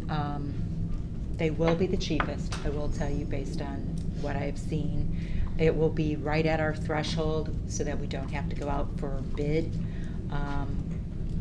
Charlotte did not do a request for proposal, they just utilized FSBA. The last time that we did it, we did not do an RFP or a letter of interest, we just went to FSBA because it was within our threshold. And it is professional services, so that is an option. So if you wanted to reach out to FSBA, we can do that. Their contract is pretty much their standard contract. This literally is the same contract that was used 3 years ago. What we lose from not having the consulting firm are a couple of things. Online survey, they had the questions, they developed the questions. It's based on their data and knowledge of information of what you want to ask your stakeholders when you do that online survey. So they assisted with that. The second thing that they were very helpful in doing is also assisting with the questions. They have a data bank of questions that have been tried and true and used based upon your each board's interest of what they are looking for in a superintendent. So they'll provide samples of questions, and then certainly you would use that maybe to springboard and tailor it more towards what Flagler County needs in terms of their next superintendent, but it gives you an idea of the types of questions that you're wanting to ask. Somebody would be charged with the area maybe of finance, somebody would be tasked with the area of curriculum, somebody would be tasked with the area of student services and mental health and that kind of thing. So those are the different areas and pockets that you would identify as being areas that are of concern of where you're seeing this district needing to move or wanting it to move. So those questions, they have those question banks. That's one of the things that they can offer. That's a little bit different. They can assist and facilitate. Do I know how to manipulate and move the whole thing of putting each person into rooms? Yeah, you can do that. Everybody, you know, we've done it so many times. We've done it 3 times that we have that template. So yes, that's not that difficult to know how to. If you flip forward one more. If you go, yeah, there we go. So the interviews, you would have group 1, and what happens is you end up having to involve your stakeholders heavily in this. The way that it works is when they're on individual interviews. So if you hypothetically were to do 5 people, 1 person would be off, okay? And the other 4 would actually be interviewing people. And the reason why I'm saying 1 person would be off is because you're going to have 1 person going out in the community and taking the tour of the district. The other 4 potential candidates would be interviewing. If you decided to do 5 candidates, if you narrowed it to 3, then it would be 2 people are off, and you would have 2 people maybe being toured around. And so it depends on how you want to do it. It depends on the number of people that you're going to end up interviewing, determines how you're going to divide up your district tour. Whether or not you're going to invite spouses. If spouses are invited, will there be a dinner that they're going to go to or something? Who's going to be hosting? Again, we've used stakeholders to be our hosts in the past. Community events. Is there a community event? Because this will be going on during the summer, we're really probably not going to have a community event like we've had in the past for them to take a look at what's going on. But if there is. September. Yeah, if it's in September, again, Usually with the more finals. likely, yeah, well, and more likely than not, because the way that I've set it up, if it's an October 1, if you were trying to get them in by September 1, you'd just be back at school. So I don't know if there's a specific community event, but it could be a football game or whatever that you have them go to. The way that they did it last time is they had basically a Buddy Worth. They invited Meet and each greet. of the finalists to a meet and greet. Each finalist got up and kind of gave their little bit of their background, who they were, why they were interested in being the superintendent, and then they went to various locations in the cafeteria space. And then community members had an opportunity to sit down and meet with them and shake hands and just get to know them. Well, I mean, if we were to do this without FSBA, I mean, it definitely seems like it's a lot to do. But I was just thinking, if we had the format from the last superintendent search, And, there's multiple searches going on right now around the state with FSBA.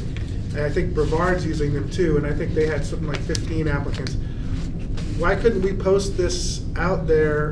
And then also, since there have been several applications put out there, just do public records requests at these districts for the resumes of those who applied, and then we would have a pool of active superintendents that are looking right now. I don't think you want to recruit like that. Well, you don't want to do that. So first of all, Brevard County might be enticing to them, but Flagler County's County different. not. Yeah. But I'm saying, these are all, like we said, they could be from another state. You don't want to that applied there. shortcut this process. Yeah, the one thing that's 'Cause people- beneficial to Well, not to using shortcut it, but I'm just saying if we were to go down that road of doing it ourselves without FSBA. Here's the concern that I have. a lot of money. You're asking people to take on a huge responsibility that already have a huge responsibility as a staff member. It's a lot. She has a lot of work to do all the time. Now you're asking her to put this huge responsibility on her and Dana, 2 people.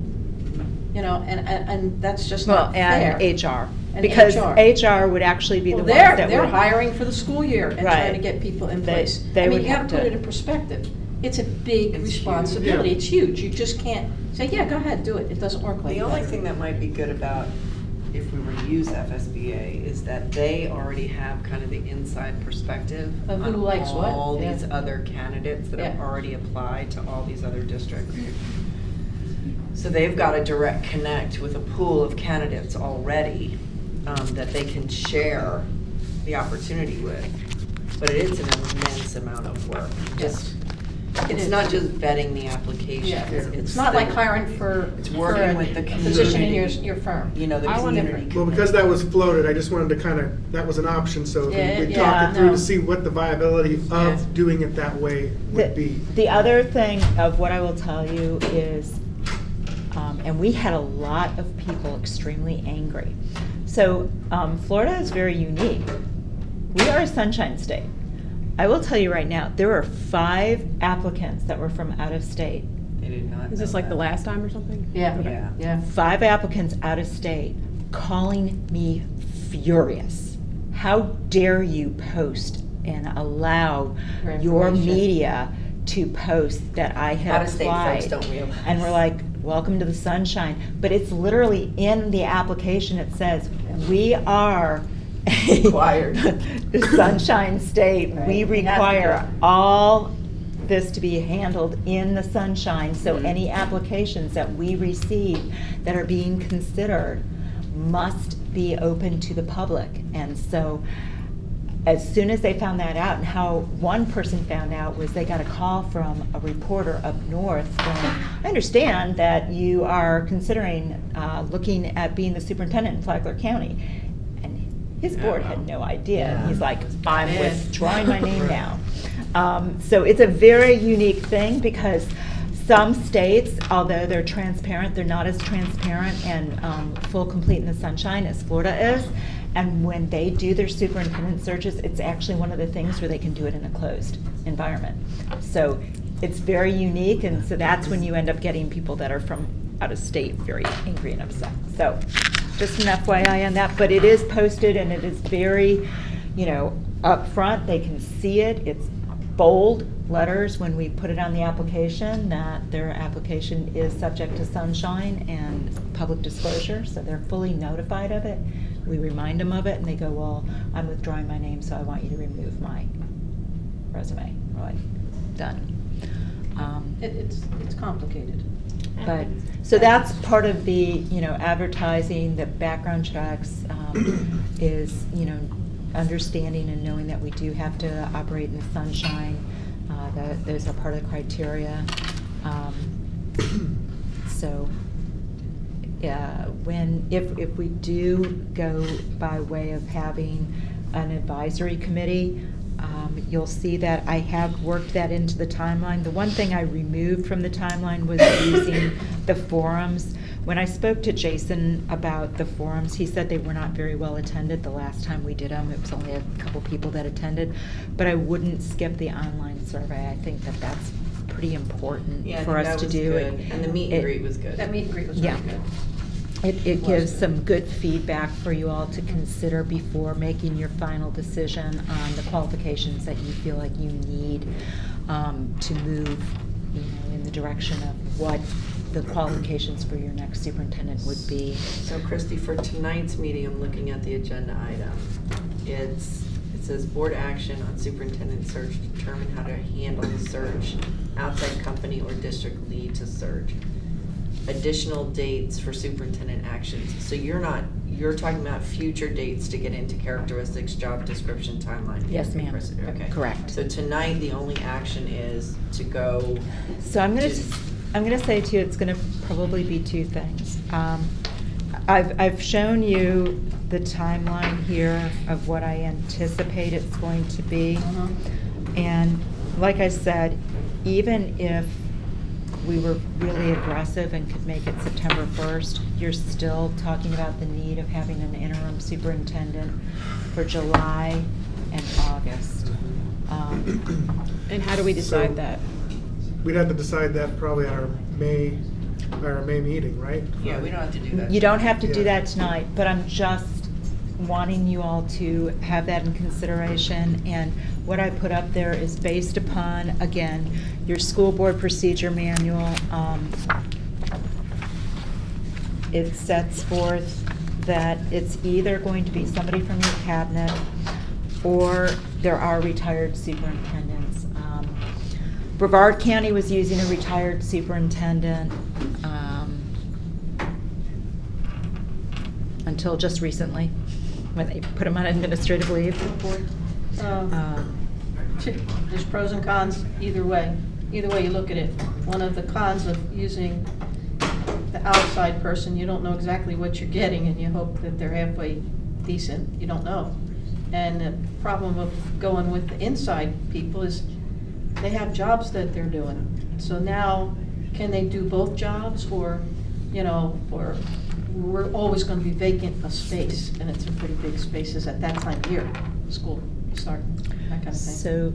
So of memory and past, Jacob Oliva was, when Jacob applied to be the superintendent, he was acting as interim superintendent, but his acting as interim superintendent was because Janet Valentine had a medical issue that took her from being able to be the superintendent. She was had a severe stroke, and so as a result of that, Jacob was the interim superintendent, and then he applied for the position during that time period. With that said, when Jacob left to go and be the vice chancellor up in Tallahassee, we were able to do that overlap because he announced with sufficient time for the board to be able to do their search, conduct their interviews, etc., and bring Jim Tager in, and there was some overlap between Jim and Jacob.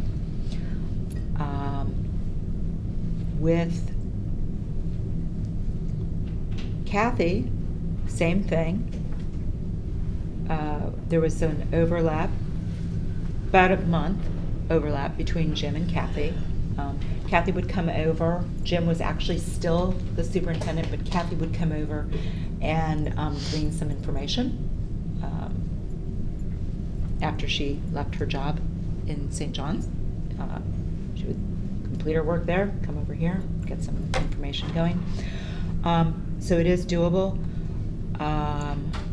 but so if we want to have an interim superintendent. Yeah, we're absolutely going to need one. So within those that qualify based on our internally, then if we were going to go that route, we'd probably have to put the messaging out right now to who, for them to apply. Well, it's not really they apply. They don't apply. No, It's not really they they apply. Do they have a say in it, or do we just say you're doing this now? They have to accept the position? No, they don't have to accept the position. Okay, but so we appoint them, but they can decline it, is basically. We would. It's usually typically Your assistant position. superintendent. Right, so. I would Typically it rather is. keep it within somebody who knows what's going on here. Yeah. It's just me. So, No. listen, I just like to just talk about things. LaShaka's right there. So, what It just what takes a does- motion when we get to that point. So in May, there would be a motion, I would and the motion recommend- might be recommendation Yeah. that LaShaka Whoever's gonna make a And then a motion, vote. make Is our sure they have a interim- conversation first Yes. with the And- person. Right, and so if there's kind of a consensus, or if there's a thought that you would like to have Ms. Moore be this interim superintendent, I would probably speak to Ms. Moore about, you know, there could be certain things, you know, That she would like to that she would like to discuss or make sure of. If somebody's an interim Like, she should get her superintendent. job back. It's not the greatest position Something like to that. be in when you're an interim. It would make superintendent. sense, you know, if she says, well, then fine, I'll help you out. She may I'll not do whatever I want can, it. but I don't Right. want to be superintendent, I want to be assistant superintendent. Is We that have- us individually reaching out? Is that, is that That's her. all of us together? You all would direct me to have those conversations with her. I would bring it back to the chair of, this is the agreement that, you know, she has indicated she's willing to do. Again, Jacob Oliva was paid a higher salary while he was the interim superintendent. He think did, it's fair. you know, you know, he was compensated for that. So that would be one thing. Jacob did want to be considered for superintendent. He was interested in that. Ms. Moore may not be, but she may say, I don't have an interest in that. I'm not ready for that type position yet. I don't know. I'm just throwing that out there. And she could say, but I do want to have a guarantee that if I do this for this time period, I want to be guaranteed that She whoever gets her you job bring done. I mean, I they're not going understand to be that. That would able make sense to me. to flip on a dime and Yeah. bring their own people in. We can't move forward with that until we have put it on, noticed it on an agenda and voted on it. So that would be at the May agenda. Right. But you could have the conversation with her before that. Yes, Right, I okay. can. So to keep in the sunshine, we go through you? So yeah, so if I have consensus that you would like me to reach out Yes. to our executive Do we have director consensus? Yes, we specifically. do. Do we have To our consensus? assistant We could superintendent. get- Yes. Yes. Please have that conversation so we know where we stand. I can do that. So we'd have that by our next Yes, workshop? Yes, sir. Okay. You will have that by your next workshop. that's good. With the terms of that. As far as FSBA, or whether you want to do a letter of interest, that's what Tonight. you're going to have tonight, is that decision. If you, like I said, FSBA, I know that I've got their Can they October. even do it? Have you? Do they have enough people to stay? They- call? I've reached out to Andrea Messina. did she say they She could said that handle they it? could handle it. Part of the reason is because she knows that I have all my stuff. Quite frankly, this PowerPoint presentation is their presentation from 3 years ago. Although I tweaked it, I got her permission to be able to use Right. this. I tweaked it quite a bit and tailored it to what we have, but it's similar things. So we would probably skip, I don't know, as you need a run through of, gee, the superintendent search, what it looks like. You've already done it. But she would come in with a, okay, these are the things that we need to do. Here's the timeline. I've given you a rough draft timeline. I'll share that with her. If this is what I've shared with the board. And then they'll come in and tweak it after and say, these are the things that we would recommend that you do differently or whatever. We're gonna have to do it. Yep, this is the process. It is on the table, though, to do for lack of better words, a headhunter firm, right? Like, we wouldn't just have That's to what do FSBA would be, yes. We don't have to use FSBA. You don't have to, Wait, correct. so- It'll be cheaper. Financially. So theoretically, you could do anybody. one of the things, the request a letter of interest. We could request a letter of interest, and like, we already know a variety of names from, because there's a lot of them out there right now, right? We could say, hey, if you're interested, but let them know it cannot exceed project cost of $35,000. That means inclusive, it can't exceed project cost of $35,000. That keeps us within our box of not violating RFP. our RFP We'd have requirements. to put out an RFP for anything above We that. could, but that is a possibility. Yes, ma'am. I'll just say, I know we're almost out of time, we're gonna discuss this tonight, but, you know, so many members of the community said, we want consistency, right? So, I mean, this is such a big decision. Making sure we are, hopefully, the hope is that we would find somebody who would be a leader for our schools for many years, is I think the hope. I'm a former headhunter. Recruiting is a big part of my background. So this is an area, and Dr. Conklin, I'm sure you can appreciate this, it's just a new era with educational choice dollars. We keep talking about this figure like $6 million, right? Could that go to 7 million, 8 million, 9 million? So for me, I wouldn't want to focus on saving $10,000 when hiring the right person could save us $2 million because we're retaining more students in our schools because we are at such a level of excellence, right? So I just wanted to share just kind of a little bit what's in my head right now. The final piece that I will share is my background is I'm a former certified teacher. I've got my master's in curriculum instruction. I also have a corporate background. I've worked with exceptional people in instructional design and corporate education. I think it would be really interesting to see candidates, not just candidates who have been in public education for most of their career, but just maybe other candidates too who have a different background. And so my concern with an FSBA, just because I don't know anything right now, is are they really more kind of tunnel vision on that traditional superintendent? So no, that's the whole thing is it gets tunnel vision based on your qualities that you put forth as being the requirement. So if you require that they have to have an ed leadership certification, you have now pigeonholed yourself into only looking at people who have that educational background, okay? So that is where you would pigeonhole yourself. You could do... You can write it anyway. And FSBA would consider, the only other thing to me that I would want to consider is when you're working with people at this level, a lot of them are not on the boards. They're working with recruiters. They're working with firms because they are at that level. And so again, looking at an FSBA versus a different consultant, would FSBA be working those channels where they are finding those higher level C-suite, folks, or at least senior leadership? So yeah, I see where you're going with that. So the companies that typically will act as consulting service companies aren't necessarily headhunters, because typically with headhunters, the employer is paying a certain percentage, right, of that salary. Yeah, which is high, yeah. Which isn't happening with any of these consulting groups. They're just managing it. Yes, ma'am. Wow, okay. Yes, ma'am. All right. So what you end up having is they're advertising in the trade papers. There's, I want to say it's called the superintendent. Ed Weekly, yeah, there's Ed Weekly, but there's also literally a superintendent magazine where it searches for superintendents.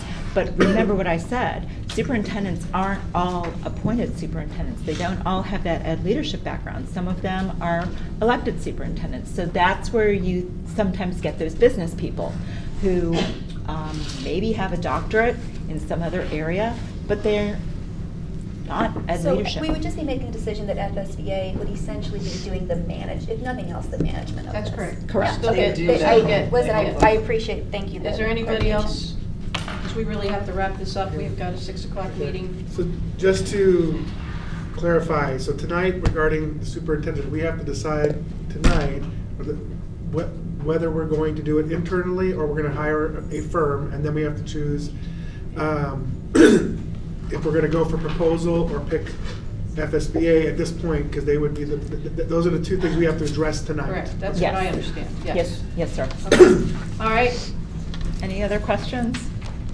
Thank you. Thank you, Christy. Christy. Sure. All right, we've got, is there any old business? Is there any new business? I do have one more. I think you have one more. I shut my computer, so give me a moment. I thought I saw somebody sign up. Public for comment? Public comment. Anybody? So. Love to make people here. Anybody here have public comment? I had, They're all gone. Ozana, Reardon. They're all gone. I'll go to Culver's, it'll take. Gone. Oh, well, apparently they. They're gone. Okay, so we don't have any public comment, we won't do closing comments till later tonight. All right, so then I'm gonna adjourn this meeting and we'll meet again at 6 o'clock downstairs, so. Oh.